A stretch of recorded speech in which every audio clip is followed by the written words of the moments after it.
Welcome, everyone. This is your friend, the DN What If, here with another exciting fanfiction. Today, we're diving into the story of what if Deku's true quirk was hidden all along? If you enjoyed this video, don't forget to hit that like button and subscribe for more fanfiction content just like this. Now, let's get started with the fanfic. Izuku swung his feet idly in his chair as the doctor hummed and peered at his medical chart. The man coughed, adjusted his glasses, and ruffled a few papers before speaking. Well, it is of course possible that young Mr. Midoriya possesses a quirk that is yet to manifest, allowed Dr. Yamada. The longer it goes without showing a sign, though, the worse chance he's got. According to the bell curve, the probability of developing a quirk after age 8 is less than 5%. Mom looked flustered. But, at the appointment 4 years ago, you said, the X-rays of his foot. He doesn't have the extra pinky bone, so that means he has a quirk. Izuku perked up and stared down at his feet proudly. His toes hadn't let him down yet. It's not quite that simple, hedged the doctor. As you know, 20% of the population is quirkless. Well, a further 10% of quirkless individuals still lack the extraneous bone. That means that although it's rare, 2% of all humans are both quirkless and single-jointed. While it's considered impossible to have the extra joint and also have a quirk, not having it doesn't guarantee you one. The young boy deflated a bit, but didn't say anything. His mom and the doctor had this conversation every year at his annual checkup. And every year, the probability of Izuku having a quirk just went down and down and down. In some ways, he would have preferred to just have the pinky bone and be done with it. At least then he wouldn't have to deal with this long, drawn-out agony of wondering, do I or don't I? Is it possible, though, that Izuku has a quirk, but it's just really subtle? Something that we haven't noticed yet? Dr. Yamada hummed. You can pull small objects towards yourself, and your husband breathed fire, correct? Generally speaking, there's close to a 50-50 chance that Izuku would inherit one of those talents, or a combination thereof. Mutations do occur, of course, but most of the time they're at least tangentially related. Perhaps he might push objects away from him or manipulate fire another way. The further you get from the original quirk, the less likely it gets. Perhaps there's a 10% chance he'd breathe ice instead of fire, or a 1% chance he could breathe underwater, etc. Breathing underwater would be really useful for ocean rescues or floods, Izuku piped up. I met Aqua Lady at a convention once. She can hold her breath for 3.5 hours. Plus she has a set of swimming lungs that she uses to adjust her internal buoyancy to help her sink or float. She doesn't talk about it a lot, but she can also use them to deal with altitude sickness. Izuku had actually guessed that last part. He hadn't thought about it until he saw her, but once he did, the idea just seemed to click in his head. When he asked her, she seemed surprised but acknowledged that she'd never felt ill, even in Japan's tallest mountains. For some reason, Dr. Yamada paused and looked at him carefully. You really know a lot about quirks, don't you? The man exchanged a glance with his mother. Izuku was used to pity. It was just too ironic that the quirkless boy knew more about quirks than anyone else in his class. There was an awkward silence. Well, Yamada began cautiously. There's still hope, but if you haven't manifested any abilities by the time you start middle school, the chances are, well, 0.1%. And the odds that your quirk is completely unrelated to your parents, enough to be unnoticeable. It's almost negligible. Negligible, but not 0.1% of people manifest their quirk in middle school, you know. It sounds really low, but 0.1% of 10 billion is 10 million. That's a lot of people who don't see their quirk until my age. Shut up, Deku, commanded Kaken imperiously. I don't need you to do math for me. Get back to your homework. Sorry, Kaken. I didn't mean to distract you. I got distracted myself. Problem 14b reminded me of that statistic though. It's just dash. Zip it, Deku, Kaken said. No one wants to hear you start muttering. By no one, Kaken meant himself, since he and Izuku were the only ones in Kaken's room. The two boys sat cross-legged on the floor, homework spread out in front of them. They had a complicated relationship. Even though the blonde snapped at him and called him Deku, he was still probably Kaken's closest friend. The thing was, Kaken was really proud and ambitious, which led him to judge people either as challengers or beneath him. Thus far everyone fell into the second category, except for Izuku. Kaken was smart enough to know that even though the chance of him developing a quirk was small, it was still a non-zero number. Therefore Izuku was stuck in an odd in-between zone, since Kaken wouldn't dismiss him as totally useless until they were sure he wouldn't end up with an awesome quirk. That meant that oddly enough, quirkless Izuku was the only person Kaken judged on their merits rather than their potential to beat Kaken in a fight. And since they often vied for the number 1 and 2 spots in their class academically, one day Kaken had imperiously declared that he and Izuku were going to do homework together, not that I need your help, and that was that. Plus there was that time. Pay attention, Deku. Kaken raised a bare foot and kicked out towards him. A small explosion snapped off in his direction, startling him but not so much as scorching his hair. Izuku yelped and windmilled his arms as he fell backwards. He shielded his face, not to protect himself but rather to hide his grin. He knew that he didn't have anything to fear from his friend. If Kaken had actually been trying to hurt him, the other boy would have used his hands. The blonde couldn't get a decent-sized blast from the soles of his feet yet. Izuku had been the one to figure out that Kaken even had the potential to do that. It had been a guess, just intuition, but something in him told Izuku that Kaken might have secondary nitroglycerin sweat glands in his feet in addition to his palms. Kaken had scowled and teased him for being a stupid Deku, but a week later came to school in flip-flops and showed off his new skill. Kaken had vehemently denied that Izuku's suggestion had anything to do with the development, but after that he'd been a little bit more willing to listen when Izuku had something to say. "Ugh, if you're not going to pay attention you should just go home," complained Kaken. Izuku rolled over, hopped to his feet and started collecting his things, ignoring the disappointment that flickered on Kaken's face for a moment. He knew that the other boy would just be mad if he realized that Izuku had noticed it. "I have to get home for dinner, anyways," Izuku said brightly. "Thanks for doing homework with me, Kaken." "Whatever, Deku," scoffed the blonde, but a twitch of his lips betrayed him. Kaken was definitely a grumpy person, but he wasn't nearly as aloof as he liked to pretend. "See you after the holiday. Maybe my quirk will have showed up by the time you get back," Izuku chirped hopefully. He ignored Kaken's less than optimistic response. Even if it was just a 0.1% chance, he was still holding out for a really awesome quirk. It was kind of ironic that Kaken had more faith in Izuku's potential to become a hero than All Might did. Their friendship had become strained recently, ever since Izuku's decision to apply to Yui's heroics department was announced. He was still in that gray area between rival and bug beneath my feet in Kaken's mind, but technically, applying to Yui would put the two of them in direct competition and also threaten the blonde's dream of being the only person to get into the course from their shitty state-funded middle school. Kaken wasn't outright cruel, but he was angry, and felt like Izuku was being selfish for acting against his dream. Izuku admired Kaken more than anyone else except for All Might, but he was still peeved enough at the hypocrisy that they weren't really on speaking terms. Even so, the fact that the blonde boy considered it a possibility ranked his faith in Izuku higher than All Might's.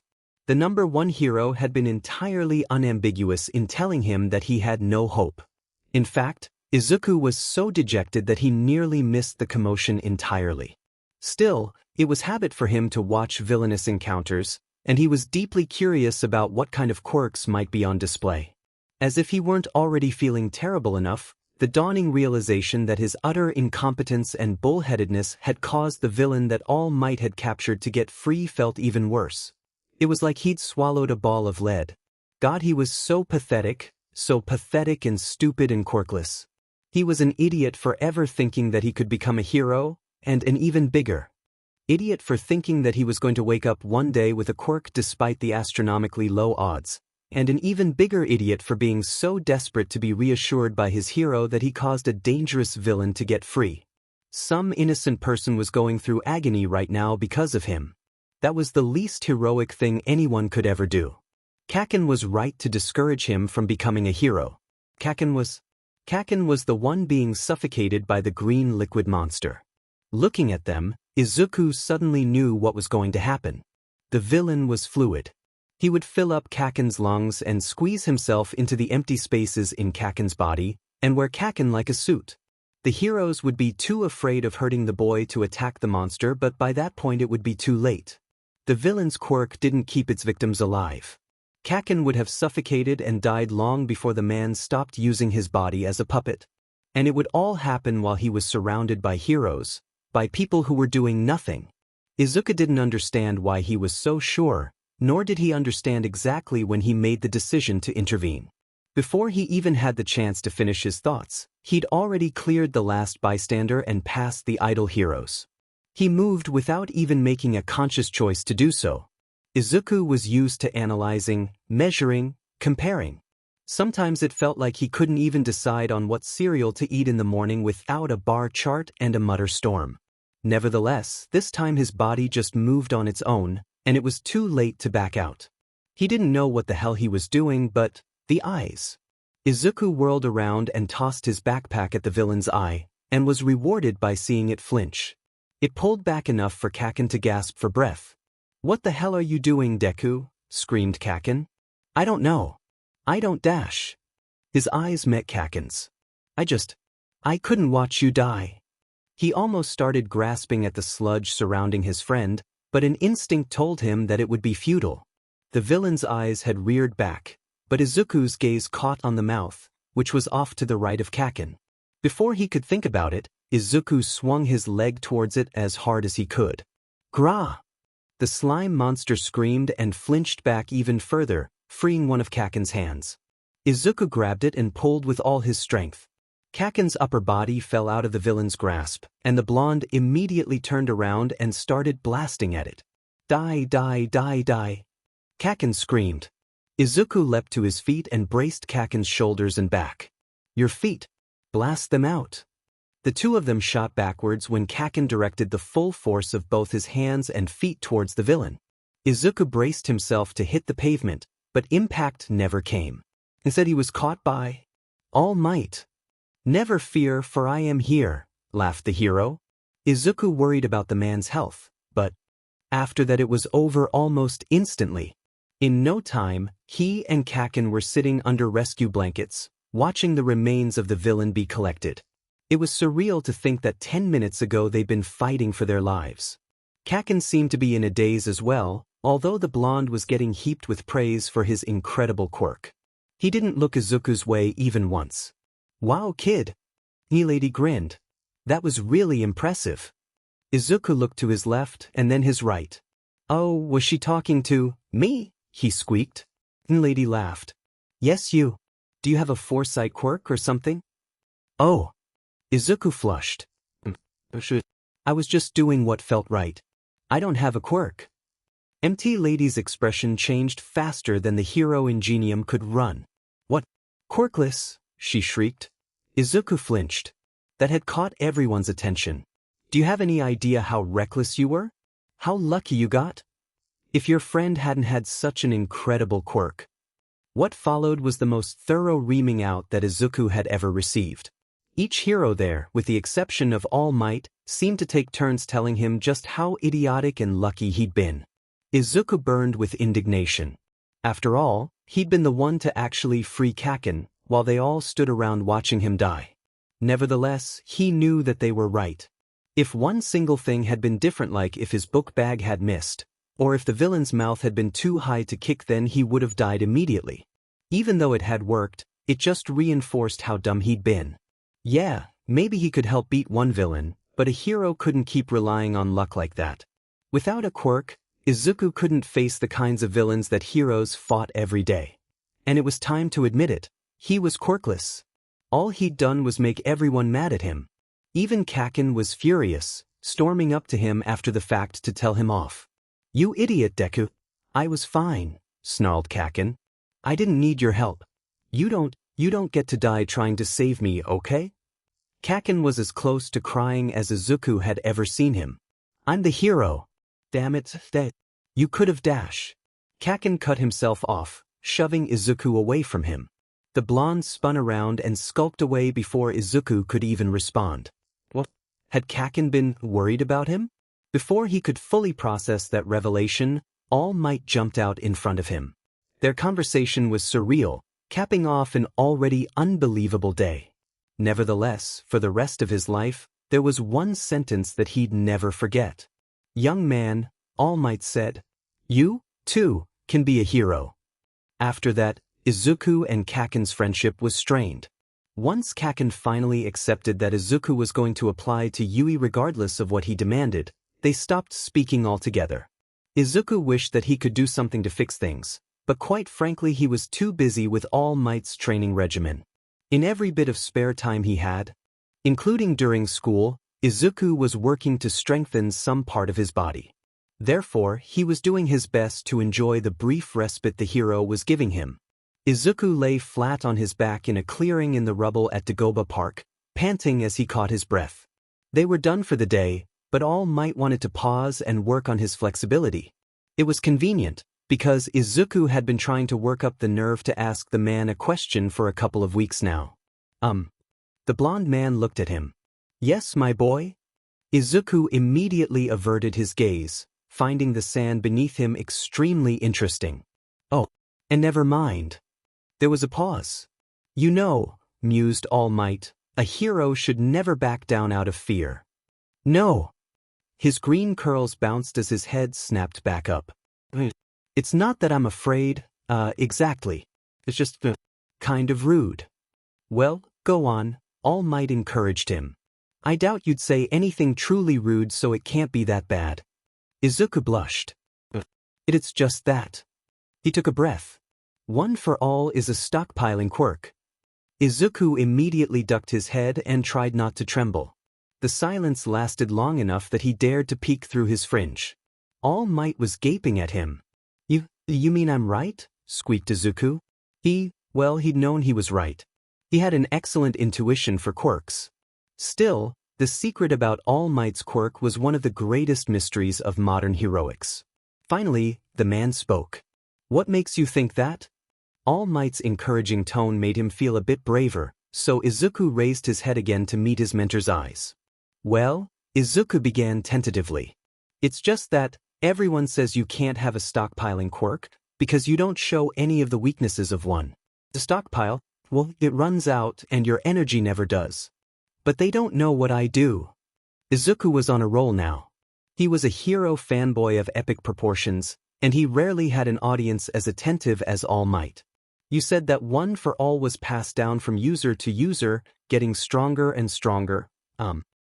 A stockpile is just a bank of energy, basically, so it always runs out. Even if it's got a multiplier or an interest rate, heroes can't afford to hold back often, and the way you throw around super-powered punches left and right should exhaust a stockpile pretty quickly. Unless you've hit the critical threshold." "The critical threshold?" All Might questioned.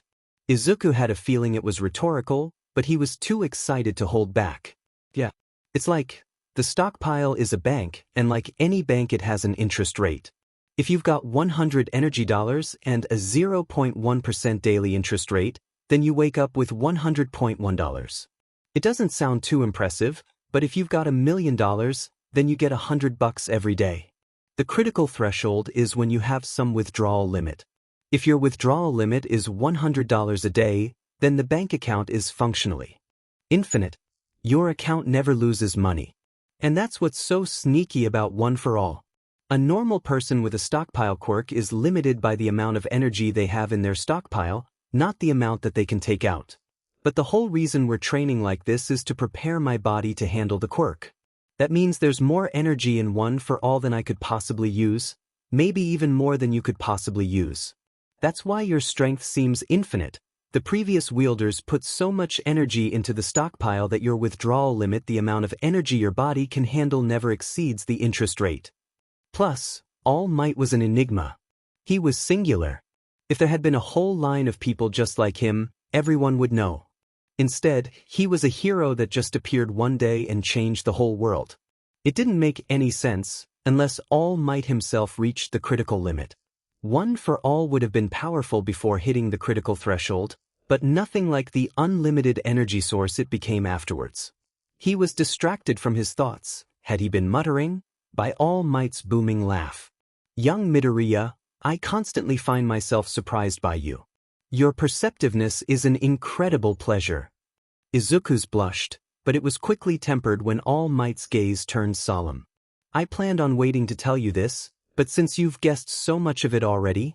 You see, long ago, when quirks first graced this world, there was an incredibly powerful, yet incredibly terrible man. He had the ability to take away others' quirks, and bestow them upon those he deemed worthy. We do not know why, whether it was an act of kindness or a bribe, but the man decided to give his quirkless brother a simple stockpiling ability. What he had no way of knowing, however, was that the brother was not in fact quirkless. He just had an ability that was subtle and would never have shown itself otherwise: the ability to pass his own genetics off to others. His native quirk merged with the one gifted to him, and One for All was born. Izuku pondered what he'd been told. It made sense. More than that, though, it just felt right. All Might. Yes, young Midoriya? Do you think maybe I'm like the brother? I don't have the pinky bone that quirkless people have. What if I had a quirk and never knew it?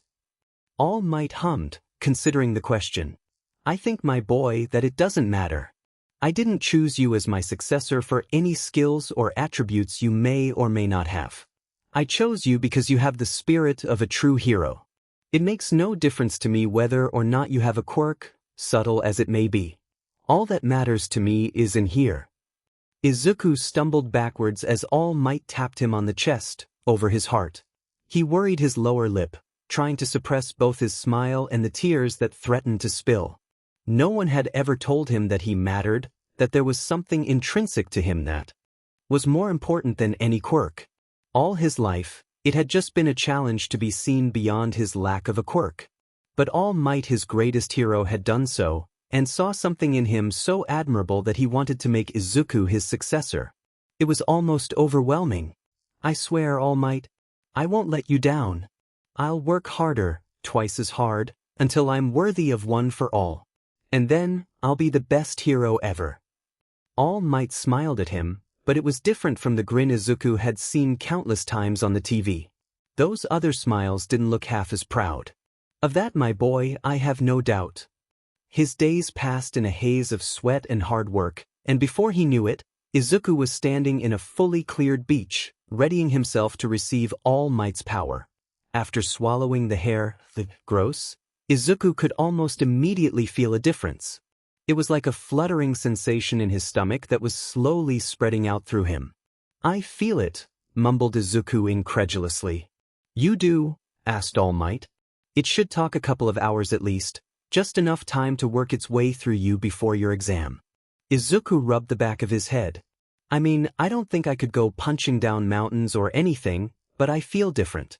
Like I'm changing. All Might scrutinized him. Indeed you are, young Midoriya. Now, there's not much time. Go eat breakfast and prepare yourself. Yes, sir. With that, Izuku set off back home. His mother was fluttering around the kitchen and hovering by him nervously. Normally that would set him off, but he was too distracted by the energy within him. It was a sensation that kept building and building, like a dam ready to be released. It didn't feel painful, but it was unmistakable and impossible not to notice. Izuku didn't understand why All Might thought he wouldn't feel it. Thinking about it, turning his awareness inwards as it spread from his stomach to the crown of his head, and the tips of his toes occupied him until he reached Yui. In fact, he was so distracted that he nearly tripped over his own feet. Luckily, a kind girl used her quirk to save him. Izuku was so absorbed in his thoughts that he wasn't even worried about sitting next to Kaken, and he was only a little bit embarrassed about having his muttering called out in front of everyone. When he finally lined up with the other contestants in front of the gate, noting that Kaken got sent to a different arena, he felt excited. One for All had reached every corner of him. Izuku felt that he could use it in an instant. In fact, it was harder not to use it. Once the doors opened, all his competitors rushed in, but Izuku walked distractedly, looking down at his hands. To his awe, they started glowing, threaded with lines of energy that must be one for all. The power built and built and built until... Whoa! He cried. It felt like his arm was about to explode. Izuku yanked back on the power and the glow subsided. right? He had to be conscious of his limits. The stockpile had enough energy to immediately rip him to shreds from the inside, like a firecracker going off internally. He had to be careful not to surpass his threshold. Also, Izuku clicked his mouth shut. Mumbling was a habit, but he probably shouldn't talk about One for All's secrets out loud. Izuku tried to focus the energy to his arms again, but he had the same problem. Frowning, the boy concentrated on his issue. It was like, by trying to strengthen his arms, he was creating a bottleneck of energy. All the power in his body flowed towards his hands, as if even the energy in his torso and legs was shifting upwards to compensate. That created a sort of back pressure that made it incredibly difficult to modulate his strength. Reinforcing his shoulders didn't help either, because then he had to strengthen his chest, and then his core, and so on. Everything in his body was connected, after all. Maybe if he enhanced his arms and his legs at the same time, it would prevent the back pressure from getting so bad? But then why not enhance everything? I've got it! Izuku cried. The problem was that he was trying to reinforce one part of his body, but his quirk encompassed all of him. One quirk for all his body. Izuku could see that he was glowing, like a cowl of energy surrounded him. It was just in time too, because at that moment, a robot with the number 1 on its arm leapt out in front of him. Izuku's body moved faster than he'd ever imagined, and almost before he realized what was happening, his fist punched through its head. Yes! He shouted gleefully. There was a sting in his knuckles, like he'd punched a tree or something, but otherwise he was fine. 6 minutes and 2 seconds left. Wah! Cried Izuku. He immediately set off at a sprint. It was incredible how fast he could flit around the mock city. It didn't take long for him to encounter another robot, this time worth 2 points. Remembering the sting in his hand, Izuku decided to try kicking it instead since his shoe would pad him somewhat. It worked equally as well, maybe even better considering that his legs were stronger than his arms. Izuku quickly set upon other targets, sometimes poaching them from other examinees, much to their chagrin. Sorry, he called over his shoulder. Izuku felt bad about it, but there just weren't enough enemies for everyone to get them. He was up to 11 points, but his arms and legs were seriously starting to sting. Hm. Izuku wondered if he could split his focus, using a portion of the energy to enhance his strength, and another portion to act as a sort of cushion for his body. Ah! Izuku yelped as he unexpectedly shot forward at an even faster pace. Oops! He forgot to account for the fact that cushioning himself meant that he could tolerate further enhancement. Suddenly a robot rounded the corner, directly in his path, and he smacked into it head first. Ow! Izuku rubbed at his forehead. The blow smarted, but not as much as his previous attacks had. Plus, the robot lay before him, incapacitated. It worked, he cheered. Demon it, a voice cried. Suddenly, Izuku realized that there had been a whole crowd of kids following behind the enemy he just felled. It was a 3-pointer. They'd all been chasing it and he managed to defeat it by pure luck. Izuku chuckled awkwardly. Oops. Nevertheless, he was up to 14 points now. The crowd grumbled at him, but there wasn't any time to spare, so everyone dispersed quickly. They were almost out of time. Izuku sprinted around the arena, trying to find any opponents. He stumbled across a 2-pointer. This time, Izuku was expecting the greater increase in strength, and it was child's play to shoot forward and punch at it, making sure to reinforce his arm. There was still a sting when his knuckles made contact, but it was more akin to hitting a punching bag than a tree or a wall. 16 points. Only 1 minute left. There was a commotion off to his left and Izuku's jaw dropped. The 0-point enemy had made an appearance and it was no joke. Whoa. They expect us to fight that thing. No way, it must a trick. We should probably. Izuku was so distracted by his mumbling and hypothesizing that he almost didn't see the girl stuck underneath the rubble. It was the same girl who saved him before the exams. He ran forwards, but he could tell that it was no use, even with his quirk propelling him. He'd never reach her before the enemy. But maybe, if he used his full power, it would tear him apart. Izuku remembered what All Might told him after the incident with Kaken and the slime monster. A true hero puts his body on the line, no matter the cost. If he hesitated now, if he let someone get hurt because he was too afraid to be hurt himself, then he could never call himself a hero. Izuku finally stopped holding back. His power was like a massive river held back by a dam, and Izuku threw the floodgates open. He did his best to shield himself from the backlash, but it was like trying to kayak on a raging river. He could barely keep himself afloat. While he was flying through the air, Izuku was in agony. He'd probably broken his legs in multiple places, but at least they weren't blown off of him entirely. Focus. He'd have time for pain later. As he neared the robot's head, he gritted his teeth and reared back his fist. Smash! Screamed Izuku, moving his arm forward. Even through the pain, Izuku was in awe of his new power. The 0-point bot was forced backwards, its head a mangled mess. Izuku had a brief moment to feel pride before the pain and gravity set in. As he was falling, Izuku tried desperately to come up with a plan. His arms and legs were broken, but maybe not completely unusable. And he still had one fresh arm. The ground approached rapidly, but just as he was going to attempt to stop his momentum, the pink-haired girl from earlier slapped him. His body suddenly became weightless and floated above the asphalt. Her quirk was zero gravity. The girl made an odd symbol with her hands, and Izuku hit the ground with an oomph while she leaned over and retched. Time's up. While he'd like to say that he bore his pain stoically and manfully, in actuality he pretty much laid in a heap, groaning, until the nurse lady literally kissed him better. Although his physical pain was gone, it was almost worse to walk out of the examination area, hearing the other kids talk about their points. Many of them had far more than 16. Even with the unbelievable power that All Might had given to him, Izuku had still been outperformed by way too many examinees to be comfortable.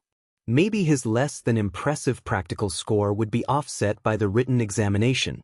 Izuku just had to hope that it would be enough. The inclusion of rescue points was kind of obvious, in hindsight. There was more to becoming a hero than just being able to destroy some villain bots. Still, Izuku wasn't ashamed to admit that he cried more than a few tears after All Might's video. Plus, his 60 rescue points put his total practical score at 76, second place by 1 point to Kaken. It was a pretty familiar spot for Izuku. Even though Kaken gave off the airs of a guy who was all brawn and no brains, he was consistently at the top of their class in academics. Only Izuku had ever managed to beat him, and even then only rarely. If he'd had just one more hour with his quirk to work out the KNKS prior to the exam, maybe he would have gotten a better score than Kaken. Their middle school principal was ecstatic, of course.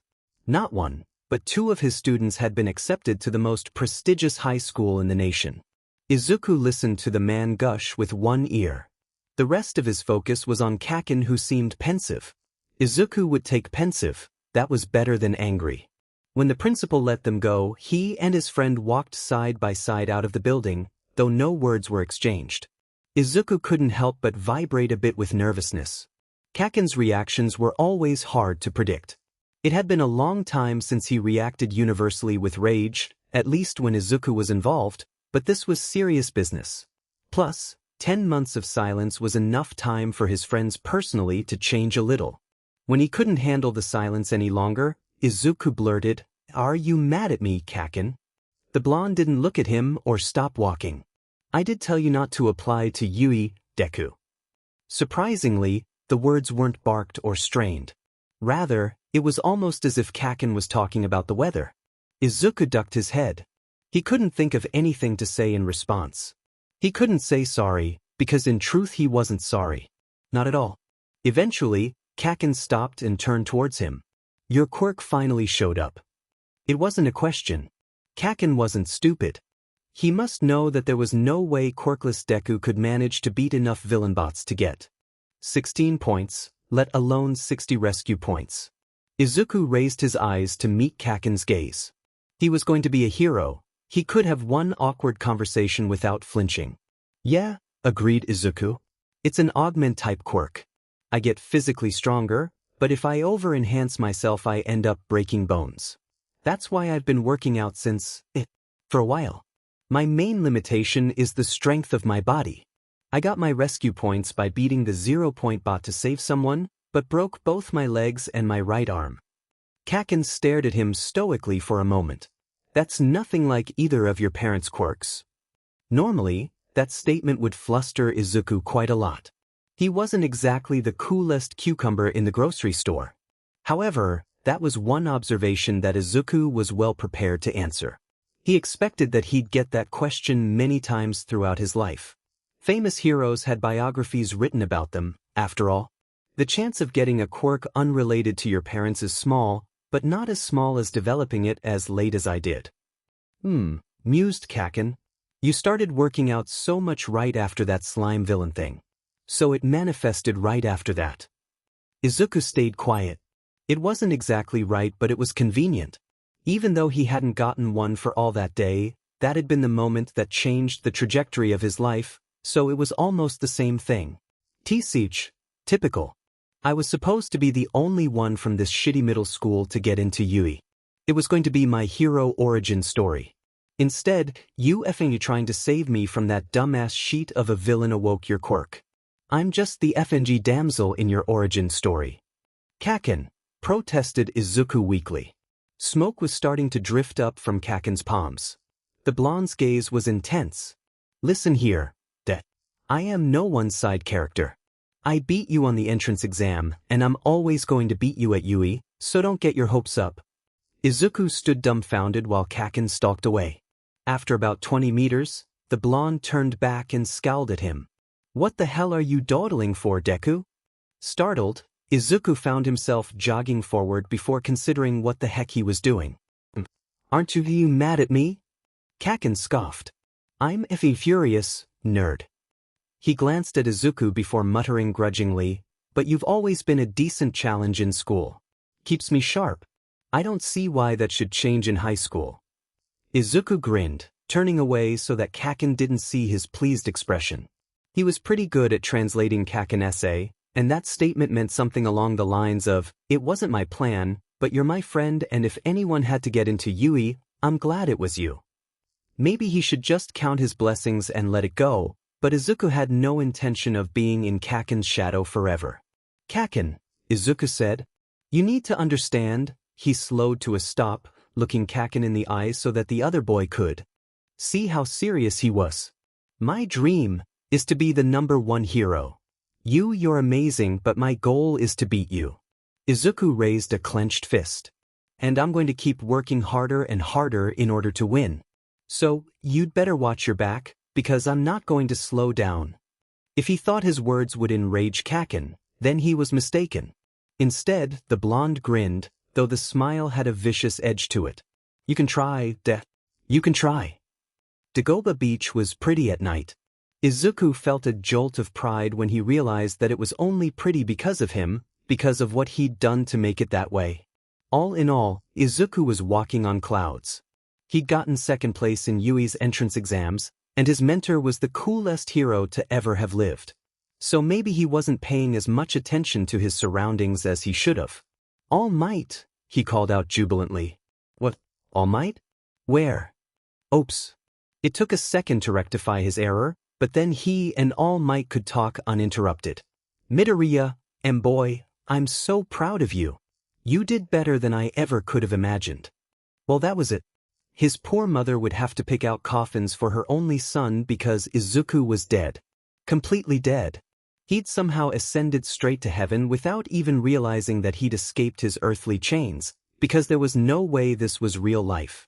Izuku wasn't entirely convinced that he wasn't locked in an asylum, living out some crazy fantasy. He sniffled and wiped at his eyes, trying not to cry. Thanks, All Might. I couldn't have done it without you. Izuku raised his watery gaze up to meet All Might's eyes. Thank you. No one's ever believed in me like you did. The man grinned down at him fondly and clasped him by both shoulders.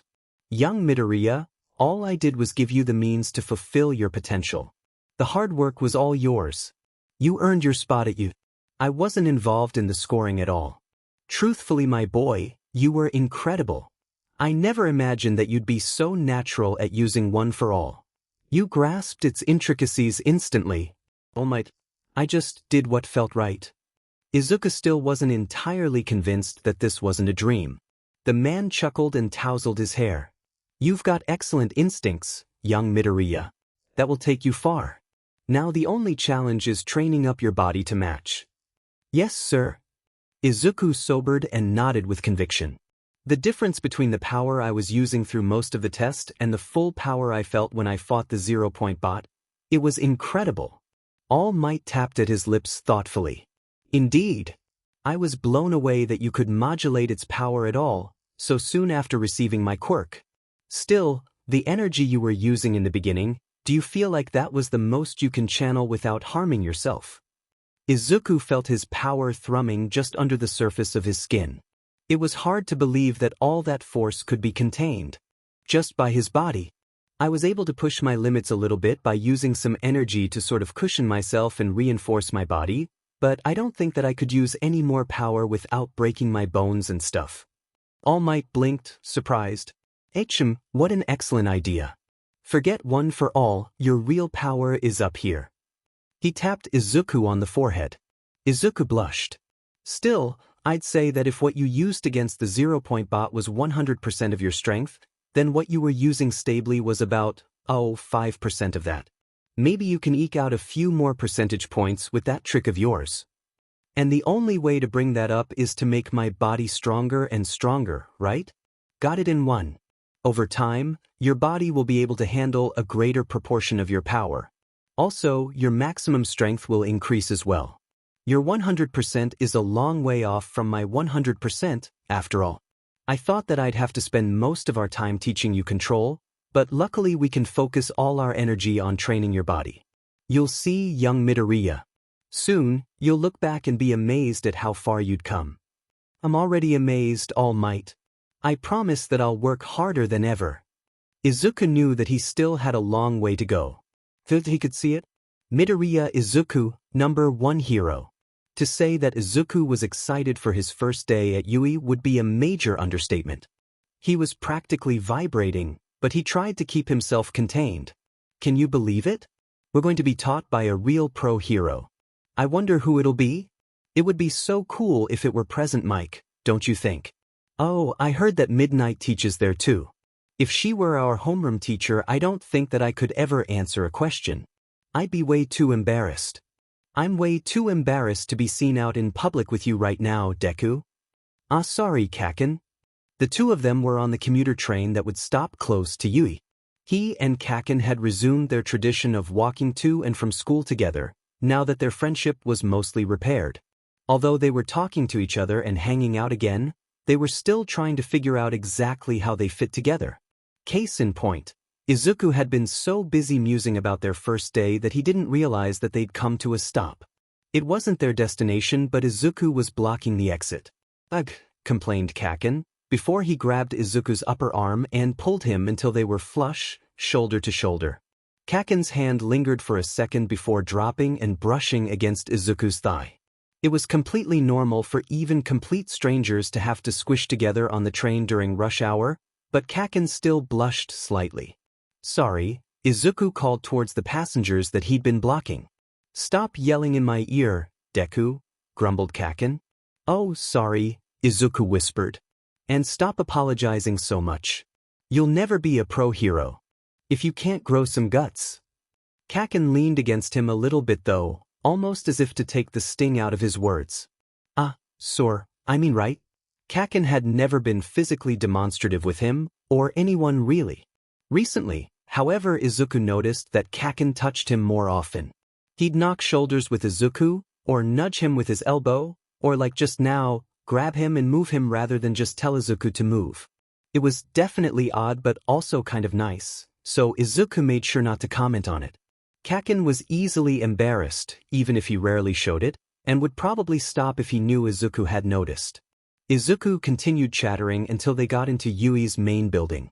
Despite his cool facade, Izuku could tell that Kaken was anxious for their first day too, although probably not as much as him. He assumed that he was a pleasant distraction rather than an annoyance, because Kaken wouldn't hesitate to say so. When they reached the nosy reporters blocking their path, Kaken just yelled at them and burst straight through, but he grabbed Izuku and pulled him in his wake. Izuku grinned. Kaken probably wanted him around, then, since he could have used the crowd to ditch him if he felt like it. When they got into room 1A, Kaken immediately made a beeline for an open desk in the middle of the room. Izuku, however, was waylaid by the really intense guy from his examination group. "Hello," the taller boy said really, intensely. "I am Ida Tenya from Somei Middle School." Hey, chuckled Izuku nervously. He unconsciously shuffled backwards a bit. I'm Midoriya Izuku." "Midoriya Izuku," cried Ida. "Why yes. I must hand it to you.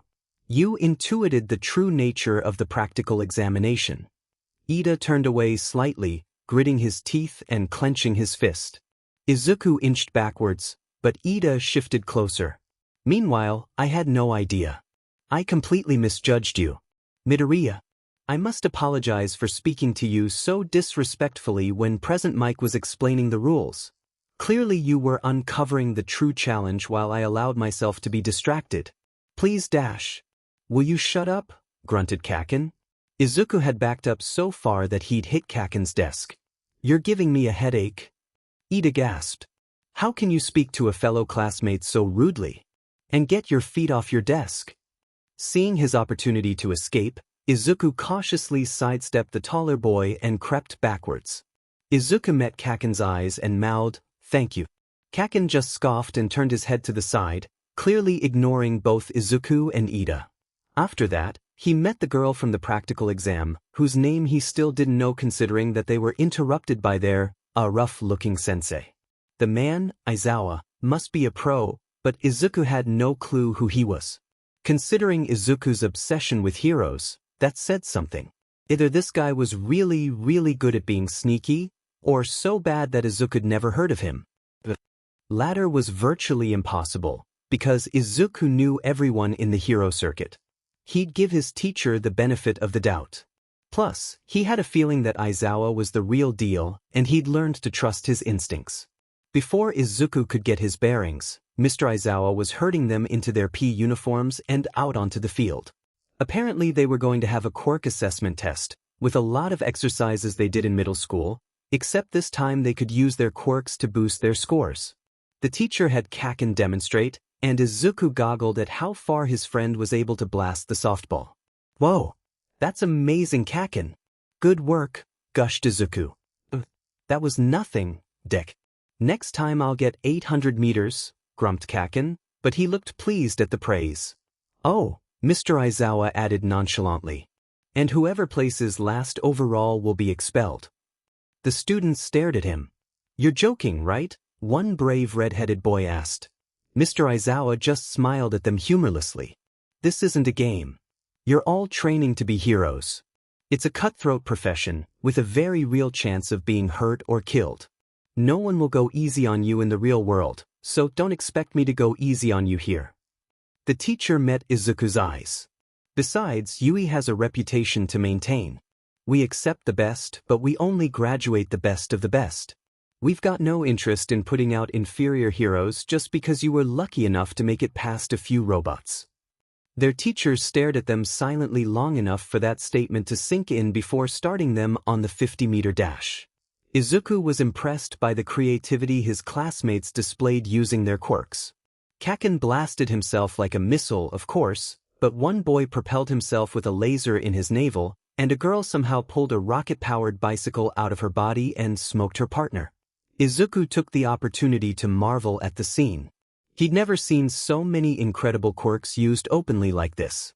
He was practically in nirvana. He was a bit anxious at the prospect of being expelled, but his quirk was ideal for physical tests like these.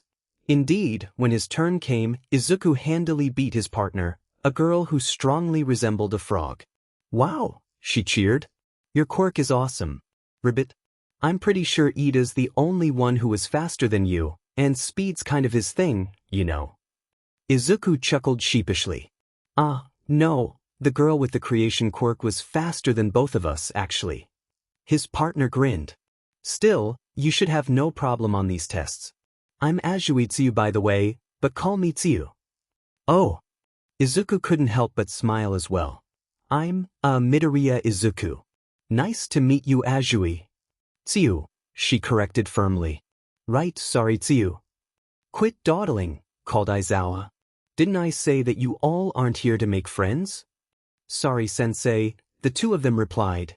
Still, Tsuyu winked and whispered to him, good luck, Midoriya. Best. Yeah. You too, Tsuyu. Izuku marveled at Tsuyu's kindness. They were technically competing against each other, but she showed no signs of it. He was pretty sure that he just made a new friend. Next they tested grip strength. Izuku thought for sure that he'd have an advantage on this one, but a guy with 6 arms and someone who had a sugar-based stockpiling quirk beat him outright. The girl with the creation quirk made some sort of mechanical clamp. Izuku kind of thought that was cheating, but Mr. Izawa allowed it without question. Needless to say, she got first place in that exercise.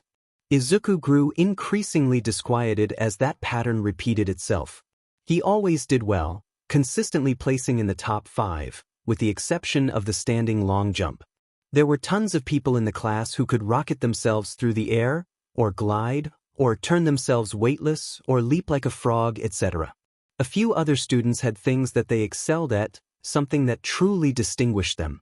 Ida did amazingly on the 50-meter dash. Kaken and the brown-haired girl impressed in the softball throw. Izuku managed a respectable 400 meters in that event, but considering Kaken's 700-plus meter throw, it was nothing to write home about. Even though he doubted that he'd end up near the bottom, Izuku still wished that he could do something really special. He was somewhat mollified by his showing during the sit-ups event.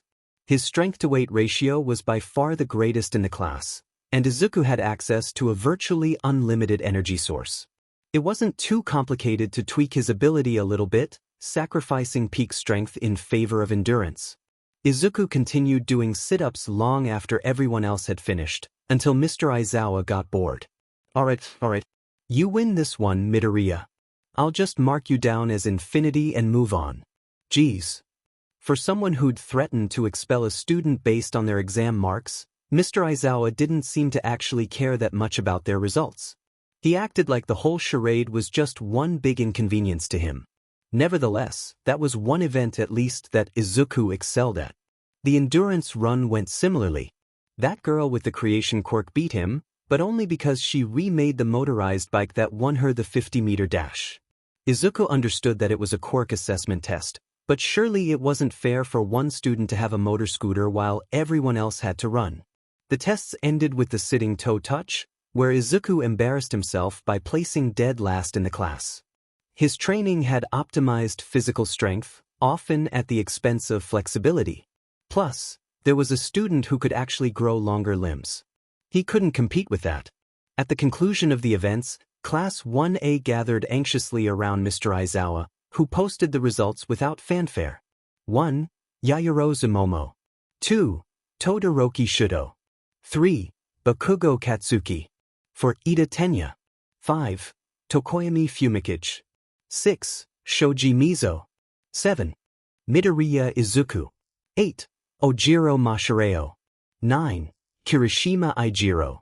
10. Ashido Mina. 11. Uraraka Ochiko. 12. Koda Koji. 13. Sato Rikudo. 14. Azuitsu. 15. Oyoma Yuga. 16. Shiro Hanta. 17. Kaminari Denki. 18. Kyokujiro. 19. Hagakure Turu. 20. Mineta Minoru. Mr. Izawa, well, that's it. We're done for the day. Pick up a syllabus from the classroom and read it over before tomorrow morning. He glanced over at a boy who had strange purple ball on his head instead of hair. Mineta, don't bother coming back tomorrow. You can talk to administration about transferring to the general studies course. Or not. I don't really care. Feel free to keep the uniform though, I doubt it'd fit anyone else. Asked Mineta, his voice breaking. That's a joke, right? Nope, replied Mr. Izawa, not even turning around. You got last place. You're expelled, just like I said in the beginning. Mineta looked too stunned to protest, not that it would have mattered. Mr. Izawa strolled out of the clearing before anyone could respond anyway. There was an awkward silence among the students, before Mineta started sniffling, and then ran off behind a building. His crying was audible. Most of Izuku's other classmates did as they were told and retreated back to the classroom, including Kaken. They didn't actually know Mineta after all, and had no obligation to try to comfort him. Still, Izuku couldn't just leave knowing his fellow, former classmate was in such a position. Ida, Tsuyu, and the brown-haired girl seemed to have a similar thought process. The four of them cautiously approached Mineta. Are you alright? Izuku asked. What Mr. Aizawa did was too cruel, cried Ida. There's more to being a hero than just physical fitness tests. Please leave me alone. Mineta sniffled. I don't want to talk about it. Izuku and Ida exchanged glances. Well, it'd be rude to linger now, even if he felt awful for the other boy. The brown-haired girl was undeterred. I'm Uraraka Achiko, sorry we didn't get a chance to talk earlier. It's just, you shouldn't give up. You never know what might happen. Mineta gave her a watery glare. No. It's over. My dream is toast. It was stupid to think that I could become a hero anyways. Tsuyu just sat down silently next to Mineta, wrapping her arms around her knees. After a moment, she said, You know, Ribbit, Yui allows students from the General Studies course to transfer into the Heroics course after the annual sports festival. It's open to General Studies students, so they can compete and try to impress the teachers. If you do well, you can show Mr. Aizawa what a mistake it was to look down on you. Your dream doesn't have to end here, not if you don't want it to. Mineta's mouth fell open. You mean Dash? I need to think. Thanks for, But, can you just give me a little bit? Yeah, sure, Tsuyu replied before the rest of them could respond. I'll just hang out over there for a little bit in case you change your mind. She gestured to a tree around the corner. You guys should go ahead and get going, she said to Ida, Uraraka, and Izuku. He had to admit that he felt somewhat relieved to be given an out. Ida and Uraraka seemed to feel the same way, because neither of them protested. It was a somewhat solemn walk back to the classroom, but it was hard to keep up the negative attitude once they'd gotten their things and started heading home. After all, none of them actually knew Mineta, not really, and all three of them had placed really well in the rankings. It was hard not to be at least a little excited about the day's proceedings. I guess I never really introduced myself, huh? My name is Uraraka Achiko. You're Ida Tenya, and you're Midoriya Deku, right? Izuku blinked at her, surprised. Where'd you hear that? Uraraka stared back guilelessly. Isn't that what the exploding boy called you? He chuckled nervously and rubbed the back of his head. Oh, me and Kaken have known each other since we were kids. That's just his nickname for me. My name's actually Izuku. So it's an insult, cried Ida.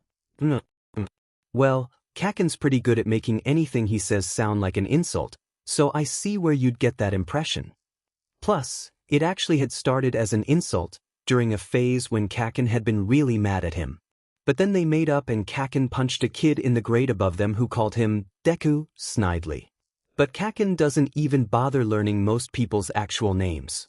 I was the only person growing up whom he had a real nickname for, rather than just some weird description like curly hair boy or hey you.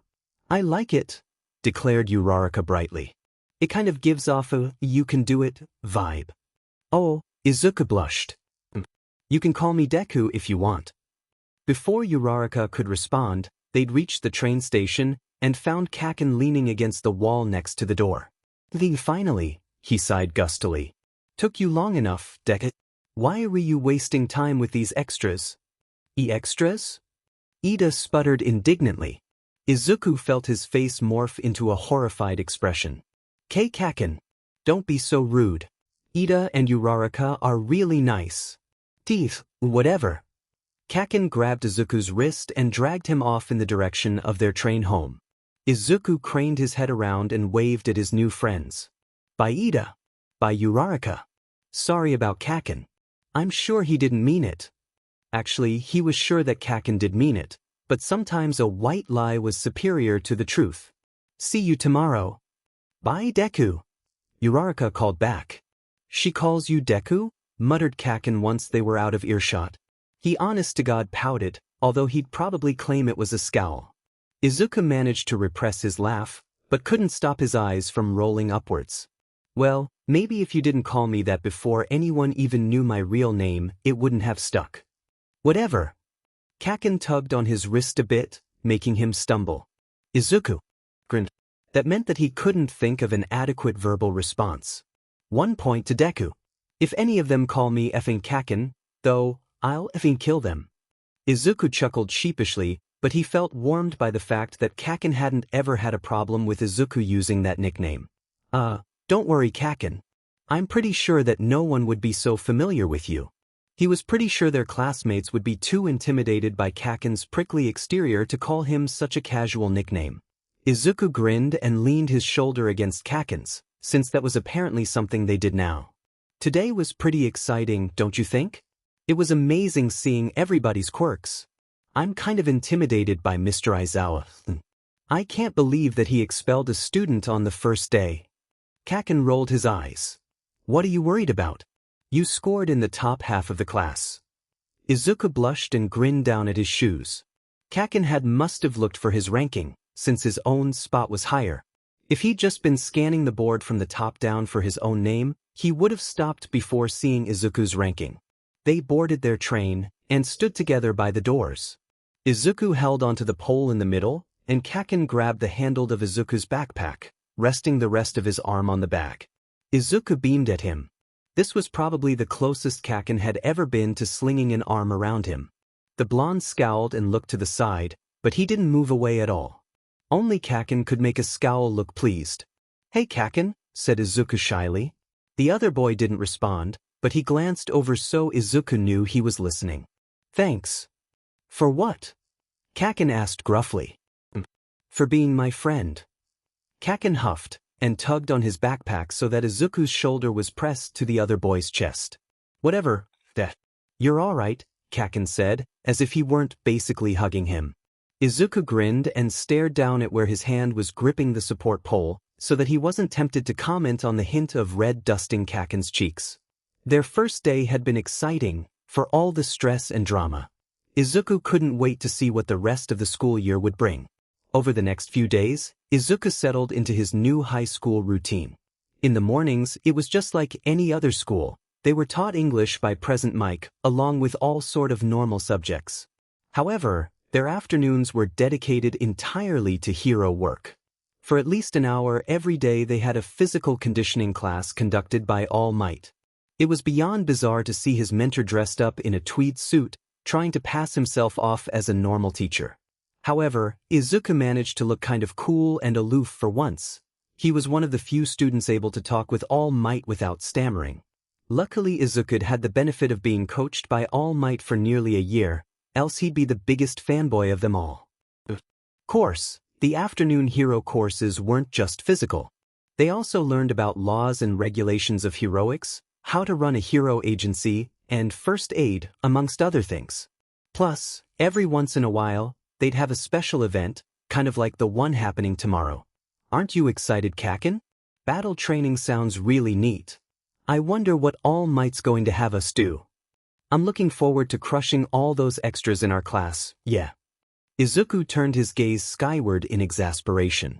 After nearly a week of high school, Kaken still didn't know a single one of their classmates' names. Plus, he continued his trend of calling them extras to their faces. All in all, it didn't win him too many friends. It was really strange for Izuku to be more popular than Kaken, but at least Kaminari and Kirishima didn't seem too put off by Kaken's prickliness. The two of them were on the train again. Kaken was standing unnecessarily close, holding onto Izuku's backpack again. Izuku wasn't sure what was going on. He and Kaken didn't talk much at school. Kaken preferred to read or do homework during lunch, even though he'd sit with them all. Instead, Izuku started spending more time with his classmates, particularly Ida, Uraraka, and Tsuyu. However, the more he hung out with his other friends, the more Kaken sulked, even though Izuku always tried to include him and was inevitably turned down. Then, as soon as school let out, Kaken crowded close to him on the train. The handle of Izuku's backpack became Kaken's favorite place to hold on to, and they'd spend their commute home brushing against each other before heading to one of their apartments to do homework. You shouldn't be so cocky, Kaken. Everyone in our class is amazing, and we all passed the same entrance exam. You never know what they might be capable of. Kaken scoffed. As if any of them could even make me sweat. He leaned a little more of his weight against Izuku. His pulse quickened. Okay. If you say so, Kaken. He hoped his voice didn't tremble from the odd feeling in his stomach. Izuku really wasn't certain what was going on with them, but he knew it was nice. Standing there with Kaken leaning against him, it gave Izuku a weird feeling in his chest. It was like his ribs were too tight, but also like he could float away if Kaken weren't tethering him down. Every time they brushed against each other, his skin tingled and he had to suppress a shiver. Izuku had always been in awe of Kaken, but this sensation was new. It was strange and uncomfortable, but in a good way. He wanted Kaken's eyes on him, and he wanted Kaken to stand too close to him. So it was beyond frustrating when Kaken scowled at him and retreated whenever Izuku brushed their shoulders together at school, but then crowded up against him as soon as their classmates were out of sight. Plus, tension had been building during the past week. Kaken's sulkiness got worse as time. Part of Izuku wanted to just throw his hands up and let Kaken figure it out himself. Paying attention to him didn't work, and not paying attention to him was even worse. However, the bigger part of him knew that he really liked whatever they were doing. And he was afraid that if he left Kaken to deal with it on his own, things would just blow up in their faces. That was the blonde's specialty after all. So he thought he knew what he had to do, and he was pretty sure he had to do it soon. Izuku just tended to wimp out every time he tried. The problem was that after school, Kaken was always the one reaching out to him, to grab him or lean on him or whatever. And even though it was more than just Kaken always made sure to keep things well within the boundaries of The thing was, Izuku knew that it wasn't just and Kaken wasn't dumb. He must know that Izuku knew. God, Izuku couldn't even think it, let alone say it. And anyway, Kaken was the brave one, always blazing a path ahead without any hesitation. But still, it must be hard for him to keep, doing stuff when he wasn't even sure if Izuku even, back. Oh my god, Stop FING mumbling. People are staring at us. Oh no. Izuku finally noticed that Kaken was stiff as a board next to him, grip white on the support pole. People were indeed giving him weird looks, but that wasn't the issue. Izuku's mumbling was definitely off-putting and a bit incoherent, but pretty easy to decipher if one stood as close to him as Kaken was currently.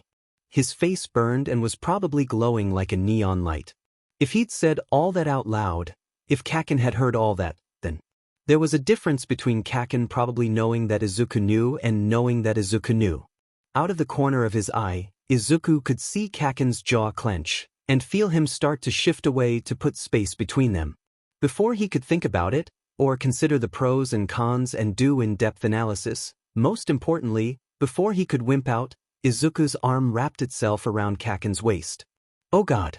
If he'd thought his face was burning before, that was nothing. Izuku wasn't even entirely sure that he was breathing. Nope. He was definitely not breathing. He should probably start breathing again. Jesus F-death. Take a breath. I'm not going to kill you.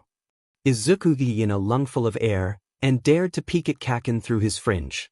The other boy was glowering at him, but Izuku knew the difference between his "I want to kill you" scowl and his "Bakugo Katsuki is too cool to smile, so I'm scowling instead" scowl.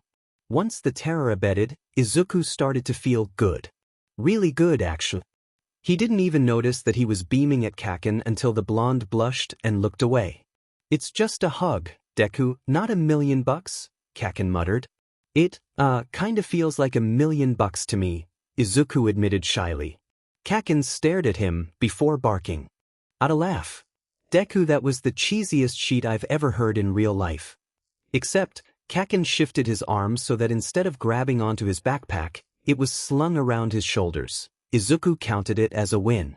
He still had no freaking idea what to make of their everything, but the weird tension between them seemed to have gone away. It was like Izuku let out a massive breath that he didn't even know he'd been holding. Izuku wasn't sure if he'd made the right decision, but he didn't regret it. How could he with Kaken's arm a line of heat across his shoulders?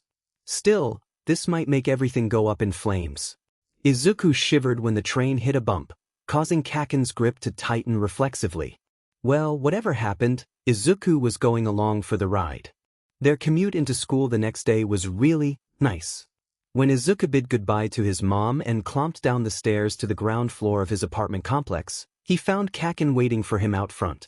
Kaken had casually wrapped his arm around Izuku's shoulders as if he did that every day, and Izuku timidly put his own around the boy's waist. They'd stayed in that position for more or less the entire trip, chatting about what battle training would entail. On a related note, Izuku grinned for almost the whole train ride. However, once they got to the train station by school, Kaken stiffened and slid smoothly away from Izuku, making his way outside. Izuku was disappointed, but it was kinda big deal to saunter into high school like that, especially since they hadn't bothered talking about anything yet. He worried his bottom lip and caught up to Kaken, who was standing by the station's entrance and looking back at him in exasperation. He'd probably been muttering again. The closer they got to school, though, the deeper Kaken's scowl became. The blonde brushed against Izuku a few times, arm twitching as if it wanted to return to its previous spot. Izuku's breath caught every time it happened, secretly hoping that Kaken would do it. By the time Yui's gates were in sight, Izuku and Kaken were walking so closely that their shoulders bumped against each other with every step, but still Kaken didn't go any further than that. Izuku mustered up his courage long enough to say, "Kaken," but his words failed him after that. You couldn't just tell someone that you wanted them to put their arms around you. That would be horrifically, indescribably awkward. But Izuku miscalculated, because he'd already gotten Kaken's attention, so he had to say something. Instead, Izuku compromised by staring at Kaken's arm, and then the school gates, and then back at the arm, all while kind of shrugging his shoulders. He thought it was a pretty decent pantomime, but apparently his message didn't get across correctly, because Kaken looked almost hurt for an instant, before his expression returned to his standard scowl, and he took a step away from Izuku. "Fine, Deku." Thought of Dash. "No," blurted Izuku. He had no idea what Kaken was going to say, but there was no way the blonde was interpreting what Izuku thought of correctly. Izuku's mouth opened, then closed, then opened again, but no sound came out. He physically could not make himself say the words, like they were stuck behind his teeth. He was running out of time though, because Kaken was looking more and more irritated, shoulders hunching up defensively. You see, it's just you, and I also, that is. Kaken, wait. Kaken didn't wait. Instead, he began pivoting back towards the school. Desperately, Izuku's hand shot out and sort of grabbed onto Kaken's hand. And stayed there. Kaken froze, but his hand reflexively tightened around Izuku's. He couldn't see Kaken's expression, since his friend was turned away from him. Oh God! If there was truly an all-powerful, benevolent higher power in this universe, then it should smite him where he stood. Really, it'd be an act of mercy. Midoriya Izuku was holding Bakugo Katsuki's hand, and there was no way this was going to end well for him. I just, thought. You probably don't want to. But if you did. Want to, that is. Izuku had started out basically mumbling, but by the end he'd trailed off into a decibel audible to only dormice. Stupid, stupid, stupid. God, that way to ruin everything. To make things even worse, he could feel his eyes welling up with tears. Why did he have to be such a crybaby all the time? Izuku couldn't imagine anything more humiliating than standing in front of his high school and crying because Kaken wouldn't hold his hand. Unbidden, a single sniff escaped him, cutting the thick silence like a knife. Suddenly, Izuku was tugged forward, but Kaken didn't let go of his hand. His eyes darted up to Kaken's face, and the other boy looked almost fond. Deku. Izuku had never heard Kaken say his nickname so tenderly. Kaken was probably embarrassed that he sounded so soppy, because he cleared his throat and tried to scowl. It didn't quite come out right though, still looking a little bit like a smile. "We're going to be late, come on," Kaken said gruffly, before tugging him towards Yui. It took Izuku a few steps to realize that Kaken pulling him by his hand meant that Kaken was still holding his hand, and by the time they got through the gates into school, he understood that Kaken had no intention of letting go of his hand. "Oh, what? Kaken's holding my hand." "No problem. Just remember to breathe, keep putting one foot in front of the other dash." "Deku, you're mumbling again." Izuku giggled nervously and cut himself off, but instead of being embarrassed he felt euphoric. He'd had no idea that his hand was directly connected to so many dopamine receptors in his brain. Izuku was walking in school with Kaken, holding hands, and Kaken didn't even look angry. Well, whenever someone's gaze lingered on them for too long, Kaken shot them a truly murderous glare that quickly sent them scurrying on their way, but other than that he didn't seem angry. Izuku's head was so far in the clouds that they'd walked into Class 1A before he realized that he wasn't completely sure he wanted to deal with the fallout of his entire class seeing him and Kaken like that. He didn't have time to consider what to do next before Kirishima waved at them. "Hey Bakuo! Bakugo and Midoriya are holding hands." It was eerie how quickly everyone else's conversations ground to an instant halt, while all the heads in the room swiveled towards the door simultaneously. Kaken bristled. "Yeah? You got a FING problem with it, sheet for brains?" Kirishima raised his hands, palms facing outwards. "No way, dude. I was just surprised is all. I mean, I knew Midoriya's quirk was pretty cool, but I didn't realize it was so strong." Izuku and Kaken glanced at each other, confused. "My quirk?" Izuku asked tentatively.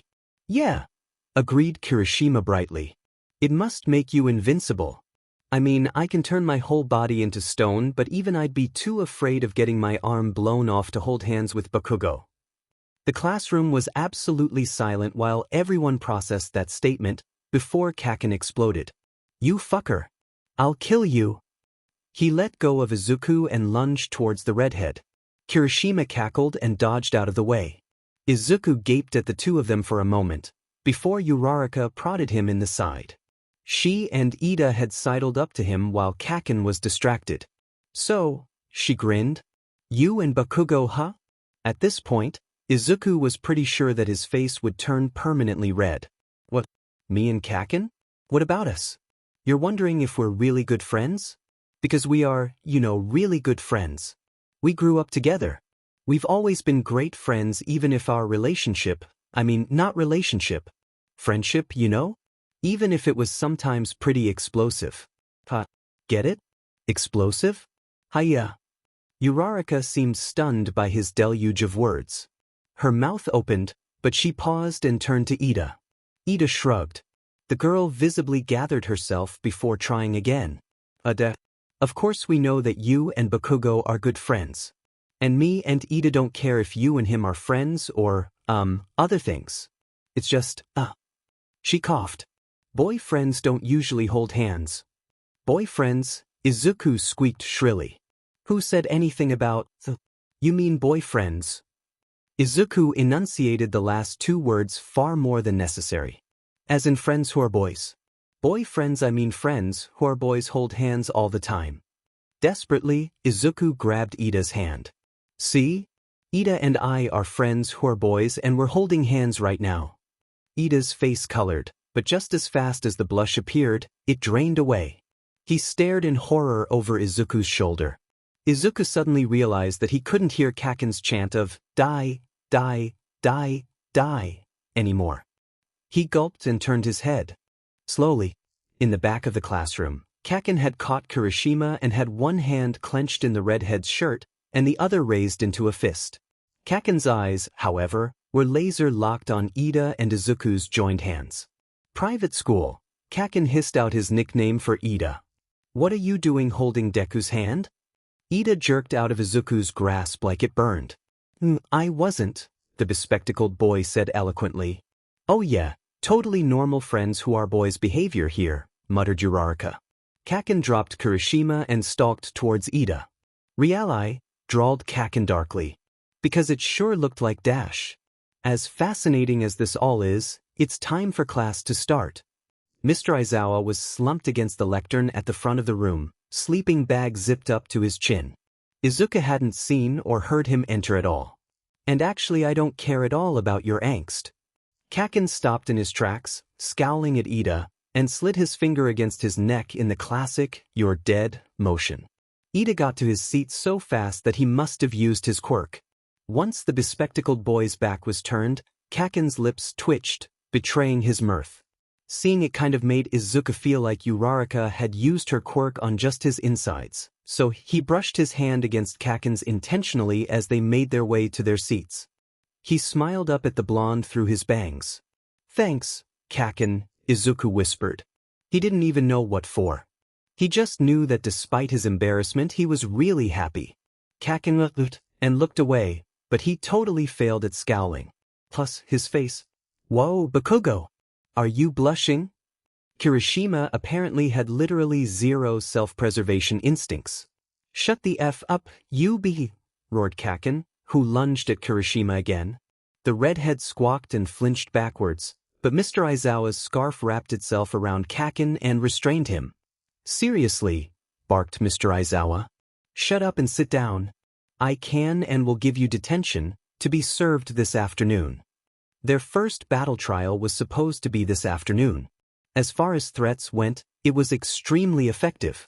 "Great," muttered Aizawa once they were all seated and attentive. "Now that that's all taken care of, let's get started." It had been minor torture, sitting there like it was a perfectly normal day, as though every student in Class 1A weren't staring at the clock, waiting for the afternoon to come.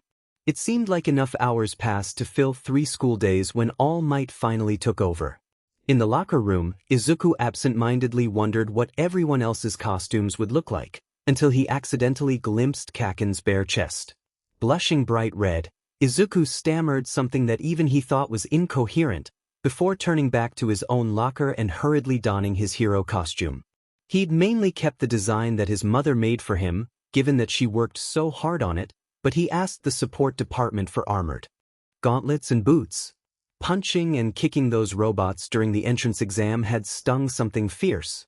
Izuku was pretty pleased to end up on a team with Uraraka, even though she gave him a sly look like she wanted to continue their conversation from the morning. Luckily, she didn't have a chance, since they were selected for the first battle. He gulped when he realized that they were going to face off against Kaken and Ida.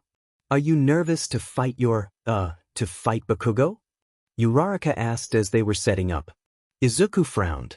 "Yeah, a little," he admitted. Their whatever was so new, and he wasn't sure it'd survive a fight so soon. "But I'm more excited. I haven't told anyone in high school, but I didn't actually develop my quirk until last year." Uraraka gasped. "Really? That's so rare." "Yeah," nodded Izuku. "And, you have to understand, Kaken is incredible." He looked over to see Uraraka hiding a smile behind her hand.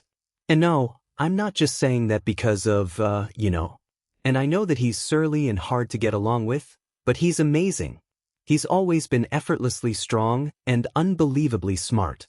He's ambitious and confident no matter what challenge he faces. For as long as I've known him, he's always been at the top of, well, everything, grades, athletics, you name it. I've followed him around our whole lives, just to bask in his glory, kind of. He's always been my measuring stick, my goal." Izuku swallowed and stared at the ground. It's kind of strange to say it out loud, but we've been waiting for this forever. You know how quickly he judges people. "Oh yeah," Uraraka snorted. "I've definitely seen that." He blushed and chuckled. "He's always been that way, about everyone except for me. I could always challenge him in academics, but hero stuff? We never really got a chance to see about that.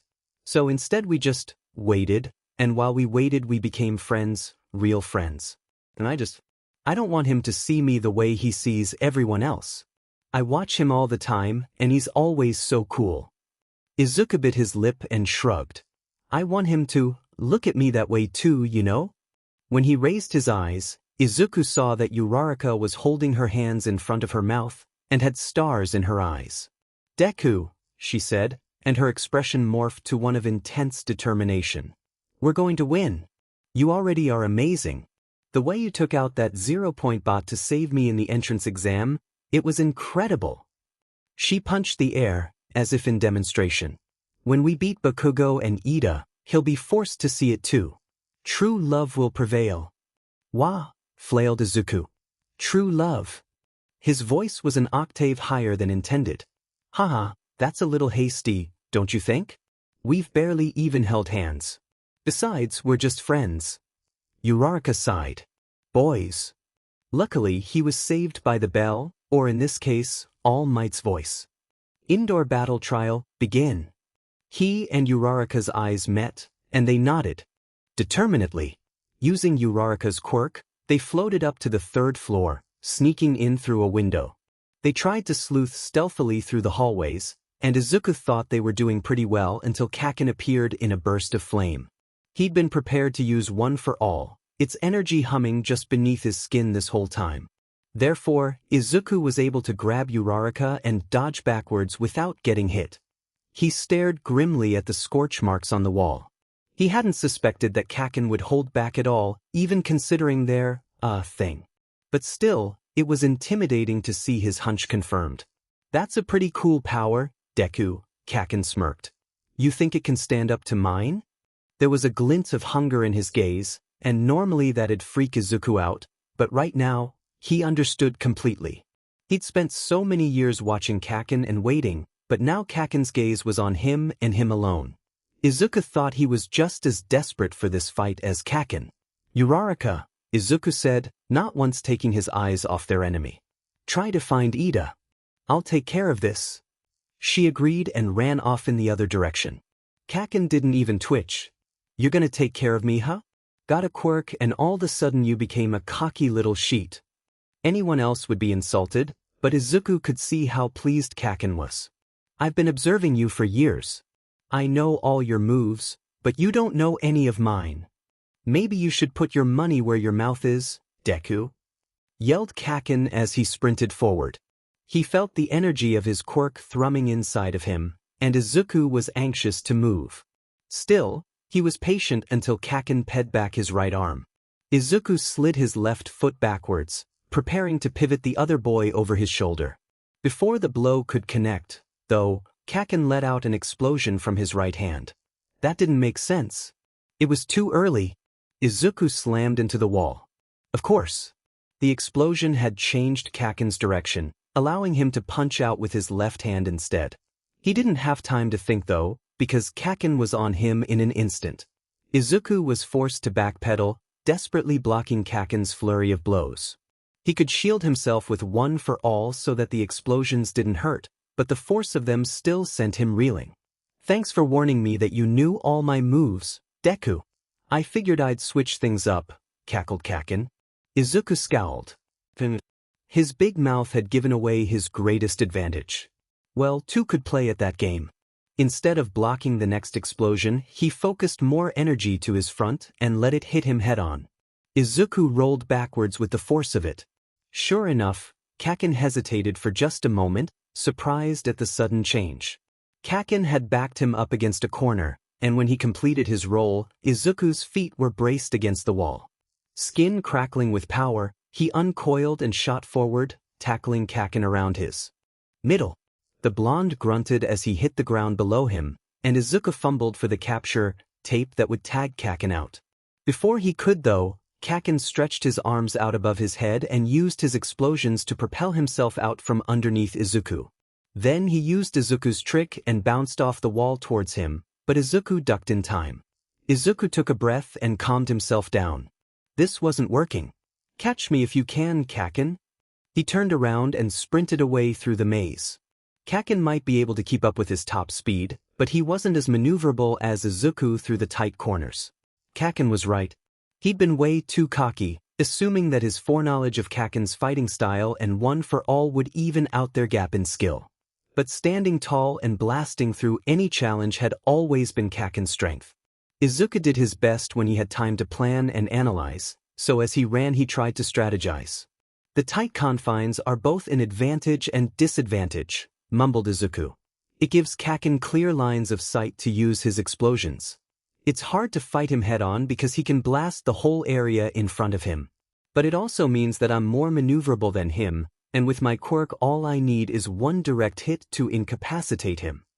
He thought about how he'd caught Kaken off guard before, by kicking off the wall. That might dash. Deku! Izuku jumped before he realized that it was Uraraka, speaking through their headsets, not Kaken. I found the bomb. It's on the middle room on the 5th floor, but Ida removed everything from the room that I could use my quirk on. Come up when you get the chance. Before he could respond, there was an explosion in front of him, as Kakin appeared from around the next corner. Stop running, Deku. Instead of stopping, Izuku jumped up and somersaulted over Kakin. The flabbergasted look on his face was priceless. When he was completely upside down, Izuku kicked off the ceiling and punched downwards. Kakin managed to avoid getting decked in the head, but Izuku grazed his front and sent the blonde stumbling. He pressed the advantage, advancing on Kakin. The other boy was much better on his heels than Izuku had been, and used his explosions judiciously to keep from being overwhelmed. Still, he was clearly disadvantaged. Kakin could only create explosions from his palms, and so he had to move his whole arm to aim for Izuku's constantly shifting position. Izuku stepped up onto the wall and kicked out with his other foot. Kakin blocked that, but Izuku landed a punch onto the boy's shoulder. Because of the awkward angle, there wasn't enough force for it to be debilitating, but even a glancing blow strengthened by one for all would majorly smart. You have to point and shoot, Kakin, but I can strike from any direction. Kakin didn't reply, too busy keeping track of Izuku's erratic, springing movements. He was wearing Kakin down. He was going to win. Finally, Kakin overextended himself. Izuku had tripped him up so that he was stumbling backwards, and had gotten inside his guard. There was his chance. Izuku's fist was ped back. A punch to the face would. His punch didn't connect. It wasn't because Kakin blocked it. Izuku's plan had been perfect. He'd hesitated. Despite it all, Izuku didn't want to hurt Kakin. He could have knocked Kakin out, but head blows were dangerous even without taking one for all into account. Kakin hadn't needed more than that split second of indecision to create space between them. Instead of counterattacking though, he stood still, fists clenched. Deku. Until this moment, Kakin hadn't looked genuinely angry. What the hell was that? Izuku flinched. He understood Kakin's fury. If their roles had been reversed, if Kakin had stopped just short of victory, it'd be humiliating. He didn't want Kakin to take pity on him, and he knew that Kakin felt the same way. I don't know. My body just reacted before I could think. As soon as the words left his mouth, he wanted to take them back. The last time something like that had happened was when Kakin had been captured by the slime villain, one of the boy's lowest moments. Damn it, Deku, I don't need you to pull your punches. Don't think that you can beat me without giving it your all. Just because I let you hold my hand doesn't mean that I'm going to go easy on you. Before Izuku could respond, Kakin ran forward. Izuku clenched his fists and prepared to dodge. He wouldn't disrespect Kakin again. He'd end this in one blow. When Kakin was about 3 meters away, he leapt into the air, grinding all of Izuku's careful plans to dust. What was Kakin thinking? He was too far away to jump unaided. He'd have to put his hands behind him to propel himself forward, which would put him at an immediate disadvantage. By the time Izuku realized what was happening, all he could do was brace himself with as much of One for All's power as he could handle. A controlled burst of flames erupted from Kakin's boots, propelling him forward, probably at a pace even faster than Ida could manage. He grunted as Kakin slammed into him, pushing him back. Izuku had never experienced a blow so strong, but he turned all his focus to defense. He could do it. He had to do it. It was still jarring when he hit the wall. Kakin, genius that he was, disengaged his boots and created explosions in his hands an instant before impact. The blasts killed his own momentum while adding to Izuku's. The collision knocked the wind out of him, but Izuku was fine. He slumped down the wall and curled up while he tried to catch his breath. The shock of the blow plus his own shock at surviving unscathed made him tremble. Stupid, Izuku gasped. How could I forget your feet? I was the one who discovered it in the first place. My gauntlets collect sweat from my palms, and my boots collect sweat from my feet. Can use them to create incredibly powerful blasts. You did good, Det. I wasn't going to use them because it's too dangerous, but you forced me to stop holding back. Still, you're just not on my level yet. Later, Izuku would look back on that yet and be flattered. Kakin was trying to say that he recognized Izuku's potential. In that moment, however, he was incredibly incensed. He got even more peeved when he looked up and saw the concern and guilt on Kakin's face. It was subtle, but Kaken couldn't hide anything from him. Izuku suddenly realized how he must look, hunched over and shaking. Kaken was worried about him, so much that he'd let his guard down completely, so much that he was blind to the lack of pain in Izuku's expression. It was kind of cowardly, taking advantage of that concern, but nothing set Izuku off more than when Kaken was a massive freaking hypocrite. "Kaken," he wheezed, playing up his breathlessness. "You were right. I shouldn't have underestimated you. I'm sorry." Kaken's gaze softened. "It's fine, Ode. I get it dash. But you should have taken your own advice." Izuku roared as he sprang upwards and clocked Kaken right in the jaw. He didn't enhance his blow at all, but he was still really strong without one for all. Kaken reeled back from the force of it, stunned. He'd be down for at least a little while. Izuku sprinted full speed towards the room that Uraraka had mentioned. They didn't have much time left. When he got there, he saw Uraraka chasing Ida in an awkward game of cat and mouse. Before Ida could see him, Izuku started punching and kicking the columns around him, creating rubble and debris. Ida was faster than him, too, so joining in the chase wouldn't help. "Uraraka," he called when he'd busted up enough stone. "Switch with me. Make all this float so that Ida can't run around as freely." If Ida was forced to maneuver around all the floating rubble, Izuku and Uraraka might be able to pin him down. Slowly but surely, Izuku's plan started to work. The two of them forced Ida into a corner, and Uraraka wrapped the capture tape around him. "We did it," she cried, high-fiving Izuku. "Yeah," agreed Izuku as he reached for the bomb. "Stop." Kaken stood at the entrance of the room, panting. A nasty bruise was beginning to form on his cheek, and he had one hand extended towards them, his other holding a pin on his grenade gauntlet. "You've seen what this does from my feet, Deku. You know that my gauntlets will be 10 times stronger." He did. Izuku gulped. Kaken's explosions had never leveled out between his hands and feet. If he'd been capable of such an impressive blast from the latter, the explosion from his gauntlets would be truly incredible. "You can't do that," cried Uraraka. "Your partner is in the way." Kaken just smirked. "You forget, Roundface. I'm playing the villain here." He let out a villainous-sounding laugh, before his grin grew even wider. "But sure, I don't want to kill you. Frups. That'd look bad on my record." There was a glint in Kaken's eye, and he shifted his aim slightly, so instead he was pointing at the bomb. "However, in this game, that's a nuclear bomb. If you don't surrender, I'll blow it up." "But that would kill you too." Izuku blurted.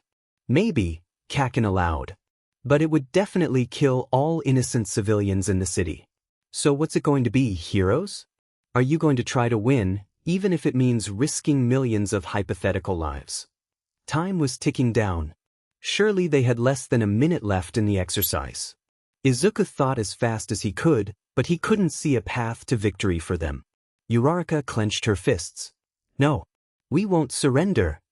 She ran towards the bomb, and Kaken's fingers twitched on the pin of his grenade gauntlet, but Izuku acted faster than either of them. Everyone, Ida included, gaped at him in surprise when he wrapped the capture tape around Uraraka. "Deku," she cried, dismayed. "I'm sorry," he gritted, glaring at the floor. "But Kaken's right. Even if we dodged, even if he didn't blow up the bomb this time, we're talking about fighting a guy who makes explosions, in a room with a nuclear bomb. It's guaranteed to go off eventually. There's no way this fight ends without the whole city going up in flames." Izuku raised his eyes and scowled at Kaken, who appeared to be just getting over his shock. "We surrender." There was a long silence before All Might's voice sounded over the loudspeakers. In this round, victory goes to Team D." Uraraka huffed and ripped the capture tape off, stalking out of the door angrily. Ida had also removed his tape and seemed unsure whether to congratulate his partner or scold him. That was very unheroic. "Although, I suppose we were villains and I am very glad to win." "Thank you. But, were you really willing to explode me?" Ida asked plaintively. Kaken barely glanced at him. "F off, private school. I want to talk to Deku." Ida meeped and retreated, throwing an apologetic look over his shoulder at Izuku. Izuku couldn't even look at Kaken. He was furious at himself. He'd forgotten all about the capture tape until the very end. If he'd used it on Kaken instead of being self-righteous and punching the boy, then he and Uraraka would have won the challenge. Kaken must think that Izuku was a total idiot. Kaken's feet entered Izuku's field of vision. "Hey Deku," he called. Izuku looked up. There was a weird glint in Kaken's eyes that Izuku didn't recognize. "I'm pretty sad. That rocket move was my second best move and you shook it off like it was nothing. I'm effing furious that I had to use a dirty trick to beat you." Kaken smirked. "But then again you had to resort to tricks to beat me, so I guess we're even." Izuku finally understood what he was seeing. "We're even." He didn't just mean even, he meant equal. The strange look in Kaken's eyes was respect. Izuku's bottom lip trembled and his eyes watered. "K Kaken." Kaken blushed and reached out hesitantly, like he wasn't sure what to do. After a moment, he decided on ruffling Izuku's hair. "Jesus, Dad." It was hardly even a compliment. "Don't cry about it or anything." Izuku gulped and wiped at his eyes. "Alright, it's just, Kaken, we studied a lot together in middle school. I know it made me do my best and it did for you too." Tellingly, Kaken didn't deny it. "So, let's do that again now in high school. Let's get stronger together, so that the next time we face each other, neither of us have to hold back." Amazingly, Kaken smiled at him, a real smile, not a smirk. "I look forward to it, Deku." When they got back to home base, their classmates were waiting to congratulate them. Kirishima and Kaminari gushed over Kaken's performance, while Tsu pulled Izuku aside. "That was amazing. Ribbit. I wouldn't have lasted 2 minutes against Bakugo and you beat him, kind of." Izuku chuckled and rubbed the back of his head. "Ah, thanks, Tsu. I still lost though." "Even so," interjected Yaoyorozu. "Your logic was correct. Fighting with Bakugo in the same room as the bomb would have been inexcusably reckless. Any real hero would have made the same choice as you." "Yeah," agreed Uraraka, who was looking sheepish. Sorry for getting mad, Deku. I was so pumped up about the challenge." But Yaoyorozu's right. It was reckless of me to keep fighting like that. If that had been real, and you hadn't stopped me, I would have gotten everyone killed. "Oh, thanks Yaoyorozu." "Thanks Uraraka," beamed Izuku. Plus, Kaminari called over from next to Kaken. "You totally kicked Bakugo's butt. He didn't stand a chance against a—" "Say that to my face, you be—" roared Kaken, who had a fistful of Kaminari's shirt. "Midoriya's quirk is rather impressive," agreed Yaoyorozu, as if there weren't any commotion going on behind her. "Students," cried All Might, shocking Kaken into dropping Kaminari. "Such camaraderie. It's truly commendable. However, it's time to analyze Team A and Team D's challenge." The class proceeded to discuss their battle, although much of the conversation was focused on Kaken and Izuku's individual spar. Pretty much everyone was impressed at their fighting prowess. "And now," began All Might, "the time has come to award the title of Match MVP. For the first battle, the MVP is Midoriya Izuku." His mouth fell open. "What? But All Might, I lost." All Might grinned at him. "Perhaps, and trust me, I strongly considered Bakugo for his brilliant bluff with the bomb." "It wasn't a bluff," growled Kaken. "But," continued All Might, "in the end, I think you taught everyone here a valuable lesson, young Midoriya." All Might's expression sobered. "Listen carefully, students." They shifted uneasily, recognizing that the mood had changed. You will find that there are times in a hero's career where the price of victory is higher than that of defeat. What if a villain was holding hostages and you had to decide between letting the villain escape or saving the hostages' lives? All Might looked at them all gravely, meeting their eyes one by one. A true hero understands that victory is meaningless if it comes at the expense of innocent people. Sometimes you must be willing to sacrifice your pride. You must be willing to lose for the greater good. So, for that reason, although he was on the losing team, the prize of MVP is Midoriya's. All Might? Izuku was openly sobbing, so much that Uraraka and Tsuyu inched away from him to keep themselves dry. "I promise. I won't forget this." "Excellent. Keep making me proud, my boy." Izuku sniffled, wiping at his eyes. Yes, sir. After the next group made their way to the arena, Uraraka got a sly look on her face. Ada, come over here. She pulled him into a hug and pushed his head down to her shoulder. Uraraka stroked his hair. They'd never hugged before. It was pretty nice. You did great. Thanks, Uraraka, Izuku mumbled. Call me Achiko. I'll call you Deku meat if you don't stop pawing at Deku. Izuku was suddenly pulled from Achiko's arms. Before he really understood what was happening, Kaken had an arm wrapped around his shoulders and was scowling down at Achiko. Rather than look upset, however, Uraraka grinned smugly like the canary that got the cream. Kaken realized that the whole thing was a ploy to make him jealous at about the same time that Izuku did, but Izuku wrapped an arm around his waist before he could pull away. Izuku made a mental note to remember how sneaky Achiko could be. Thanks for, rescuing me, Kaken, Izuku teased. Kaken glowered mutinously, but his arm didn't leave Izuku's shoulders. Whatever, Deku, he muttered. As they settled in to watch the rest of the matches, Izuku couldn't help but smile to himself. Today he'd held Kaken's hand, earned his respect in battle, made All Might proud of him, and impressed a bunch of new friends from class. He was one step closer to achieving his dream. There was a knock at the door. Izuku bolted up from his seat at the kitchen table and waved at Mom to sit back down. That's just Kaken. We're going out. He froze and stared at her like a deer caught in headlights. I don't mean going out. Just like going outside as in out there. Izuku pointed out their window. But not like out the window. That'd be silly. Of course, me and Kaken could jump out the window and be just fine. We're training to be heroes and all. But that'd be against the rules about using quirks in public. We're just gonna walk down the stairs like completely normal friends do all the time, in a friendly way. Mom's eyebrows had been steadily raising throughout his mumble storm. She pet her head at him. So, Mom said carefully, you and Dash. Bye, Mom, gotta go. Izuku flung the door open and slammed it shut behind him, panting like he just ran a marathon.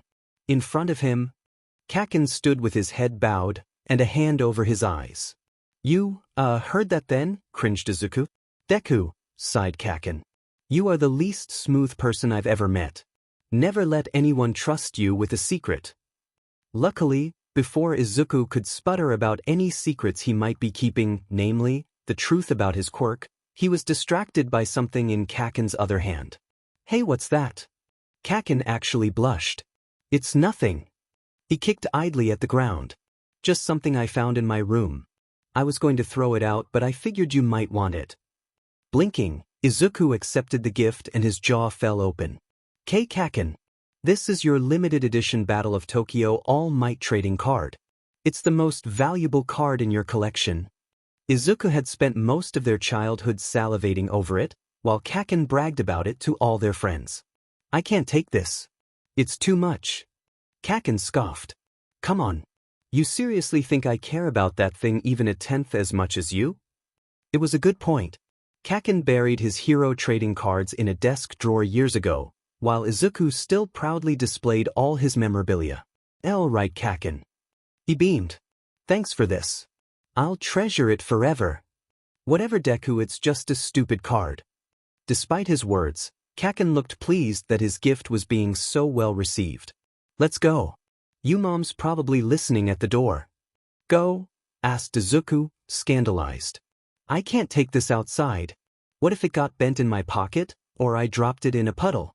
What if I got a fingerprint on it? Izuku was horrified at the thought. I'll put it in my room. Just a second. He burst back into the apartment and ran to his bedroom. Mom stood suspiciously close to the entrance, as if she had been eavesdropping and only had a moment to move out of the doorway. Vaguely, he was aware of Mom inviting Kaken inside. She'd been unsure of Kaken at first, but after years passed and they remained friends, she'd warmed up to him. Izuku frowned at his room. He'd have to decide on the perfect spot for the card later, but for now he placed it carefully on the center of his desk, apologetically shifting an All Might action figure to the side. When Izuku returned to the kitchen, Kaken looked kind of harried while Mom was asking him increasingly probing questions. Thanks, Mom, we'll be out of your hair now, said Izuku desperately. He grabbed Kaken's hand to pull him outside, but realized that he'd made a mistake when Mom's eyes locked onto their clasped hands like a heat-seeking missile. Izuku blushed red to the roots of his hair.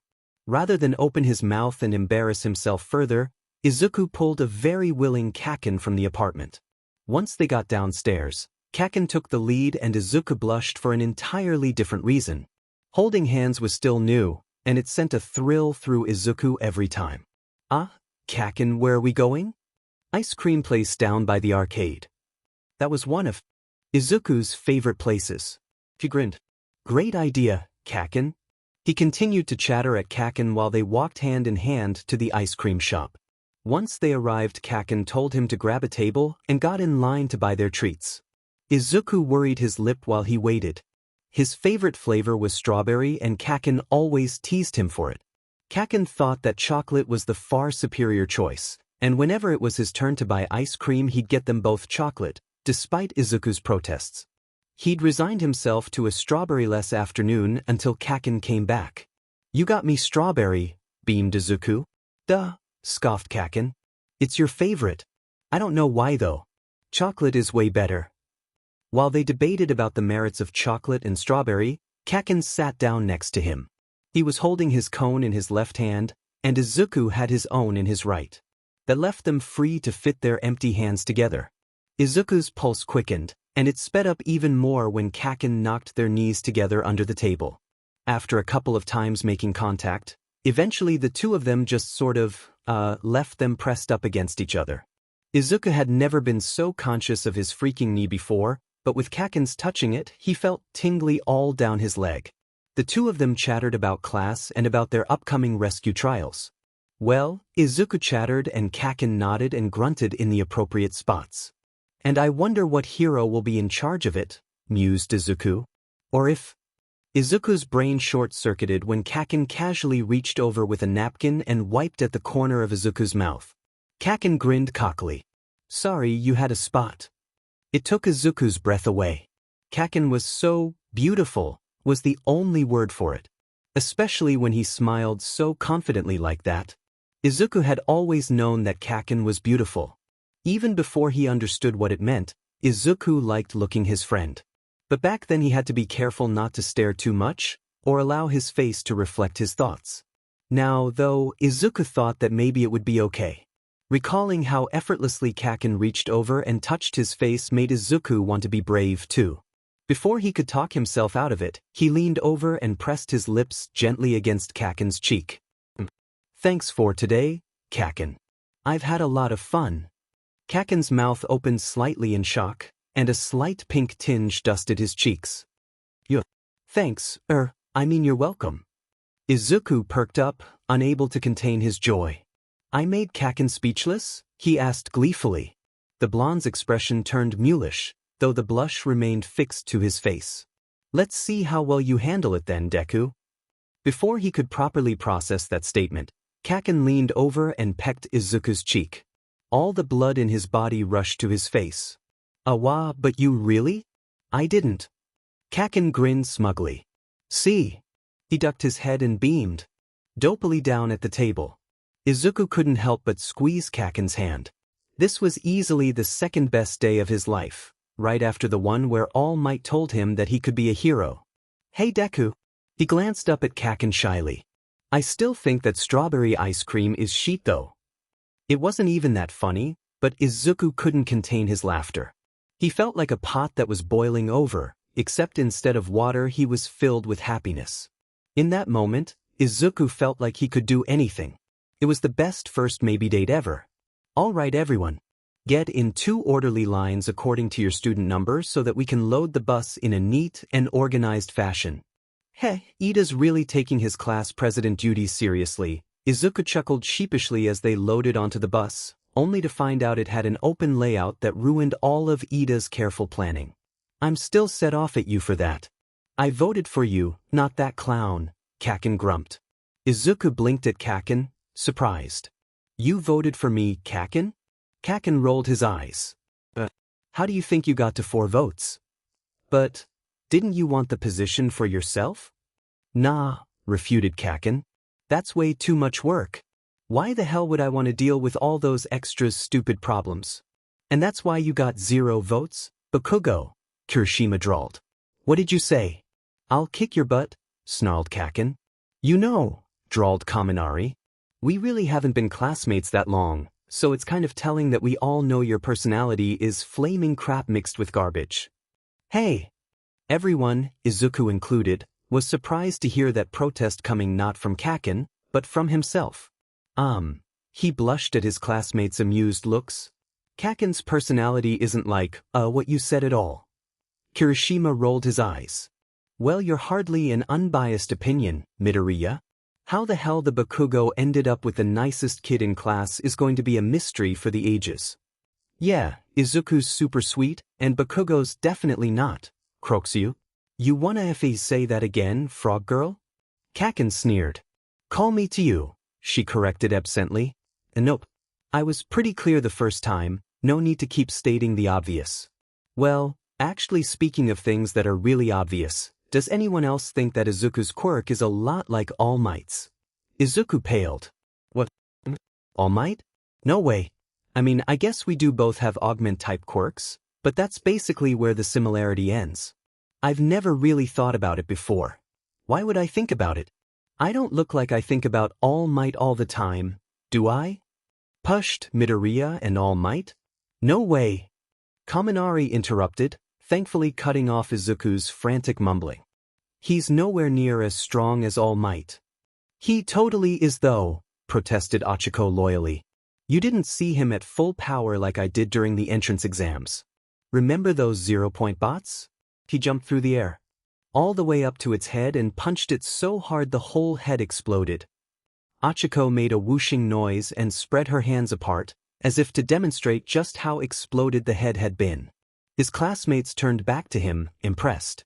No way, Midoriya, Kaminari said. Yeah, if you're that strong, how come you didn't go full power in the quirk assessment test or the battle trial? Asked Dashido.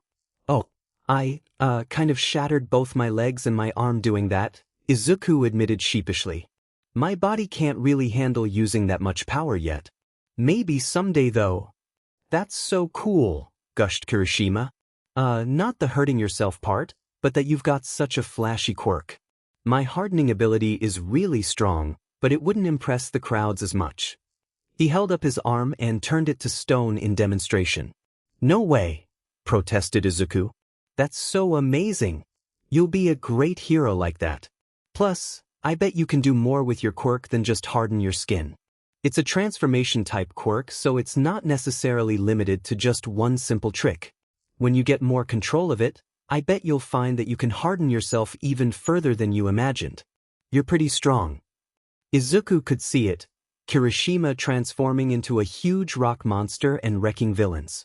You'll be totally awesome, cheered Izuku. Kirishima looked somewhat taken aback before he grinned. Thanks, Midoriya. That might be the nicest thing anyone's ever said to me. Oh, I'm sure other people have said way nicer things. Izuku chuckled awkwardly. Maybe that's why you and Bakugo get along so well, opposites attract and all that.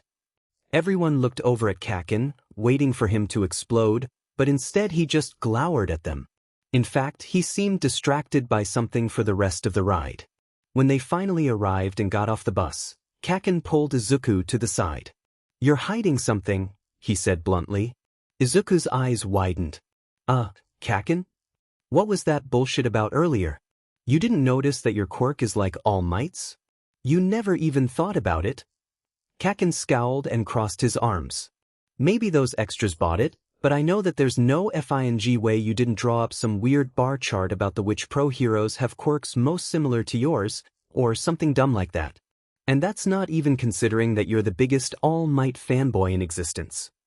Stupid, stupid, stupid. Izuku had been so focused on denying any relation to All Might that he hadn't stopped and considered that Kaken would obviously find that weird. The Izuku he knew would be beyond thrilled to hear of any comparison to the #1 hero. That'd be pretty arrogant, tried Izuku. I wouldn't want people thinking that I was saying my quirk's as cool as All Might's. Kaken frowned down at him.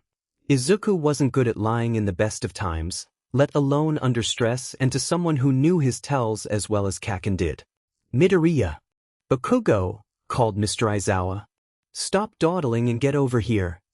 Sorry, sir, called Izuku. He took the opportunity to jog back over to the class, but he knew that he was just delaying the inevitable.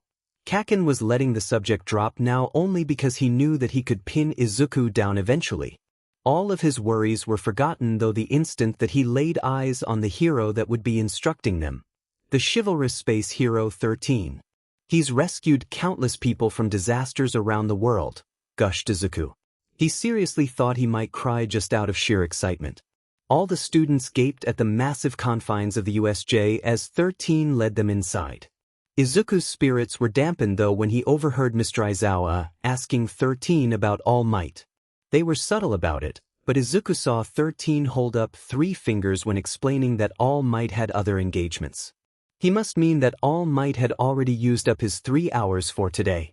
Izuku knew that his mentor was incredibly capable, but he couldn't help but worry that All Might was pushing himself past his limits. 13 distracted him by explaining that many of their powers could be deadly if they weren't careful.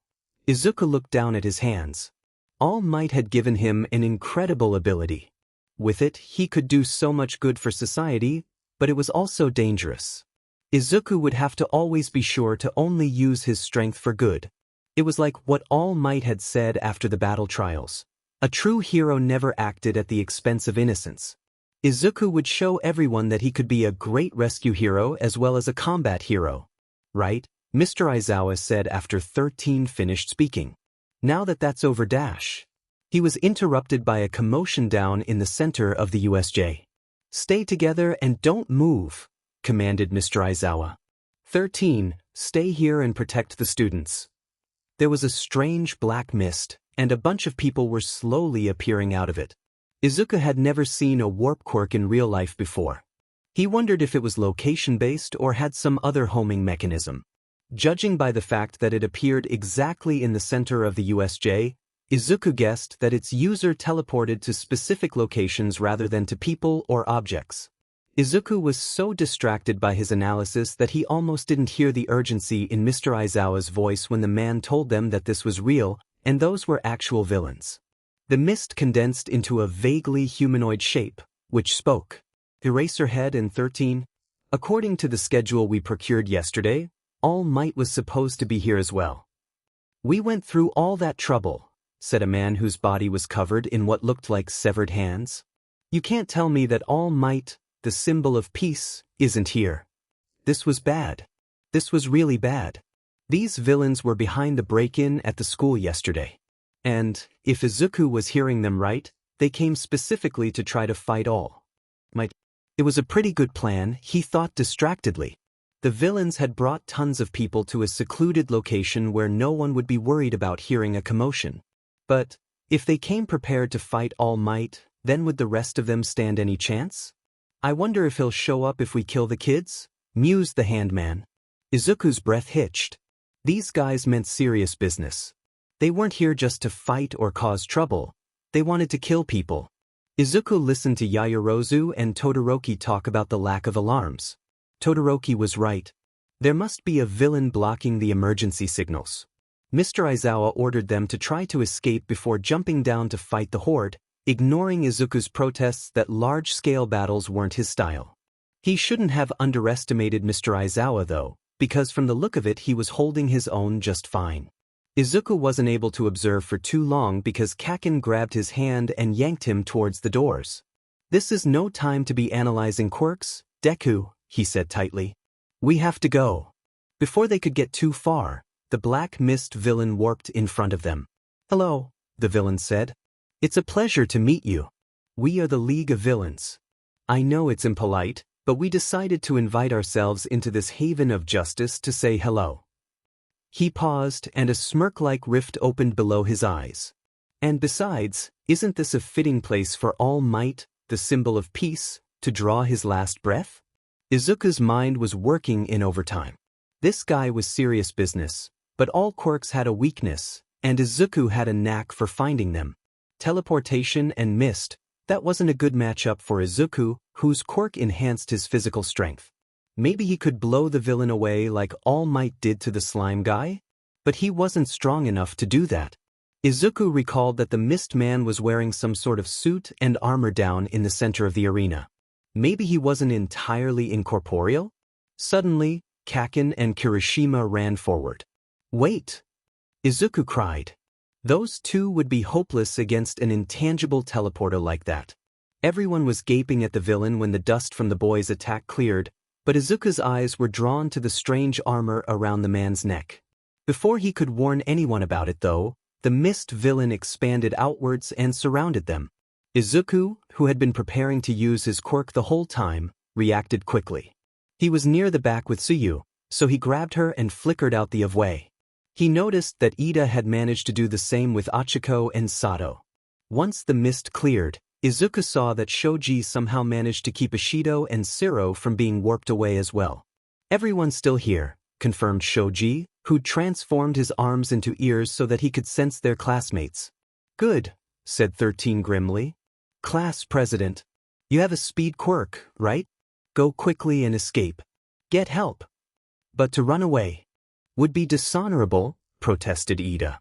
While 13 was convincing Ida that retreat was the better option, Izuku focused on his strategy. He kept his eyes peeled during 13's confrontation with the villain.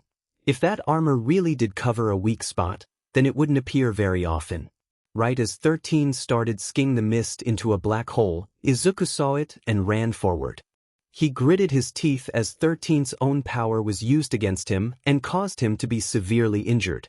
There was no time. Izuku had to strike with all his strength while the enemy was distracted. The villain noticed Izuku just a moment too late. His fist made contact with the armor, and his punch was even more effective than he'd imagined. Izuku was used to hitting things with substance, like trees or posts, or even people. The villain, however, was mostly incorporeal and barely weighed anything. Plus, he'd used as much of One for All's power as he could handle. The villain's armor shattered, and he went flying, eventually bouncing down the stairs and landing amongst the other intruders. He didn't get up. Izuku gaped down at the scene. He'd really done major damage to that villain. He might even have. Izuku didn't have to worry, because in that moment he noticed what else was going on down in the center of the arena. The weird monster whose brain was exposed had Mr. Aizawa crushed against the ground, and he looked seriously hurt. Plus the hand guy was staring up at them. Ida, Izuku whispered. Quick, while they're distracted you have to go get help.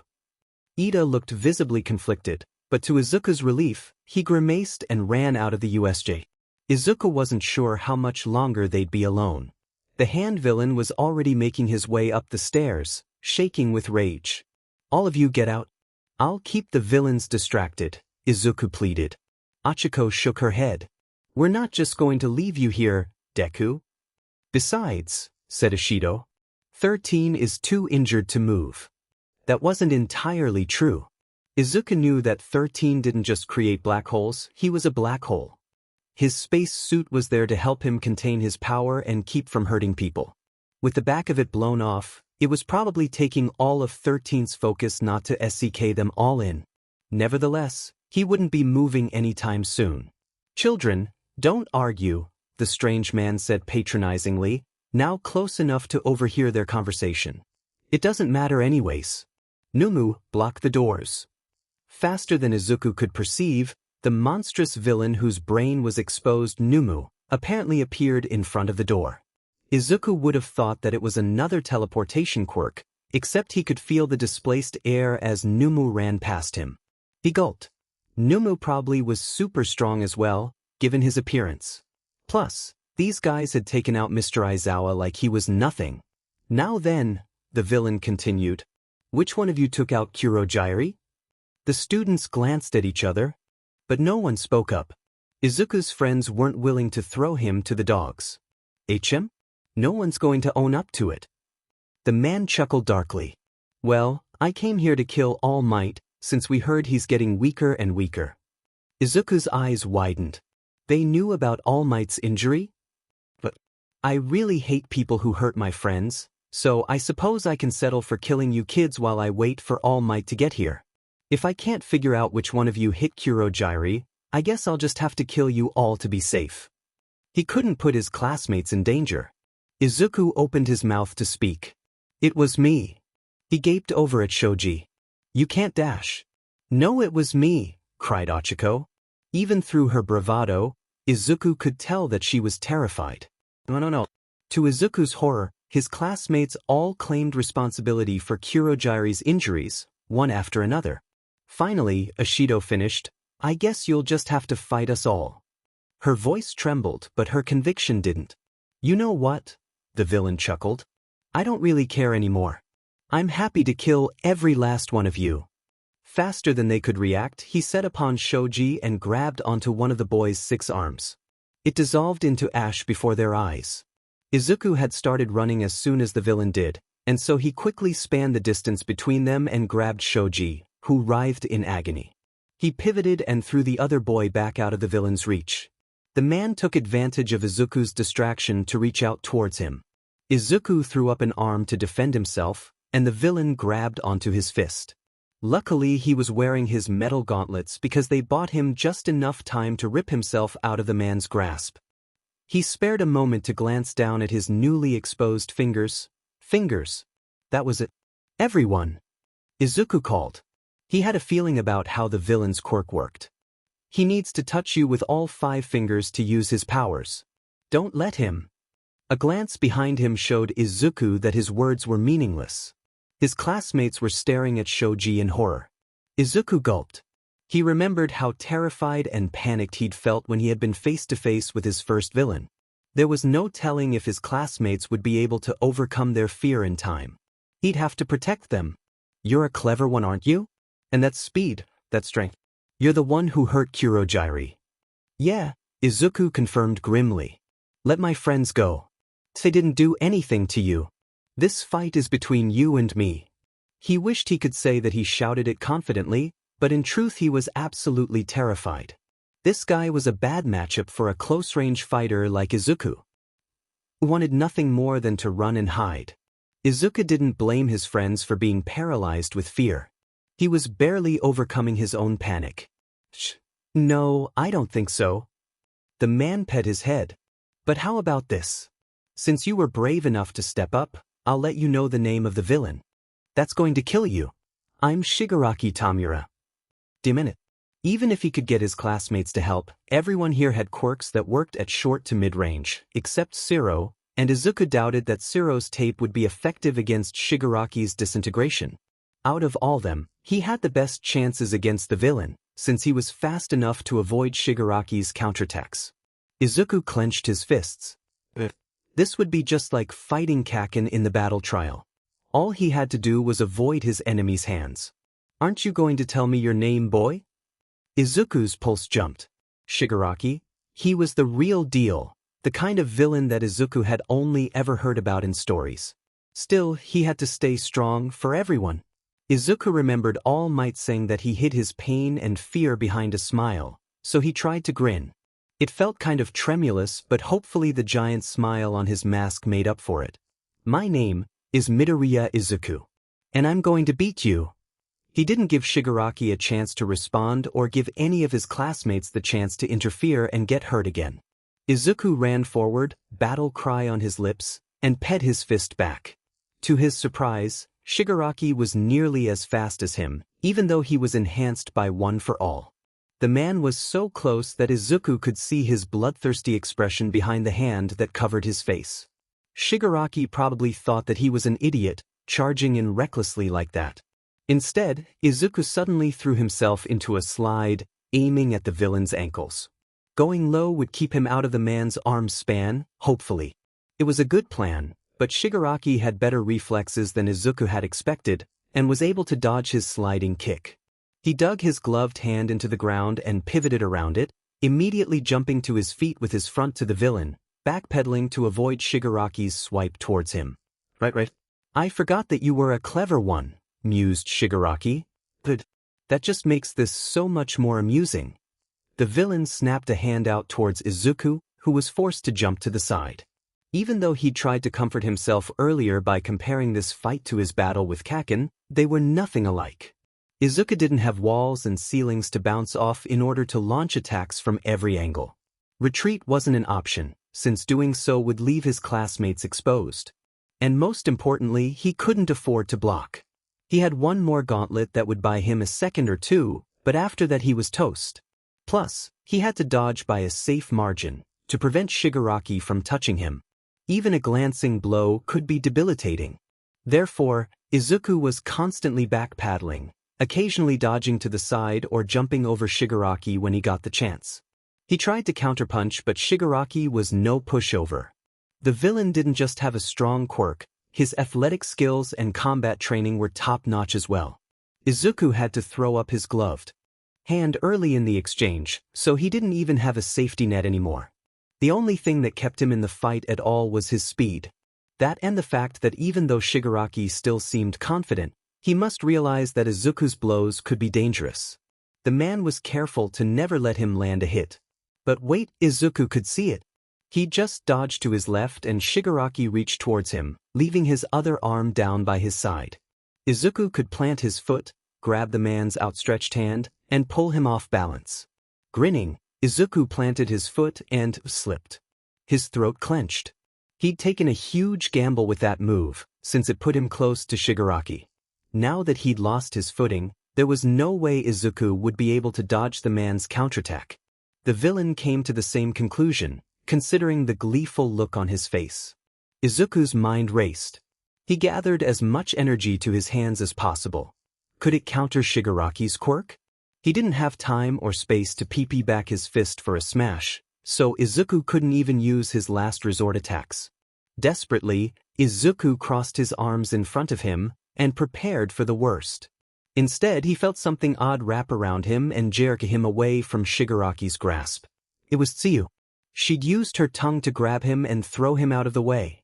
His relief quickly melted into horror as his instincts blared at him. Tsuyu had turned her head in order to throw him. Her back was to Shigaraki, who was cunning and vindictive and fast. Just as Izuku suspected, the villain didn't hesitate for an instant, launching himself towards the girl who'd robbed him of his prey, both hands extended towards her. Tsuyu wouldn't react fast enough. Izuku knew it. He knew it. There was no way that he could reach her in time either. He was still in the air. Still, he'd been prepared to use a smash, so Izuku pet his fist back. Maybe he could create a shockwave like All Might did and blow Shigaraki back. Tsuyu would be in the line of fire, but she'd be better off than if Shigaraki got her. Nevertheless, Izuku would hold back some. He reinforced his body as best he could to prevent the backlash that was sure to follow. Smash! Izuku screamed, moving his hand forward. He could feel the strain on his body and heard a single crack from his arm. Izuku was immediately blown back by the shockwave, and when he hit the ground he tumbled backwards until he collided with the wall. Izuku immediately raised his head and looked towards where Tsuyu and Shigaraki had been. There was a massive cloud of dust obscuring his line of sight. Izuku waited with bated breath for it to clear. Eventually, it settled and he could see. Numu? Numu was standing where Shigaraki had been, and he looked completely unscathed by Izuku's shockwave. No, wait, Numu was in front of where Tsuyu last stood. But that would mean... Suddenly, it clicked, and Izuku felt as if an icy fist reached inside him and twisted at his guts. Numu. Block the... That meant there hadn't been anything keeping Shigaraki from... Smash! Shigaraki's voice asked from behind Numu. The villain poked his head out from behind the monster, and then pushed Numu away. Izuku couldn't see Tsuyu anywhere. You definitely said, smash, and that power, it's just like All Might's. Shigaraki peered at him curiously.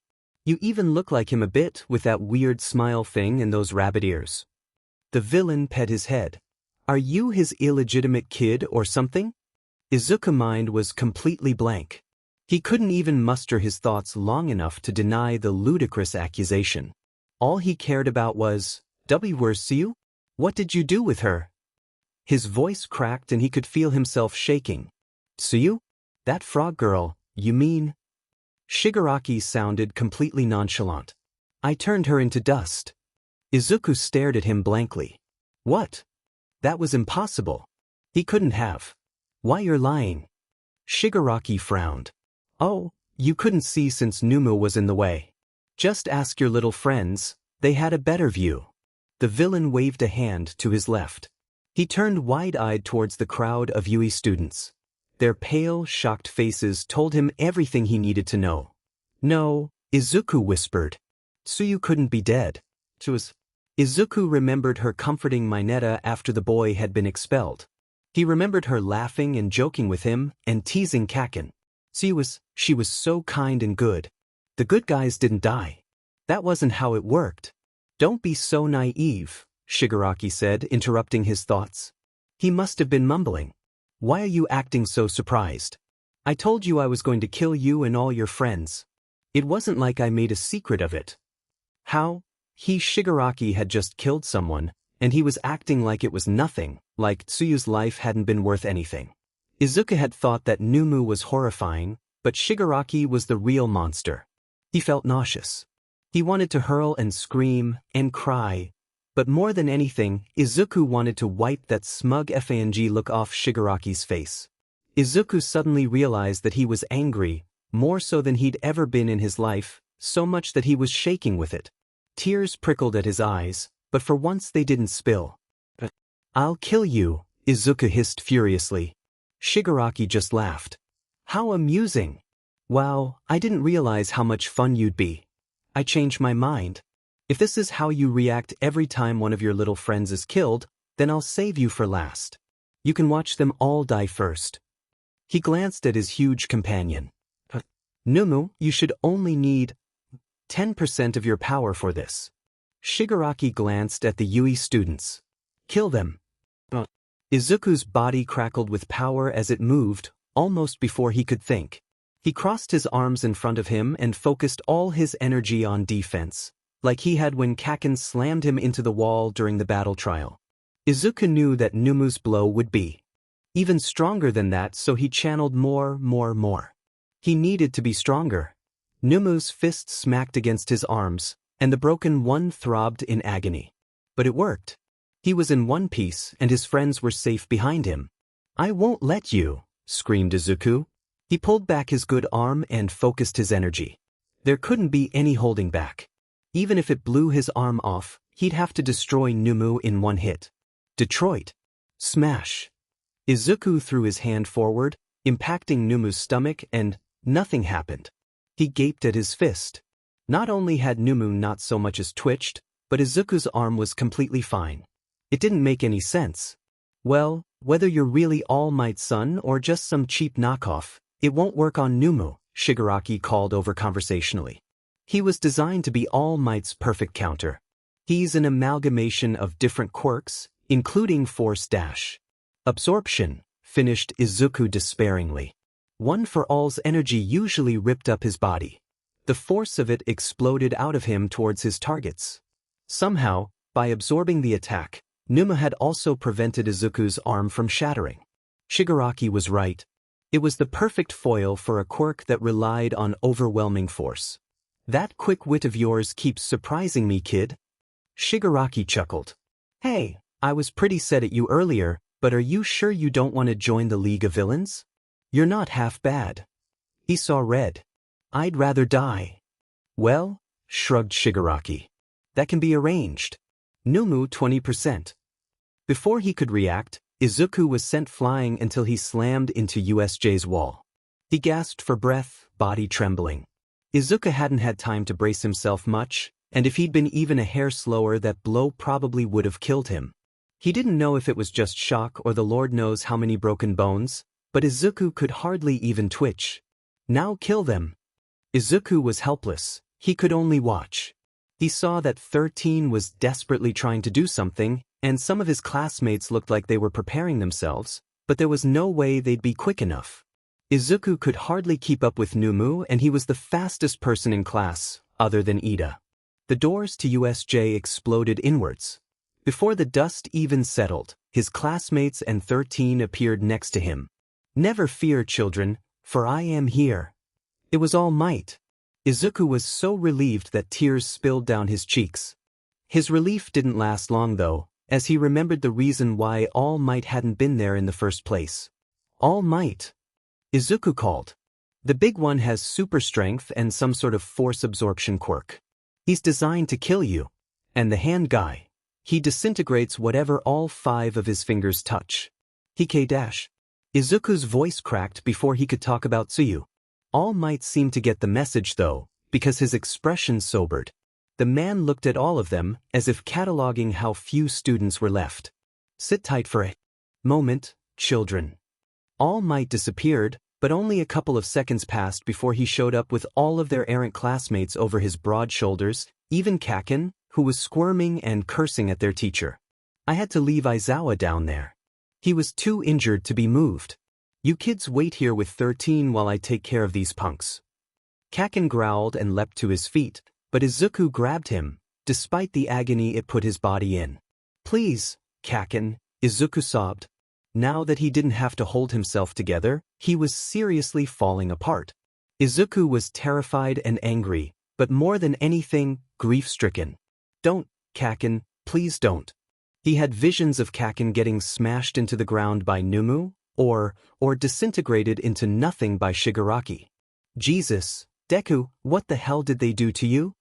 Through his tears, Izuku could see that Kaken looked genuinely scared. His hands hovered over Izuku, afraid to make contact. Izuku probably looked like a mess, full of broken bones and covered in blood and dirt. Izuku had never seen Kaken look afraid before. It freaked him out even more. I'm fine. I'm fine. Izuku did his best to pull himself together. He was the only one who knew that All Might was already pushing his limits. He had to stay strong, in case he was needed again. Izuku looked at his classmates. The dichotomy was stark. Those that had been with Izuku were either crying or looked like they wanted to.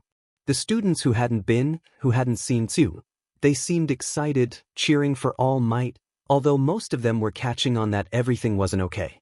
Like hell you're fine dash. Kaken was cut off by a huge boom. Izuku's head jerked back towards All Might's fight. What happened? All Might did a suplex like in pro wrestling, cried Kirishima. Indeed, when the dust cleared, Izuku saw that Numu had been buried down to his waist in the concrete floor. It was a good plan, but ultimately it'd be useless. Numu was too powerful for that to stop him for long. Impressive, All Might, admitted Shigaraki. Even in this state, you're still a force to be reckoned with. But Numu is as strong as you are. Numa, attack. There was a tense moment where everyone stared at Numu, but the creature didn't move at all, not even a twitch. It hit him. All Might. Numu responds to verbal orders. Izuku shouted. He can't hear Shigaraki right now. Quick, if you take out Shigaraki then Numu will be useless. Is that so? All Might said. Shigaraki scratched at his neck nervously, so much that angry red welts appeared. Demand it. This wasn't how it was supposed to go. Sensei promised me. He said All Might was weak. This is your last chance, villain. Surrender or face my wrath. All Might sounded really angry. Your wrath? How typical of a government pawn to resort to violence. You heroes think you're so much better than us, but you never stop to consider that violence only begets more violence. Do you think that children just wake up one day and decide to become villains? No, it's the poor and downtrodden dregs of society like me who are left no other option. You heroes are just tools of oppression. After all, the entire hero system only works while there are villains to beat down further. Shigaraki panted, almost frothing. But you all are just like us. The only thing that separates heroes from villains is a government permit. Once I kill you, everyone will see it. Shigaraki suddenly turned to Izuku, who flinched backwards. That boy attacked Kurogiri. My friend might be dead. What makes him so different from me? Shut up, commanded All Might before Izuku could reply. Don't you dare compare yourself to that boy. What makes him different from you? Well, he didn't go to your school and attack you, for one. Any damage he may have done to your lackey was in defense of himself and his friends. You villains always have some self-pitying excuse, but cut the crap. You're not doing this for a noble reason. You hurt people because you like it, plain and simple. Shigaraki tensed at having his deception uncovered so easily. That's enough, continued All Might. I don't want to hear another one of your poisonous words. Before Shigaraki could react, All Might appeared behind him and knocked him out with a chop to the neck. Izuku was tense, waiting for the other shoe to drop, but nothing happened. It seemed like this nightmare was finally over. He didn't even have to worry about All Might pushing himself too hard, because the other teachers from Yui arrived shortly thereafter. Cementos, cover that one up. All Might pointed to where Numu was buried. Don't let him hear anything. Midnight, make sure this other guy doesn't wake up. All Might, called Yaoyorozu. There's another one with a warp quirk. I don't know what happened to him, but he's dangerous. Midoriya took him out, responded Siro shakily. That was the Kurogyri guy they were talking about. I think his quirk is location-based, Izuku added fuzzily. It sounded to him like his voice was coming from someone else a kilometer away. He appeared right in the center of USJ, and I never saw any warp totems being used. Izuku swayed a bit, and would have collapsed to the side if Kaken hadn't caught him. He probably had a concussion from the impact with the wall, Izuku mused. Plus an adrenaline crash, and the pain from all his other injuries, and… Midoriya! Someone cried. He didn't know who. He just tried to keep hold of Kaken. Kaken, Izuku mumbled. If there was a response, he didn't hear it before blackness covered his vision. For a blissful moment, there was nothing but silence as his consciousness fled. Mercifully, he knew no more. Izuku woke slowly, feeling muzzy and exhausted. He was laying down. How had he gotten to his bed? What? He didn't recognize his surroundings. It looked like some sort of clinic. Something shifted beside him. Furrowing his brow, Izuku saw that it was Kaken. It appeared as though the other boy had been seated next to the bed, resting his head on it. He was holding Izuku's hand. Hey Deku, he said quietly. What happened? Kaken looked tense. You don't remember? USJ? Izuku shook his head. No, I remember that. I mean, what happened after I passed out? Good. Kaken relaxed a bit. They said you'd be fine, but you had a concussion and memory losses. Well, it doesn't matter anyway. You're fine. You had a stupid amount of broken bones and, like I said, a concussion, but Recovery Girl fixed you up. You've only been out for an hour or so. Izuku rubbed at his eyes blearily. Is everyone else all right? Kaken nodded. The teachers had it pretty bad. Aizawa's still in surgery, but they think he's gonna be okay. The docs weren't worried about 13 at all. Other than Frog Girl Dash. Tsuyu, snapped Izuku. He swallowed. She liked to be called Tsuyu. Kaken's gaze was downcast. Yeah, sorry. He wanted to be mad at Kaken still, but he was too exhausted to muster up that much emotion. Besides, Izuku could count the number of times that Kaken had told him, sorry, on one hand. The blonde must really be off balance. I just mean, you were the only other person seriously injured. No one else needed more than basic first aid. Logically, Izuku knew that he'd faced the toughest opponents, the ringleaders. Still, it was galling to know that everyone else had escaped completely unscathed, while he managed to get someone killed. I'm sorry, Izuku whispered. For what? Kaken squeezed his hand. I don't know. I'm really tired, admitted Izuku. Recovery Lady's quirk works by taking the energy she needs from your body. She said you'd be exhausted. She only let me stay if I promised not to bother you. Huh. That was an interesting quirk. Blearily, Izuku wondered a little bit why One for All's energy couldn't compensate for that, but he was even too exhausted to think about quirks. Kaken pursed his lips. You should rest. You look like you need it. Izuku nodded slowly, not staying awake long enough to feel Kaken card a hand through his hair. He went in and out of consciousness after that. At one point, he heard Kaken swearing, and what sounded like Kaken's mom cursing right back. When Izuku woke up all the way and didn't see Kaken around, he figured that the boy had been dragged home by his parents. Instead, All Might sat in the chair next to him, in his smaller form. Apparently, Izuku had recovered enough strength that the foggy film around his emotions lifted, because his grief suddenly stabbed him like a knife. Izuku's eyes welled with tears. I'm sorry, All Might. I'm so sorry. I failed you. All Might looked pained. No, young Midoriya, The blame rests entirely on my shoulders. Those villains were there for me. I wasted all my energy on matters that didn't need my attention. If I had been there like I was supposed to be, then none of this would have happened. Young Azui paid for my arrogance and irresponsibility. Tsuyu, corrected Izuku. She liked to be called Tsuyu. Tsu then, said All Might gently. He studied Izuku before speaking cautiously. You know that what happened to her wasn't your fault. Yes, it was. Izuku was struggling to hold back his tears. Crying wouldn't do anything to help. She shouldn't even have been in the line of fire. She put herself at risk to save me. Don't disrespect her like that, Midoriya, All Might said sternly. His head jerked upwards, wide eyes meeting All Might's gaze. What? What if you'd been the one killed? Would you want your classmates beating themselves up for not acting faster? That's different, protested Izuku. I was trying to dash. You were trying to save your friends, just like Tsuyu was. All Might shook his head. I heard about what happened. By that point you'd all seen what Shigaraki's quirk could do. Tsuyu wasn't naive to the danger she was in. She chose to put herself at risk to save your life. And you know what? All Might finally broke eye contact, turning his head to the side to stare out the window. I wasn't lucky enough to get to know Tsuyu that well, but even a blind man could see what a kind girl she was. I think that, given the opportunity, she would make the exact same choice a second time. Izuku swallowed thickly and stared down at the bedsheets. He didn't know what to say, but All Might didn't seem to be waiting for a response. The man sighed. I'm sorry. I shouldn't be scolding you. It's never easy to lose a friend like that. Izuku nodded miserably.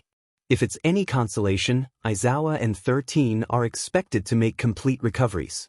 For that matter, the villain with the warp quirk Kurogiri should be completely fine also. He jerked his head up, meeting All Might's eyes. Why would I care about that monster? Spat Izuku. He knew it must be odd to hear such a tone coming from him, but the anger he'd felt at USJ after Tsuyu's death was rearing its ugly head again. His mentor seemed taken aback at his ferocity. I'd assumed that it would comfort you to know that you hadn't caused anyone, even an enemy, permanent harm, All Might said cautiously. Well, it doesn't, muttered Izuku angrily. I wish, he swallowed around the sudden thickness in his throat. I wish I had killed him and Shigaraki too. You cannot mean that, All Might protested, stunned. Channeling his inner Kaken, Izuku set his jaw mulishly. He wasn't entirely sure that he meant it either, but he still said, they deserve it. They're evil. Those people had broken into a school so that they could murder people. They were beyond redemption. It's not a hero's job to determine who deserves to live and who deserves to die, said All Might slowly. Our purpose is to save lives without prejudice. Sometimes, we are forced to use our powers to kill, but only when there is no other option. Killing out of anger or hatred. That is the path that leads to villainy. So you think I'm a villain now? Izuku muttered childishly. He knew he was being ridiculous and immature, but he was just so angry. He wasn't even mad at All Might, not that much. It was everything. Shigaraki killed Tsuyu, and laughed like it was nothing, and it wasn't fair. Nothing made sense anymore. The good guys had won, but the cost was too high. Like All Might said, victory at the expense of innocent lives was no victory at all. No, blurted All Might. That's not what I'm trying, that's not what I mean. The man sighed and covered his eyes with a hand. I'm not doing this right. I'm sorry, my boy. You deserve a better teacher than me. Nana was so much better than this. Izuku furrowed his brow. Nana? Seeing his confusion, All Might chuckled weakly. Shimura Nana was the seventh wielder of One for All, and my mentor. He hesitated. More than that, though, she was like a mother to me. In fact, perhaps it's time I tell you that story. What story? He muttered, still feeling a little churlish. The story of the man who gave me this injury. All Might patted his left side. Izuku's eyes widened. His mentor had his full attention now. You see, young Midoriya, I am not angry or disappointed in you. I'm scared because I've been in the exact same place that you are now, and I know just how very difficult it is to climb out of that hole. All Might bowed his head. and I fear that my guidance is insufficient. You are such an intelligent, talented pupil. It made me forget that you're still only a boy. You're not a bad teacher, protested Izuku weakly, loyal even in his anger. I'm not a little kid. All Might smiled mirthlessly. When you're as old as me, you'll realize just how young you are now.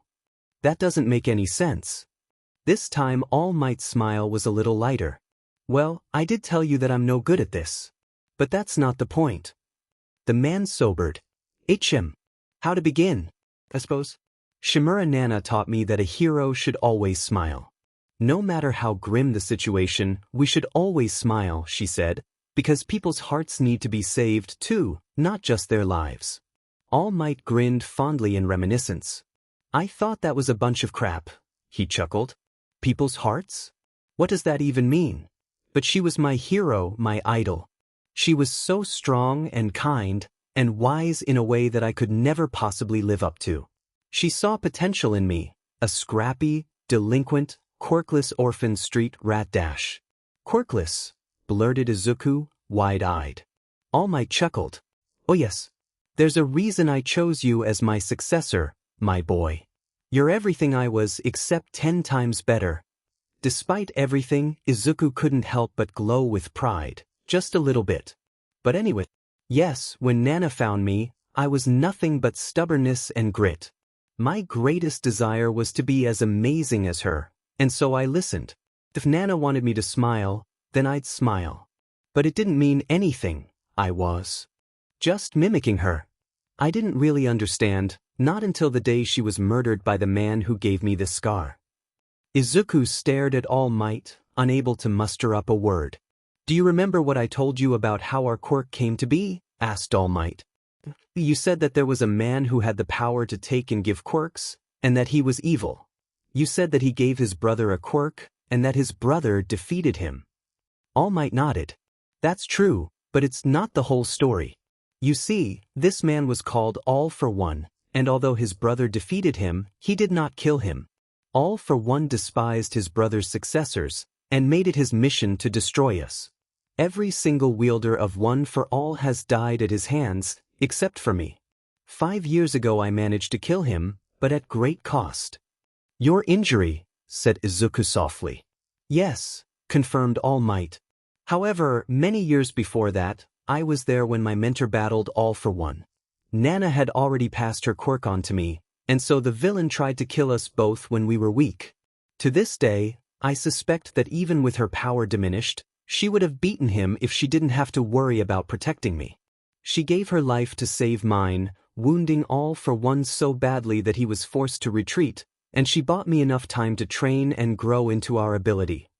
All Might ducked his head and gently tipped Izuku's chin upwards so that he was forced to meet the man's eyes. His injuries were so grave that any other man would have died. However, despite that, All for One looked me straight in the eyes, and he laughed. He murdered the person I loved most in the whole world, and laughed in my face. Izuku flinched, unintentionally pulling himself from All Might's grasp. He wished that he couldn't imagine what his mentor was talking about, but after Shigaraki, Izuku no longer had that luxury. I know how you're feeling now, young Midoriya, because I felt it then. I hated him more than I ever thought possible to hate anything. In that moment, I wanted nothing more than to make him hurt as badly as he'd hurt me. But then, All for One said something that I'll never forget. All Might chuckled mirthlessly. He was trying to destroy me. It's the height of irony that he saved me instead. You see, he told me, I thought killing Shimura would be the highlight of my day, but seeing her boy stare at me with my own eyes tops it. All Might grimaced. That was the day I saw the face of true evil and understood it. For you see, young Midoriya, evil has many forms and facets, but true evil creatures like Shigaraki and All for One, they are all the same. They may claim that they want money or fame or power or any multitude of things, but in the end their only goal is destruction.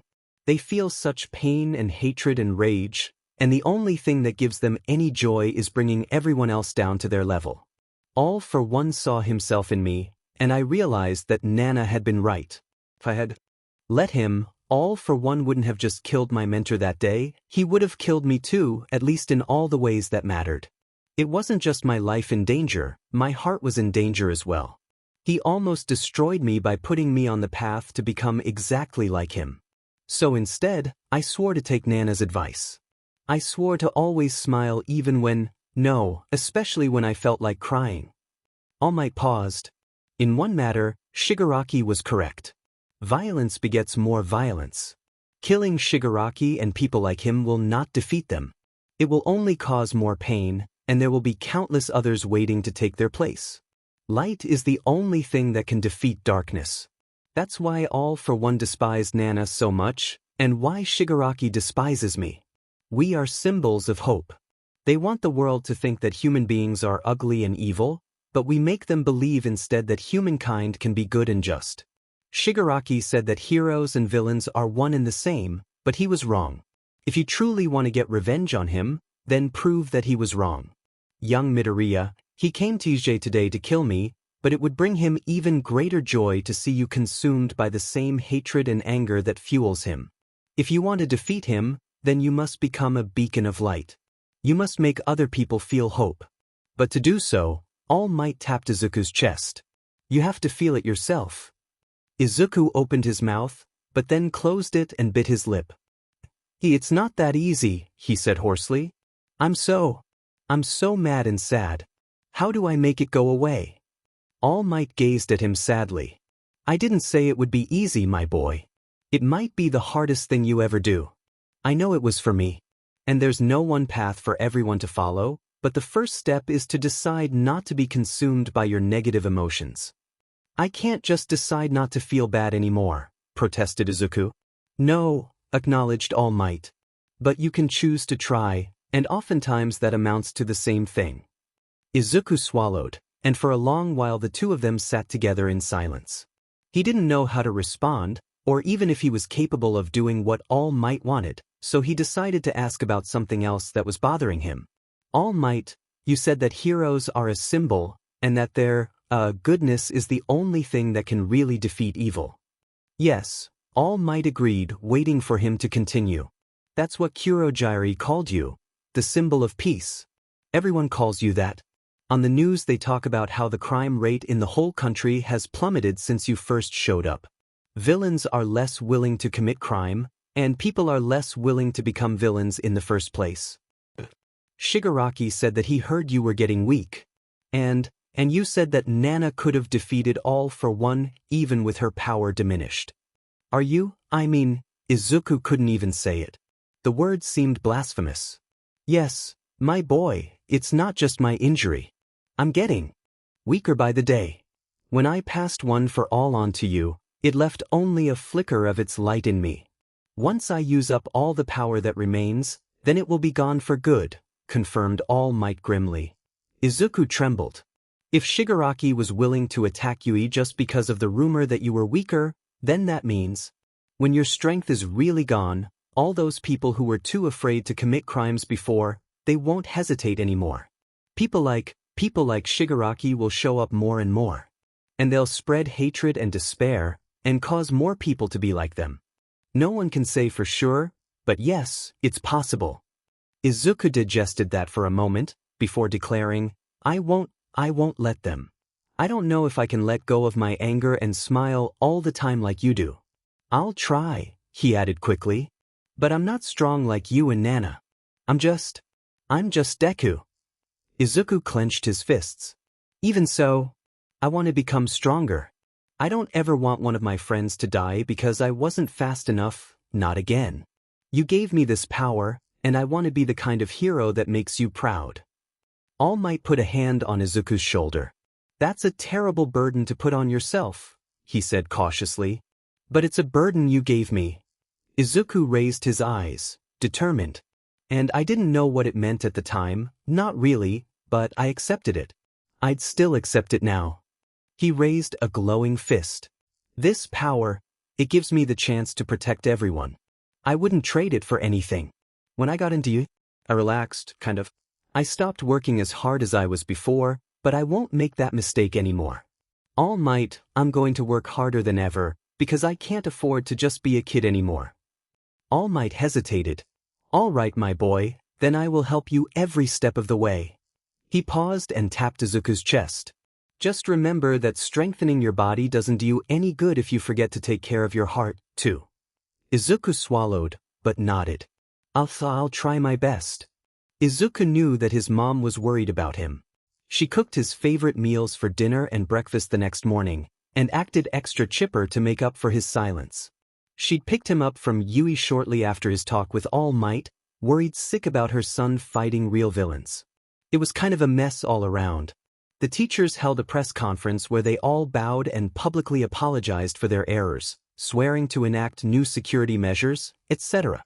Even though Izuku tried to put on a brave face for his mom, he knew that she wasn't fooled, especially since he immediately started working out, against medical advice.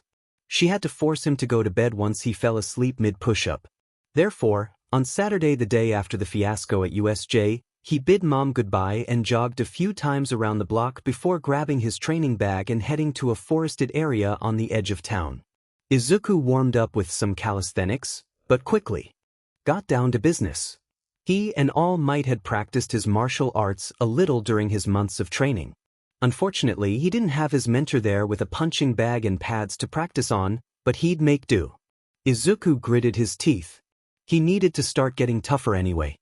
He bounced on his toes in front of a tree that was an appropriate height, tapping his knuckles against it. Izuku alternated kicks and punches, ignoring the sting in his limbs. At first, he motivated himself by imagining the tree was Shigaraki, but he felt guilty when he remembered All Might's words. He shouldn't be fueling himself with revenge, even if he was still angry. Instead, he tried to find alternate ways to pump himself up. "I've got to be better," muttered Izuku. "I've got to be stronger." Instead of picturing his enemies in front of him, Izuku imagined that he was punching himself. He was punching weak, useless Deku whose mistakes cost other people their lives. He was kicking out his own weakness. He was Deku, a voice called, jarring him from his thoughts. Izuku turned around to see Kaken. "Kaken? What are you doing here?" asked Izuku, baffled. "Your mom called me," Kaken explained, looking a strange mix of cautious and set off. "And I still have that phone finder app from the last time you lost your cell phone." Izuku scowled. "You can tell her I'm fine. There's no need for her to worry." He turned angrily back to the tree, punching it again. "Deku, stop. I'm training, Kaken." "That's bullshit." Izuku huffed, but continued punching the tree. "My quirk is limited by my physical strength. I can't keep holding myself back. This isn't training, it. Stop." "No," Izuku gritted out, ignoring how he sounded like a petulant toddler. "Deku, Fing. Izuku." Stunned, Izuku faltered, turning around to face Kaken. He couldn't remember the last time that Kaken had called him by his actual name. The blonde was shaking with rage, and stalked over to Izuku's bag, riffling around in it until he found what he was looking for. Then he grabbed Izuku's wrist and raised it to eye level. "Did you even realize that you're bleeding, damn it?" Izuku blinked nonplussed at his bloody knuckles. Sometimes you have to, no pain no gain, you know? Stop Fing lying to me, Izuku. If you were really trying to train, you'd be using this." He waved something in Izuku's face, and Izuku went cross-eyed for a second before he realized what it was. It was training tape, the kind you wrapped around your fingers and hands so that this exact thing didn't happen. "You're not doing this to get stronger," continued Kaken. "If you were, you'd wrap your hands to avoid training injuries. You're just trying to hurt yourself because you think that you deserve it," finished Kaken flatly. Izuku's breath hitched. He opened his mouth to deny it, but how could he? He just imagined beating himself up, beating the weakness out of himself. His eyes watered. "Kaken. Look, I get it," Kaken sighed. "No you don't," protested Izuku hotly. You didn't even care about Tsuyu. You didn't even know her name. How could you possibly dash?" "It could have been you," snarled Kaken. He immediately slapped a palm to his face and turned his back to Izuku. F-, he yelled, kicking at the ground angrily. "Jesus, Izuku. How do you think I felt that day last year, when you threw yourself into danger trying to save me, huh? Izuku flushed. Oh, how could he forget? That's different, he protested weakly. And then yesterday, continued Kaken as if Izuku hadn't spoken at all. You told me to wait, but I didn't FNG listen. I was too much of an arrogant FNG brat, jumping ahead just because I wanted to, and got in the way of 13's attack. I got warped off to be babysat by the scrubs while you were fighting for your life. Kaken fisted his hands in his hair. You're sitting here beating yourself up, but you're the one who saved everyone. You beat the warp guy and let private school get away. And that hand freak, I was the perfect one to fight him. I could have kept my distance and blown him up, but instead I rushed ahead like an idiot and got warped away, and you're the one who paid the price. Kaken whirled around, grabbing Izuku by the shoulders. You have no idea what it was like, finding you like. You're okay, I know you're okay, but you looked evade, Izuku, and I've never heard you that scared, not even when you were fighting that slime guy. And then you passed out and Kaken's voice cracked. The whole time you were in the hospital I just thought, you got him killed. You were a stupid FNG arrogant idiot, who didn't think, who couldn't stop being convinced of his own superiority for one goddamn second, and you got Deku killed. Kaken, Izuku said weakly. He felt the tears in his eyes spill over. He'd been repressing them even since he woke up yesterday, but it was finally too much. The thought that he'd worried Kaken so much was terrible. Izuku had complained that Kaken didn't understand what he was going through, but that didn't mean that he'd actually wanted the boy to get it. Sheet. I didn't come here to make you cry. I don't want to make you feel worse. Kaken kind of hovered awkwardly around him. Izuku shook his head. It wasn't that Kaken made him feel worse, Persit. He was already feeling as bad as he thought it was possible to feel. It was everything. Izuku grabbed Kaken before the boy could turn away. He was probably getting blood on Kaken's shirt, the way he had it fisted in his hands, but Kaken didn't seem to mind. I am sorry, hiccuped Izuku. It's not your fault. I can't know. I'm ill. Izuku couldn't figure out how to put what he was feeling into words, so he just bowed his head, resting it on Kaken's shoulder, and wrapped his arms around the boy. As if he were waiting for permission, Kaken immediately pulled him closer, squeezing tightly. Izuku cried harder. It was like he'd been building a dam around his tears since yesterday, and Kaken finally broke it. He kept sobbing harder and harder, but Kaken didn't let go. He had his face and one hand against Izuku's hair, and the other arm wrapped securely around him. For the first time since stepping into the USJ, Izuku felt safe. It wasn't entirely a good feeling, since being safe meant that he couldn't hold up his walls anymore. Izuku thought that he'd fall apart into tiny little pieces if Kaken weren't holding him together. It wasn't until he heard Kaken sniffle that Izuku realized maybe Kaken felt the same way, so he gripped the boy even harder. He had no idea how long he cried against Kaken's shoulder, but eventually it might have been an hour or just 5 minutes. Izuku's sobs began subsiding. Gradually, his tears slowed to a stop, though he still kept his face buried against Kaken's body, not ready to face the world yet. He didn't exactly feel better, but he did seem less heavy. Eventually he spoke. I'm sorry, Izuku whispered against Kaken's neck. I was selfish. I was so absorbed in my own pain that I didn't care how worried you and Mom must be. Sakai, said Kaken equally as softly. Izuku pulled back, wanting to see Kaken. The boy let him go without complaint, although he did frown. His eyes were red-rimmed but not nearly as bad as Izuku's must be. Izuku sniffled and wiped at his face with his sleeve. Kaken, I don't want you to feel all those things you said before. Kaken's mouth twisted wryly. Tough sheet, Deku. You don't get to decide how I feel. I know that, protested Izuku. I don't like hearing you say that about yourself. You were just trying to do your best. My best wasn't enough. It was the wrong choice. Yeah, admitted Izuku. There was no way around it. Kaken shouldn't have done what he did. But it was a mistake. One mistake doesn't invalidate a lifetime of awesomeness. Kaken had a strange glint in his eyes. It was one mistake that got someone killed. That wasn't your fault. It was Izuku almost said, it was mine, but he knew that Kaken wouldn't accept that. It was Shigaraki's fault. He didn't have to do any of it, but he did, and we have to live with it. Kaken shook his head. I could have been stronger, or faster, or smarter. I should have been all that. Izuku wasn't sure how to answer that at first. That was the question that he'd been struggling with this whole time, after all. But for Kaken, he had to think of something. You will be next time, he said eventually. Kaken smirked a little. That's really good advice, Deku. Izuku's eyes widened, realizing the trap that Kaken had led him into. So you agree that it's not fair for either of us to feel those things? Izuku gaped. I'm different. Kaken raised an eyebrow. Oh. Izuku wanted to say that he was different because he had one for all. He was supposed to become the next symbol. A piece. Except, even if Kaken knew about all that, Izuku doubted it would change his mind at all. Kaken wasn't any less hard on himself than Izuku was. They both dreamed of being the #1 hero. Izuku sighed. I get it. You don't want me to be sad. I know, I don't want you to be sad either. I just don't know how to stop. Sometimes Izuku swallowed. Sometimes, it feels like I can make myself feel so bad that it goes all the way around to feeling good again. Yeah, agreed Kaken grimly. But it's not the same as feeling good. It's not the same at all.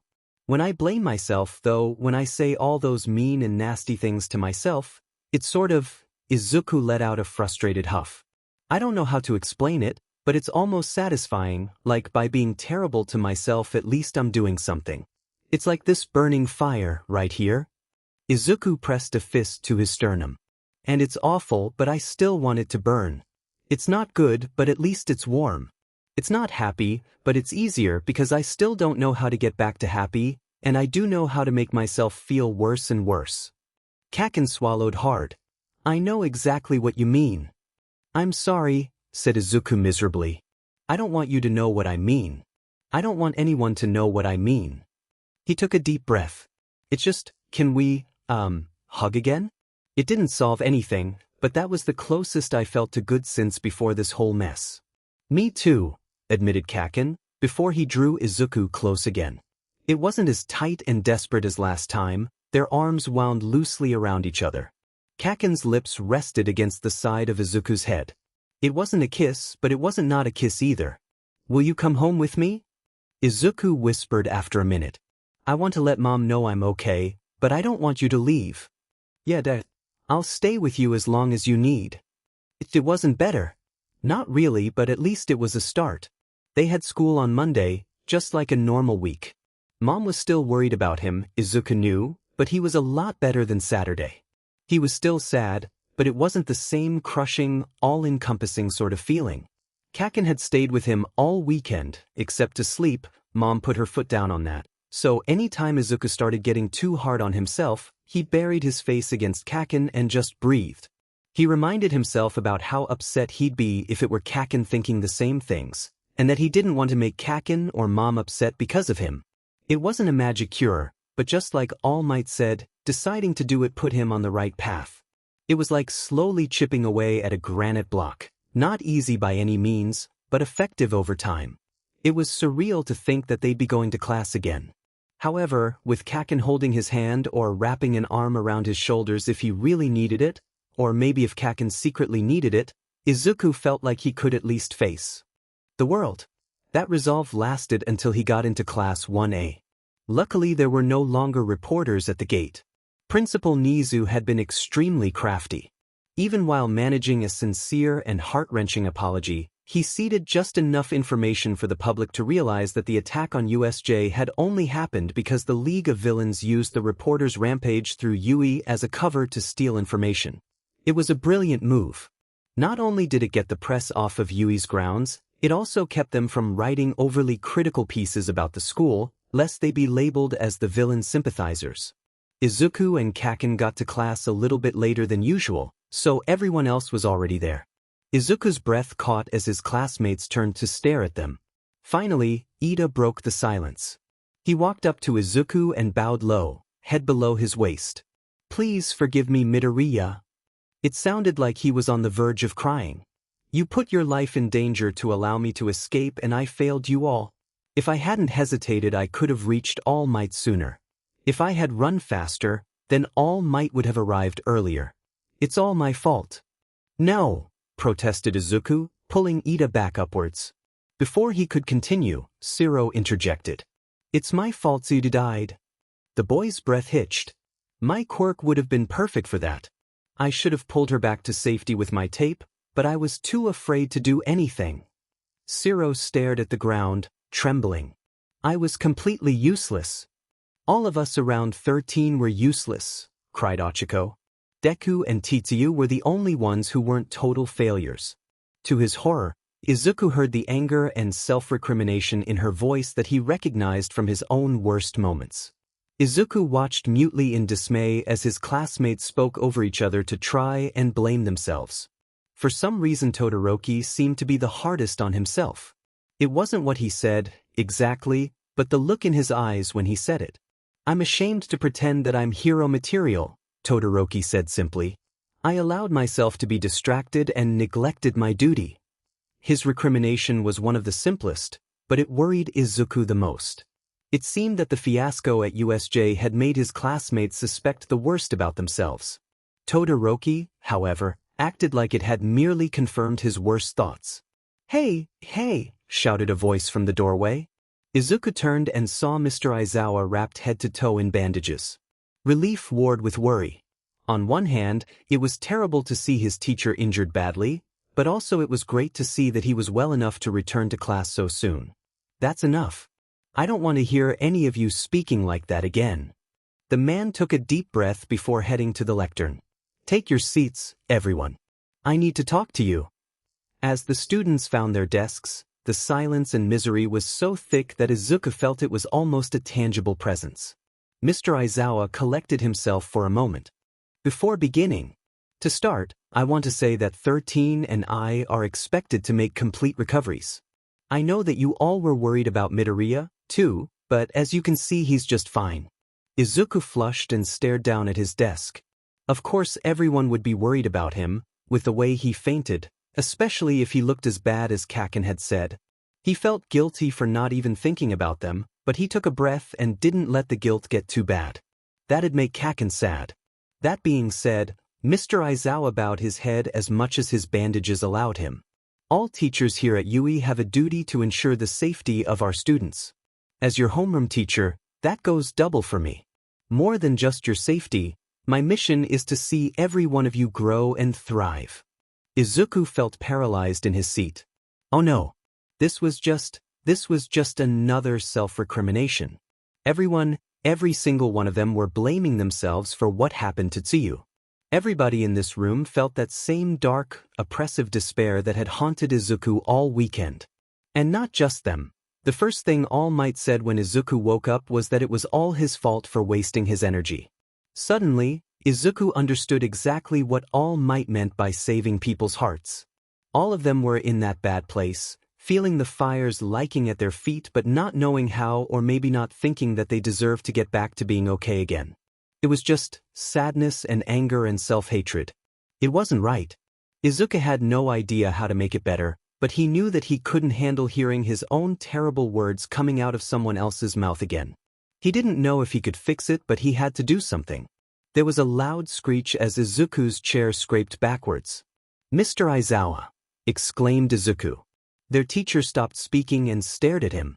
In fact, everyone was staring at him. Izuku was normally a really quiet, obedient student. He'd never been accused of being a problem child. For him to so disrespectfully interrupt his teacher in such a serious moment had likely been the last thing anyone expected. I'm sorry to interrupt, but I also have something I need to say, please. Mr. Aizawa peered at him probingly from behind his bandages. Izuku tried to convey with just his eyes how serious he was. Please, Izuku added. It's important. He stared at Mr. Aizawa, refusing to be cowed. After a long moment, the teacher nodded and stepped aside. Izuku swallowed, made his way to the front of the class. He looked down at the floor before clenching his fists. He couldn't afford to be scared. Determined, Izuku raised his chin and stared defiantly at his classmates. Everyone, thank you, but I know you feel like you were useless, like you weren't enough. I know you feel like you weren't fast enough. Izuku met Ida's gaze for an instant before the other boy looked away. Or that you weren't strong enough. Sato and Shoji stared down at their desks. Or smart enough. Kaken, however, held his gaze until Izuku moved on. I get it because I feel all those things too. A tear escaped him before he could hold it back. No way, burst Ishido. You were the only one of us who actually did anything. Yeah, agreed Siro. If only I was faster. If only I was stronger. If only I weren't such a useless Deku. If only I were better in every single way, then Tsuyu would still be here, continued Izuku unhindered. That's what I've been saying to myself this whole weekend. Izuku swallowed heavily. But then I realized some people helped me realize that's not what being a hero is about. Izuku clenched his fists. What Shigaraki said about heroes and villains that was wrong. Heroes are more than just sponsored violence. We're more than just fighters, more than just our quirks. A hero is a beacon of hope. A real hero makes people feel like everything's going to be okay, just because they're present. No one was looking away from him now. So I'm going to get stronger. I'm going to work harder and harder, and then work even more after that, because I don't want anyone else to have to feel like this. I'm going to become the kind of hero that makes villains think twice before hurting others, the kind of hero that makes people feel hope. And Izuku forced a wobbly smile onto his face. I'm not going to let myself be sad anymore, because Tsuyu wouldn't have wanted us all to sit here and cry. Izuku looked down, wind gone from his sails.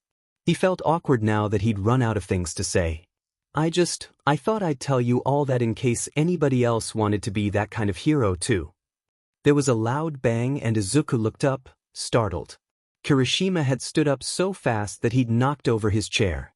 His fist was clenched in front of him. I couldn't call myself a man if I backed down from your challenge, Midoriya.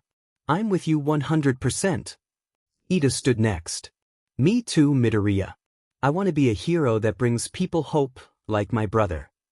And I as well, called Aoyama, who looked uncharacteristically serious. My lasers will be a shining beacon to the world. Deku, I'll keep working until I can float mountains, promised Ochiko. Todoroki stood as well. No one will be harmed on my watch ever again. His eyes met Izuku's determinately. One after another, all his classmates stood until Kaken was the only one left seated. What the hell are all you extras staring at me for? He scoffed, but before anyone could get mad, he continued, Tfu saved the only person in here who actually matters. Kaken tilted his chin defiantly. So of course I'm in. For Tsuyu. For Tsuyu, the class echoed. Well, interjected Mr. Aizawa after the moment had passed. I had a whole speech planned, but I don't think it's necessary anymore. There were a few awkward chuckles. Listen up, everyone. The hard work starts now. Izuku sheepishly made his way to his desk. Oh, and Midoriya. Izuku turned back to the front of the classroom. You said you want to be the kind of hero that gives people hope, Mr. Aizawa said.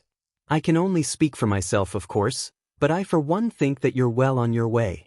He kind of wanted to duck his head and stutter out a thank you, but he understood now that he had to be more than that. Everyone was looking at him, maybe even relying on him. Instead, Izuku raised his chin and met Mr. Aizawa's gaze with as sincere a grin he could manage. He nodded once in acknowledgement, before taking his seat. It was time to start working. He wouldn't ever stop until he was strong enough to keep the world safe. Oh, and Deku, Kaken called. Izuku paused before entering his apartment complex. They'd lingered for a few minutes, unwilling to part. However, Izuku had a lot of work and analysis that he was looking forward to getting done. He and Kaken spent most of the weekend together, and Izuku hadn't really been in any state to brainstorm in the few times they were apart. His hero notebooks beckoned him, so eventually he was forced to say goodbye to his friend. Earlier, during your speech, you called yourself a useless Deku. Izuku flushed. A dash. You know I've punched people for saying stuff like that? Asked Kaken conversationally. He smiled a bit and scratched his head. Yeah. You gonna punch me, Kaken? Izuku teased. Grumped the blonde.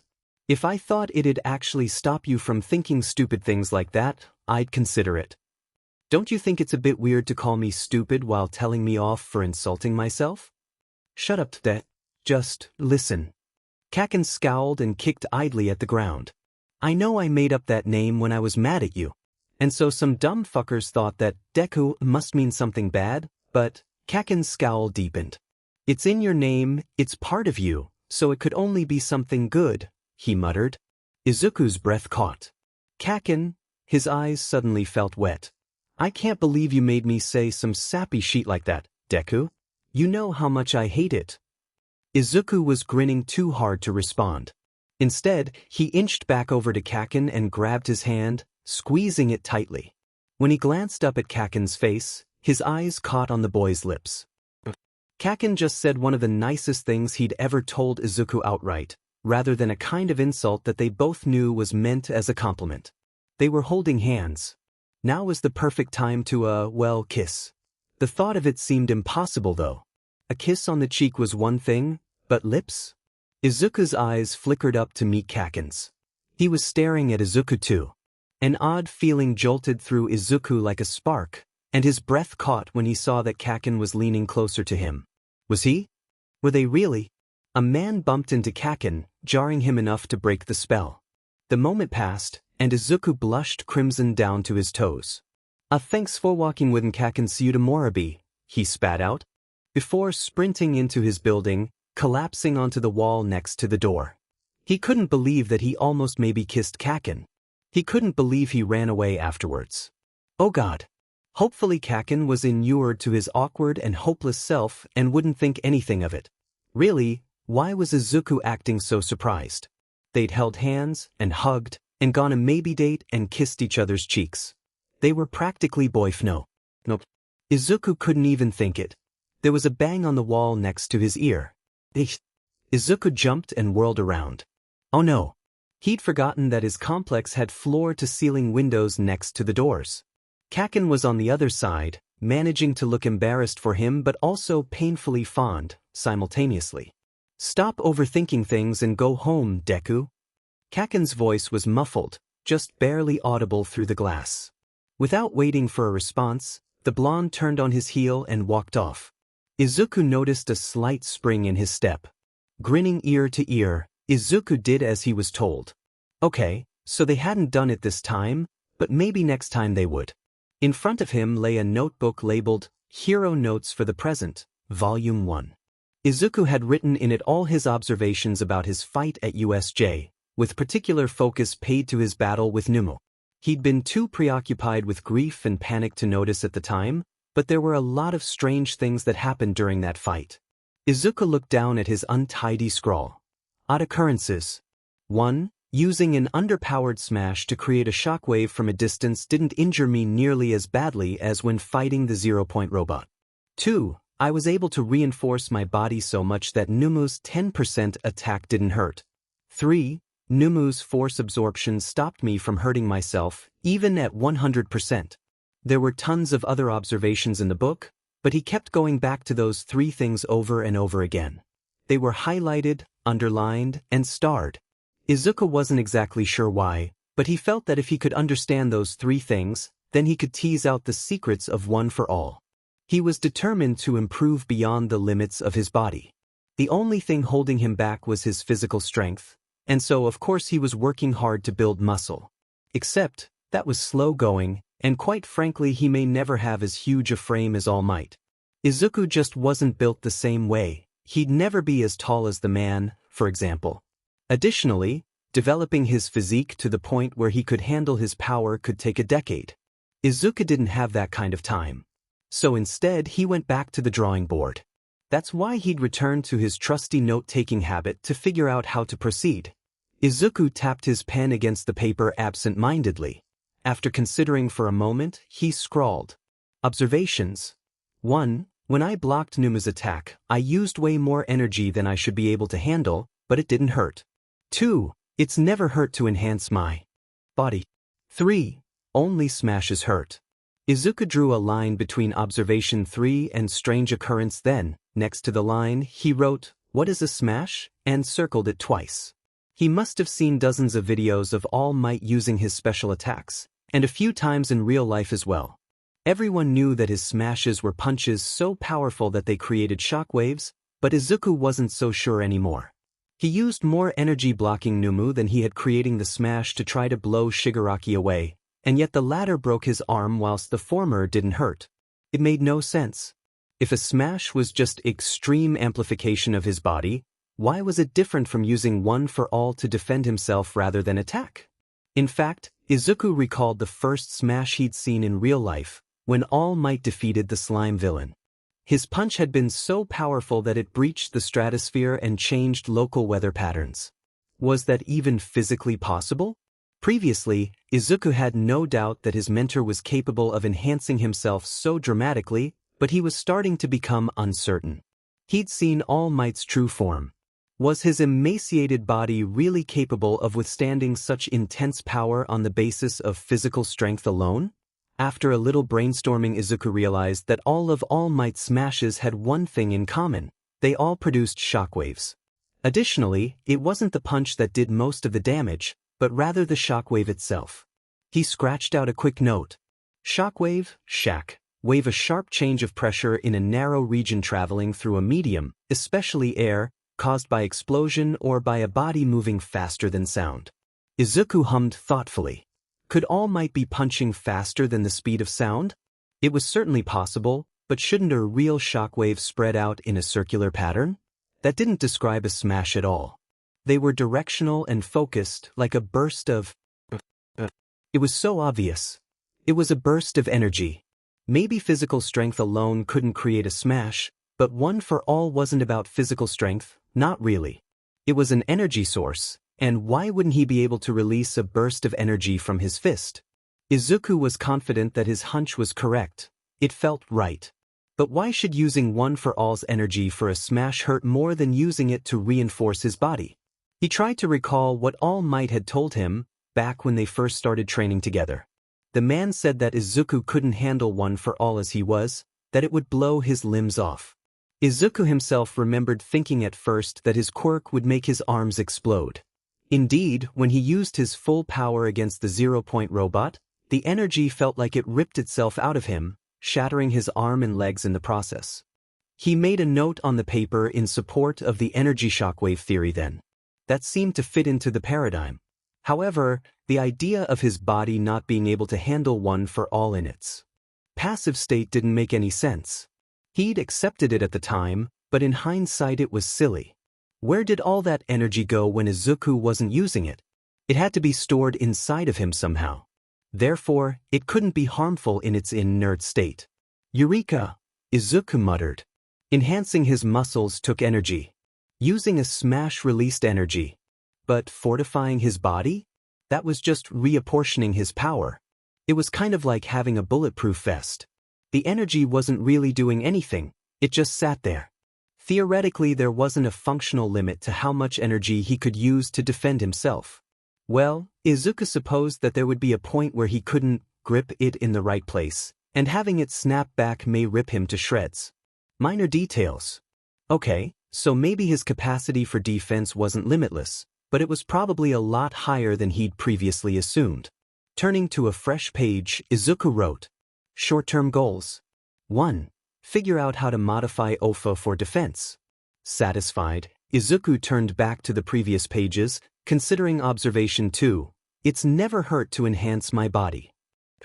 This was probably similar to the defense concept. Izuku had never actually tried to use 100% of his power to enhance his body, he'd only done so in the form of a smash. Therefore, he'd assumed that using one for all in other ways would be similarly harmful. Maybe that idea had been wrong too. Izuku doubted that it was as cut and dried as using his quirk for defensive purposes. After all, using his energy to enhance his strength wasn't exactly passive, and muscle fibers could tear. Still, maybe his threshold was higher than he'd thought. Well, he already knew that reinforcing his body allowed him to eke out greater enhancements to his physical strength. Maybe solving one problem would solve both. Izuku decided to list it as 1A. Short-term goals. 1. Figure out how to modify OFA for defense. Explore limit to strength. Increased by defense? Satisfied with that, Izuku moved on to the toughest, but most important problem. Smashes were his greatest potential strength, but also the most unobtainable. A smash was essentially a pure expression of power, energy that he could channel through himself and expel out in the form of an overwhelming attack. It was his 100%, and there was no way to prepare his body for it other than the slow, grueling work of strengthening himself the old-fashioned way. Izuku wasn't opposed to that. In fact, he was practicing the air chair exercise while writing these notes. However, he needed ways to become stronger now, not years in the future. He glanced at Odd Occurrence 1 again. Clearly he'd been able to decrease the power of his smash and hurt himself less. It still wasn't functional in battle, though. Sure, he hadn't been debilitated, but he couldn't rely on a strength that broke his bones. For a smash to work, he had to let his energy out of his body, and until he was strong enough, the only way was to break his body apart. That was less than ideal, and Izuku refused to be satisfied by an inferior product. Izuku turned his attention back to the most interesting, yet most baffling odd occurrence. Why hadn't his smash against Numu torn him apart? He thought that he might have put all of the pieces together. Enhancing his body didn't harm him, building up energy didn't harm him. It was the release that wrecked things. He'd been so close to Numu. Had Izuku punched the monster before he'd let go of his smash? Had Numu absorbed his energy before he could even release it from his body? That would explain why even his strongest smash hadn't harmed him. If that was true, then all he had to do was figure out a way to let the energy out of his body. Right now it was ripping through him however it could manage. Was it really just a matter of getting strong enough to withstand the backlash? Could he hack it somehow by creating channels to direct the energy? He was getting so worked up that his hands were getting sweaty. Distracted, he put the pen down and wiped his palms on his pants. He hated sweaty, but of sweat. Slowly, Izuku raised his hands in front of him and stared at them like they held the key to the universe's mysteries. "Oh my God! Sweat!" exclaimed Izuku. Of course, his body already had pathways from inside his body to outside. They were tiny, microscopic even. It would be extremely delicate work, threading all that energy through those tiny pores in a way that didn't rip him apart. Izuku laughed delightedly. How ironic. He might be able to manage a facsimile of his greatest attack, not through overwhelming force but rather through immaculate control. Izuku studied his knuckles, brow furrowed in concentration. Did he even have sweat glands on his knuckles? He doubted he'd ever be able to channel tons of energy through such tiny openings, so his concept would probably work better if he could use lots of pores simultaneously. It was kind of like Kaken's. A manic grin worked its way onto his face. Oh man, Kaken was going to be furious. Izuku had been so focused on using punches to perform his smashes because that's how All Might did it, but there was no reason to limit himself that way. After all, the highest concentration of sweat glands on a person's body was at the palms of their hands and the soles of their feet. Izuku giggled at the thought of how Kaken's face would look when he saw Izuku basically copying his quirk. He was getting ahead of himself though. Izuku wasn't sure it was even possible. Well, there was only one way to find out. Izuku Googled a cartoon diagram of skin and sweat glands to help him visualize. His hands trembled slightly before he forced himself to calm down. The familiar hum of his full cowl surrounded him, and his bedroom was bathed in its light. Slowly, ever so slowly, Izuku cautiously focused his energy to the palms of his hands. He squeezed his eyes shut and tried to imagine the power pooling just under the topmost layer of his skin.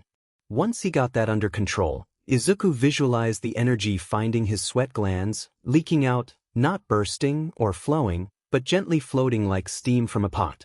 It took a while, long enough that he began to fear it wouldn't work, but eventually Izuku felt a brush of air against his face.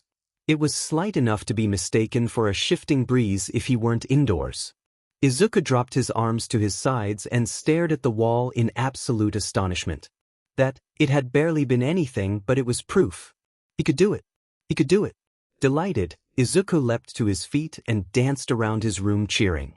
He was still a long ways away from making it into a full-fledged attack, but soon enough, it could be. Izuku returned to his desk and stopped in front of his desk.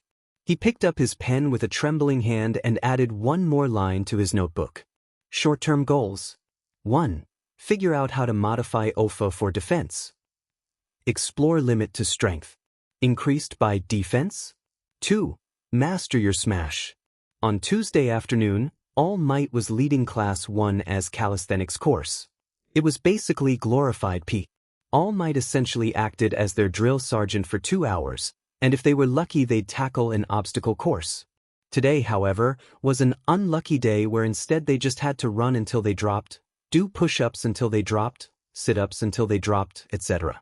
Izuku's speech the morning before seemed to have really motivated his classmates, though, because they were giving it their all.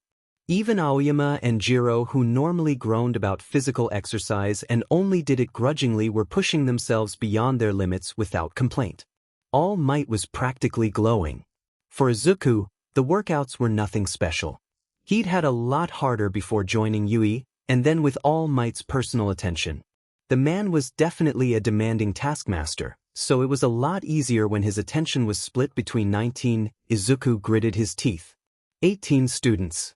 Unfortunately, Izuku didn't want an easy workout. He wanted to push himself, so he ran longer and fought harder than his classmates. Before USJ, he'd been really impressed when someone beat him at an exercise, but now he took it as a challenge. That led to some intense competition with a few of the boys in class, but Izuku figured that it was a good thing. Izuku felt good during cooldowns. He'd pushed himself as hard as he could go, and even though he wanted to do more, he knew that rest and downtime were important. He'd get stronger by taking the occasional break than he would running himself into the ground. Midoriya, could I speak with you for a moment? All Might asked. Izuku blinked, but dutifully stood and followed his mentor to the edge of the training field, so that they could talk without being easily overheard. They were still in eyesight of the class though. It'd be horribly irresponsible for All Might to leave them unsupervised, after all. All Might placed his hands on Izuku's shoulders, beaming down at him proudly. My boy, word has made its way around the school about what you said in your homeroom class yesterday morning. Blushing, Izuku looked at the ground. It was one thing to stand tall and accept Mr. Aizawa's praise, but this was All Might who was the coolest hero ever. I just realized that you were right. Everyone was being so hard on themselves and I was afraid, I wanted to save their hearts. All Might lifted one hand and gently tipped Izuku's chin up so that he met the man's eyes. What you did was no small feat, young man. You brought your class back from the brink of despair and gave them hope again. You made them wanted to do better, to be better. More than that, your actions have spread like wildfire. You've raised the spirits of the entire school. Everyone, students and teachers alike, see how determined you all are. How can we tremble in fear and sorrow when the children who faced the worst of it refused to cower? All Might's gaze was as fond as Izuku had ever seen it. Your actions were those of a true hero. All Might, rasped Izuku hoarsely. He struggled to contain his tears. Hadn't he decided not to go around crying all the time like a little kid? He sniffled and wiped at his eyes. I couldn't have done it without you. Any of it. You're wrong. All Might shook his head. I helped you along the way, made it easier, perhaps. But you would have become a fantastic hero with or without my quirk. Of that I am certain. Izuku wasn't entirely certain he was still breathing. Was this a dream? Anyway, I'm sorry for springing this on you. I should have waited, but I was afraid it would be a while before we could get a moment alone. All Might looked like he wanted to say more, but was conscious of their uni-deal location. We should return to the others. Izuku took a few deep breaths and pulled himself together. There'd be plenty of time to bask in the glory of his greatest hero saying those things once he was safely home. Hopefully no one saw all of that. Except, when he turned around, he saw that everyone in class was blatantly staring at them. Oops. Most of them had enough shame to turn back to what they were doing once they realized they were caught, but some of them were unapologetic. Achiko met his eyes with a thoughtful smile, and Siro stared at him wide-eyed. Hey, I guess I really shouldn't have been singling one student out, All Might muttered to himself. It's okay, Izuku comforted under his breath. They'll get over it, I'm sure. By the way, I think I figured some stuff out about one. You know what? You think you could help me out later? All Might hummed. You'll have to come up with an excuse for young Bakugo, but I have a private dojo in the suburbs. Izuku stared at him. What? All Might appeared to be somewhat bashful. Well, being the #1 hero, I am, filthy rich. Oh. Izuku wasn't sure why he didn't think of that before. Of course, All Might was loaded. He got the most amount of money from the government, plus a large cut of the proceeds from his promotions and memorabilia. How should I get there? I'll give you an address, promised All Might. Meet me there after school. Some of his classmates whispered to each other as they approached, until Kaken said something back.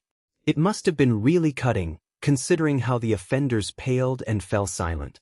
Izuku furrowed his brow. That scene seemed familiar. Izuku recalled how ruthlessly Kaken used to suppress any rumors or gossip that spread about Izuku during elementary and middle school. It was odd to see here, though, since he was fairly certain that all of his classmates liked him.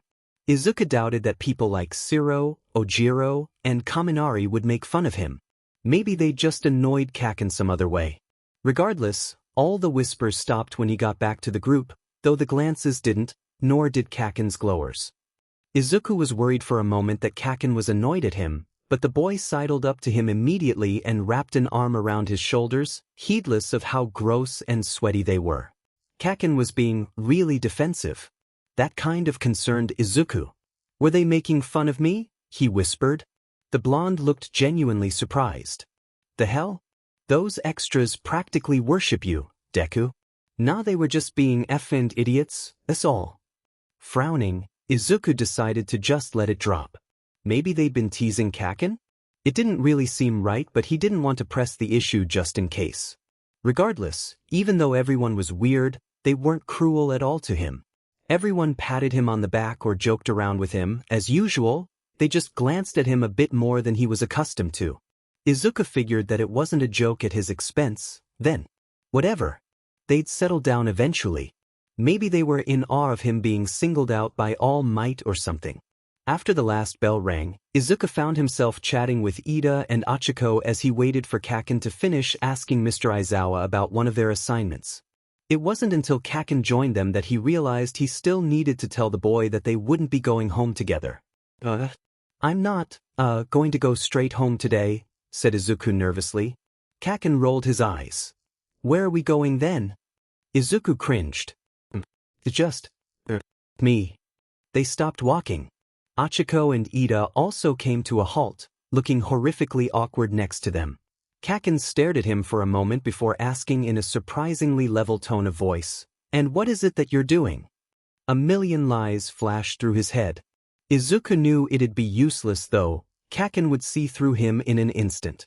He was already looking a bit hurt. Izuku didn't want to imagine how bad Kaken would feel if he blatantly lied about where he was going. I, actually, asked All Might to help me with something. I have a new technique that I want to test out, admitted Izuku. No one should trust him with secrets. He'd expected Kaken to be upset, or maybe jealous, but he was surprised. Instead, Kaken's face immediately cleared and he nodded. Okay, text me when you get home, then. Startled, but not willing to look a gift horse in the mouth, Izuku smiled. Okay, Kaken. I will. Strangely enough, when he turned to Achiko and Ida, he found them staring at him. Achiko's eyes narrowed. Say, Deku, mused Achiko.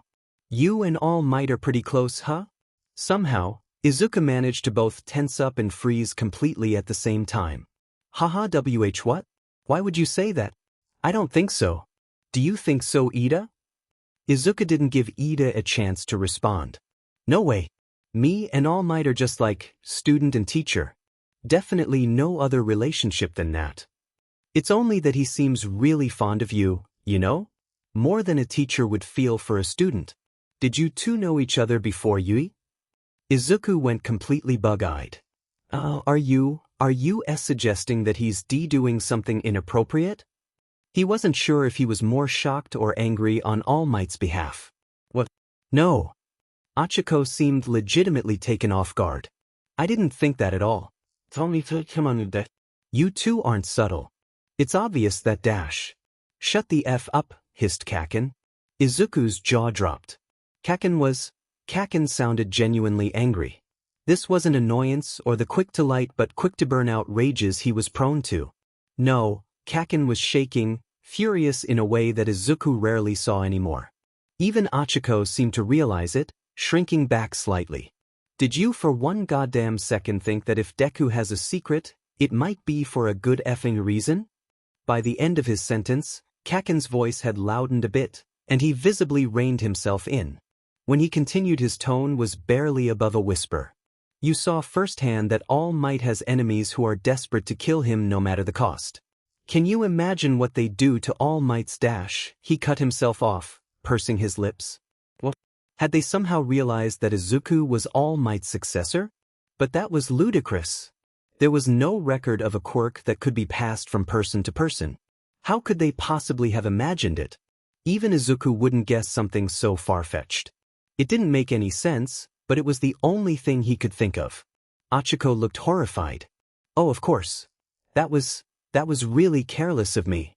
Obviously, if you've kept it a secret, you had a good reason. Izuku just stared at them blankly.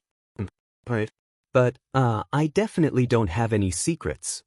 Of course, Achiko agreed, still looking apologetic. She ruined the illusion by winking and miming zipping her lips. I promise that this will be the last time you ever hear any rumors about, you know. Izuku actually didn't know, but he was getting accustomed to the fiery determination that occasionally appeared in his friend's eyes. Achiko could be really intense when she wanted to be. He made the mistake of glancing at Kaken, which immediately caused him to deflate. The boy was still seething. Izuku winced. Achiko? Ida? Do you mind going on ahead? I'm going to, talk with Kaken for a bit. Of course not, Midoriya. Ida said enthusiastically. He lowered his voice to what may pass for a Sato voice from him, but was still fairly loud by everyone else's standards. As you know, I hail from the prestigious Ingenium line of heroes myself. If you ever want to talk to someone who understands dash. Ida's voice was muffled by Achiko's hand over his mouth. Like I said, I'll make sure no one hears any rumors, she promised sweetly before dragging the protesting boy off. Kaken looked slightly less like he wanted to murder her. I was just trying to be helpful, cried Ida. Izuku chuckled uncomfortably as his friends rounded the corner. When he turned back to Kaken, it took him a moment to gather up his courage. Kaken, are you mad at me? What? Asked Kaken. Don't be dumb. None of this is your fault, he said gruffly. Kaken stepped into Izuku's personal space, close enough that their foreheads were almost touching. The past weekend had shifted their dynamic somewhat. Izuku had spent most of the time reaching out to his friend, constantly comforting himself with little touches and cuddles. It seemed to have popped their personal bubbles, at least for each other. It's just that those DMN extras are being idiots, not thinking about what the hell they're doing. They're going to get you into trouble. Izuku knew that Kaken liked being close to him, too, but the boy was really bad at being the first one to reach out. Therefore, Izuku took a chance and leaned in, resting his forehead down against Kaken's shoulder. It didn't take long for Kaken to wrap his arms around Izuku. I'm sorry, he whispered. Kaken sighed. It's not your fault. I was said that you kept such a big secret from me, but I get it. You know you can trust me though, right? Izuku nodded, a motion that ended up being more like nudging his forehead against Kaken, given their position. I trust you more than anybody. Of course, he still had no idea what he was supposed to be trusting Kaken with. He wanted to ask, but his secret was hanging dangerously in the balance. Izuku didn't think that he could continue denying his relationship to All Might if Kaken spoke with him about it directly. All Might had explained to him just how grave it would be for the world to learn of the truth of their ability. The most powerful quirk in existence, and it could be transferred between people? Everybody, hero and villain alike, would hound Izuku for the rest of his earthly existence. It would put everyone he cared about, including himself, in unspeakable danger. It was too important a secret to risk, so for now he'd play along with Kaken and Achiko and hope that it didn't blow up in his face. Hey, you too! Izuku jerked upright in shock. Midnight approached them, winking lasciviously. As much as I appreciate your youthful spirit, Maybe try taking your passionate love away from school grounds? It's time for students to go home. Oh, of course. Alright, Ms. Midnight, Sejim. Midnight, ma'am. Izuku gulped, certain that his face was redder than a tomato. Kaken rolled his eyes. Come on, Deku.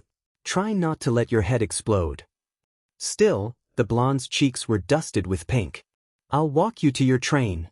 After the two of them went their separate ways at the station, and after Izuku pecked Kaken's cheek, making an old lady coo about young love, Izuku stared pensively out the train window.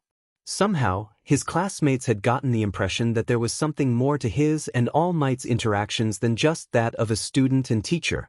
He was racked with worry that his secret was becoming common knowledge. There was still a chance that he was wrong, and that his classmates didn't know about Izuku being All Might's successor. But, if that was the case, then just what was it that they thought they knew? Izuku supposed he'd just have to find out. He only hoped that his real secret would be safe in the meantime. When Izuku arrived at the address that All Might sent to him, he couldn't help but boggle. It was actually a bit more modest than he'd expected. There weren't any frills, or signs anywhere proclaiming that it belonged to the #1 hero. Still, for a kid who grew up in an apartment complex, it was incredible that someone owned a whole huge building and only used it to exercise without being gawked at. Feeling a bit intimidated, Izuku approached the door and knocked tentatively. It opened and one of All Might's blue eyes peeked out. Get in quickly. No one knows that this place belongs to me. I'd like to keep it that way. Izuku slipped inside and gawked at his surroundings. Every gym he'd ever seen had been designed for multiple people to use simultaneously. However, this room obviously was not. There were only one of each kind of exercise machine, pushed to the sides of the room. Most of the space was dedicated to an open-floor dojo, though a running track wound around the perimeter. This is... Izuku goggled. All Might chuckled awkwardly and rubbed the back of his head. It's a lot to eat. I can't really work out with other people, or else it just becomes a show. Especially now that I'm injured, I don't want to waste my strength putting on a performance for bystanders. Oh, right. Of course, All Might couldn't exercise in company. How would he explain his smaller form and reduced strength? So, young Midoriya, what was it that you wanted to show me? Izuku perked up. Well, I think I found out a new trick to One for All, but it's hard to test out by myself. He proceeded to explain his theory about using their quirks. Energy in its inert state to bolster his defense. But there's no good way to find out if it's working other than to throw myself in front of a car or something, and that'd be super irresponsible. Right you are, my boy, chuckled All Might. Your brilliance never ceases to astound me. I never bothered with something like that, just enhanced my strength to the point of near invulnerability. That would have been handy when I was younger though. Thanks, All Might, blushed Izuku. Okay. Let's get started. Smoke drifted up from All Might's shoulders as he grew into his stronger form. Izuku nodded, turning his attention inwards. After activating full cowl, he focused on threading the energy throughout his body. He imagined it wrapping around his bones and tendons, and pooling just underneath his skin like padding. When he was ready, Izuku gave his mentor a thumbs up. All Might cautiously leaned down and punched his shoulder. Izuku barely felt it. Grinning, his mentor circled him, blows getting gradually stronger. It took a while, but inevitably Izuku found himself gritting his teeth at the force of them. Just before it genuinely started to hurt, All Might stopped and faced him. Incredible, my boy. It seems that you can withstand nearly a quarter of my power. Really? Squeaked Izuku. He had confidence that his technique would work, but it was another thing to have it confirmed. Really? Now, let's see how well you can hold it up in a spar. A spar? Izuku sputtered. Prepare yourself. All Might only gave him a moment before beginning. Izuku somehow managed to reel in his panic and jump away. It wasn't at all like a real fight. All Might hit pretty hard, but it lacked a certain intensity that he'd come to associate with fighting, even fake ones like the battle trial against Kaken. After his adrenaline had faded, it became kind of fun. He and All Might were grinning and teasing each other through their bout. Izuku was no match for All Might, even given the man's self-imposed handicap. Izuku's ability to reinforce his defense far surpassed his capability to enhance his strength. He could withstand All Might's punches, but his own counterattacks must feel like butterfly kisses to the man. Nevertheless, their spar continued until Izuku lost his footing, and in his surprise also lost his grip on One for All. It happened right as All Might punched at him. Oh no! Without reinforcing himself, there was no way he'd withstand 25% of All Might's strength. The man's fist halted millimeters from Izuku's chest. You've got to practice making that trick instinctive, my boy, lest it fail at an inopportune time. All Might chuckled. Let's call this an important lesson about why those of us with enhanced strength must always remain vigilant. We could cause harm to others even with our weakest blows. Alright, All Might. The man said, rubbing his chin thoughtfully. We might also want to think about teaching you some martial arts. Right now you're more of a brawler than anything. Regardless, that is an incredible skill you developed, young Midoriya. Focus your energy on perfecting it, but not at the cost of your physical training, of course. Izuku nodded. Yes, sir. Well, if that's all, you should probably get home and do your assignments for tomorrow. Biting his lip, Izuku raised his hand like he would in class. All Might laughed. Young Midoriya, you don't have to do that when it's just the two of us. Hey, it's a habit. Sorry. I had one more thing I wanted to show you if you have time. Izuku peeked up at his mentor through his fringe. Go on then, said All Might, smiling indulgently. Okay. Izuku turned to the wall, setting his feet hips-width apart and bracing himself. This attack took all of his concentration. Still, he took a deep breath. Smash! Izuku yelled, moving his arm forward, palm first. Across the room, a punching bag swayed in the wind. Izuku grinned. The bag was at least 20 meters away. I know it doesn't look like much, admitted Izuku, but when I figured it out yesterday I would not have even been able to use it to blow-dry my hair. When he turned back to his mentor, he found All Might staring at him. Oh, was it not good? Izuku asked tentatively. Not? All Might chuckled and shook his head. My boy, I've had this quirk for over a decade, and I never even imagined that it could be used in such a way. A smash is an expression of pure strength, when you use 100% of your power and break through the barriers your body imposes on you. I never considered adapting it to a weaker form in order to get around any physical limitations. At some point I'm going to stop being amazed when you do the impossible. Izuku rubbed the back of his head sheepishly. It's nothing like your strength though. All these tricks, they're just to make up for how weak I am. They wouldn't do me any good if I could channel One for All's full power the way you can. You're wrong, refuted All Might. Like you, I have always been limited by the capabilities of my body. I raised those limits by making myself stronger and stronger, but even now I have only realized a fraction of One for All's true potential.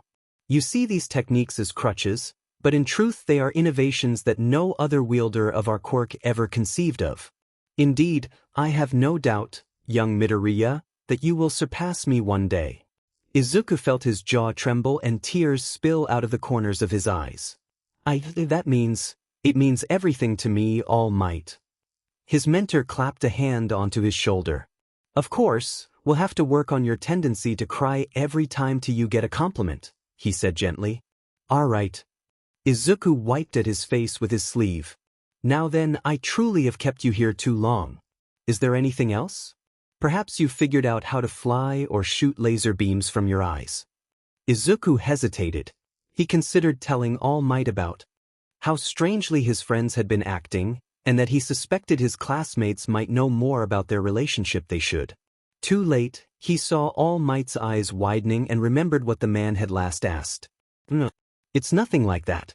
I just had something to talk about. All Might looked relieved. Well, what is it? Actually, it's nothing. Izuku didn't really know if his friends had figured anything out. He could be letting his own interpretation of the matter cloud his judgment. He didn't want to worry All Might over nothing. Are you sure? Asked All Might dubiously. Yeah, nodded Izuku. I think it's something I want to work out on my own, if that's okay. Of course, his mentor said before hesitating.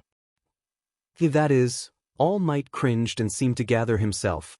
I understand that you don't really have, that your, father isn't in the picture. And you may have questions about things. Especially now that you and young Bakugo are, presumably, that is, doing dash. No. No, no, no, shrieked Izuku, clapping his hands over his ears. It's not about that at all. Me and Kaken aren't even, we are, but not that kind of, we haven't even kissed. Izuku finally blurted. Oh God. Was there some way to delete this whole mortifying experience from his memory banks permanently? Oh thank God, All Might sighed gustily. He coughed. I mean, of course I am here for you if you ever needed it. I'd much rather you got your information from a trustworthy adult rather than some dodgy website dash. I get it. Izuku squeaked. I'll definitely come to you if I ever, that. He had literally zero intention of fulfilling that promise. All Might rubbed his forehead sheepishly. I'll have mercy on you. He paused. Although I really must stress how important it is to, be safe even though PRGNCY isn't a concern. Remember to use a condom every time, no excuses. Oh my God. This can't be happening. Goodbye, All Might. While Izuku still had a single scrap of dignity left, he turned tail and ran away like a coward. He felt no shame in his retreat. After all, it was only natural that Izuku would flee from the singularly most humiliating conversation of his entire life. All Might laughed at his back. Good riddance. Achiko kept her word, and Izuku didn't hear even a whisper of a rumor about him and All Might. His classmates still gave him the occasional odd look, but that died down after a little while. Time seemed to fly by. They were constantly working hard and pushing themselves to improve. Izuku was busy trying to increase his physical fitness and work on his new techniques, so the days seemed to pass especially quickly for him. In no time at all, excited chatter began about Yui's annual sports festival. It was a huge event, so much so that other students in their year came to gawk at and try to intimidate them. Can you believe it? Izuku huffed. How incredibly rude. Who do they think they are, saying that we aren't anything special just because we've fought villains? At first, Izuku had been really ticked off at the blatant disrespect. They must have known that Class 1A didn't come out of that confrontation unscathed. He couldn't make himself too angry though, because those other students kind of seemed like children to him. They were just trying to do well in school and wanted to trash talk like they were on a playground. They hadn't seen real, true evil like Izuku and his classmates had. He knew that he shouldn't underestimate them, but Izuku had better things to do than waste his time worrying about kids like that. The only person whom Izuku hadn't been mad at was Mineta. Apparently after hearing about what happened at USJ, the purple boy had decided that heroics wasn't for him and wasn't even competing in the sports festival at all. He tried to channel his frustration into his running. Forget about those scrubs, Kaken wheezed. Even he couldn't manage to look cool and aloof during exercise. They aren't even worth the dirt on your feet. Thanks, Kaken, Izuku said brightly. Normally he'd scold his friend for saying something so mean, but he was feeling kind of vindictive at the moment. It was a beautiful Saturday afternoon, and the two of them were running laps around a local park. Izuku found that Kaken made an excellent exercise partner. They were both competitive enough that neither of them were willing to slack off. Izuku ended up being pushed to his limits every time. A tiny part of him could admit that he also enjoyed the way Kaken looked covered in a sheen of sweat. Unfortunately, they couldn't help each other practice with their quirks. Not only would it be illegal, but also highly irresponsible considering the destructive nature of their powers. Plus, they kind of had a tendency to get, carried away. Actually, things between him and Kaken had gotten a little tense wasn't really the right word. They still held hands and occasionally kissed each other's cheeks, and Izuku often caught Kaken gazing at his lips, like maybe he wanted to kiss more than just Izuku's cheek. Perhaps it would have been fine like that, except the other day Mom asked him whether or not Kaken was his boyfriend, and acted like she thought he was lying when he told her no. And Izuku understood, really he did. But he couldn't just unilaterally decide that they were, more than friends. What if it got back to Kaken that Izuku was saying that, and it caused a problem? The thing was, Izuku was pretty sure that Kaken wouldn't say no if he asked. But what if he did? What if Izuku ruined everything because he'd rushed the blonde? He was way too much of a wimp. The worst thing would be if Izuku asking that led to his and Kaken's friendship suffering. Would their classmates be forced to choose sides? Better off keeping it to himself. His thoughts were interrupted by Kaken sighing explosively. What? Kaken asked gruffly. I didn't say anything. Kaken rolled his eyes. You don't need to. It's obvious that you have something on your mind. Izuku gulped. He really, truly almost came out and just asked, but his doubts silenced him. No, there's nothing. Kaken looked disappointed for a split second before his expression morphed into one of annoyance. Really? There's absolutely nothing? You seem kind of... Izuku decided that he was better off not finishing that sentence. Telling an exploding boy that he seemed tense probably wasn't the best decision. Is this, were you wanting to talk about me and all dash? No. Now Kaken really looked annoyed. I told you not to talk about that sheet, especially not in public, Deku. Izuku still had no idea whether Kaken knew about him and All Might. The uncertainty was kind of killing him, but every time he tried to subtly wheedle information out of the blonde, Kaken shut him down. Well, if not that then what? I don't know, gritted Kaken. You're the one who was thinking it. Do you have something to confess to me? A confession? Kaken was seriously looking for Izuku to confess his feelings? It would have been easier to just nip this argument in the bud and ask the question that had been on his mind for weeks. Except, nothing got Izuku's back up like Kaken being a hypocrite. Why did Izuku have to be the one to confess? Kaken told him all the time how utterly transparent he was. The blonde must know how Izuku felt, so why didn't he just man up and ask himself? It kind of sounds like you're the one that has a question for me, Kaken, said Izuku mulishly. This was a total train wreck. Izuku could see from the look in Kaken's eyes that he'd just made it into a competition. Kaken wasn't good at emotions in the best of times. Asking for Izuku to ask in the first place was probably his idea of an olive branch. Izuku knew it, and Kaken probably knew that Izuku knew it. So, in a weird way, Kaken likely interpreted Izuku not asking as Izuku knowingly rejecting his pseudo-offer. You had to bend your mind in 10 dimensions to get it, but apparently for Kaken that was the sort of thing that passed as a confession. Kaken set his jaw and got a glint in his eye. But Izuku had practically grown up with Kaken. He knew exactly what the boy looked like when he decided to say something cruel. Actually, Deku, I don't have anything to ask you. And the only thing I have to confess is how annoying I find you right now. He didn't mean it. Izuku knew that he didn't mean it. Still, the words hurt him anyway. For a moment, Kaken looked like he wanted to take it back, but he didn't. Of course he didn't. Since when would Bakugo Katsuki ever admit that he was wrong just to spare someone else's feelings? Izuku was so mad that he could feel his eyes prickling with tears, which only made him madder. Would it be too much to ask to go through a single stressful moment without crying?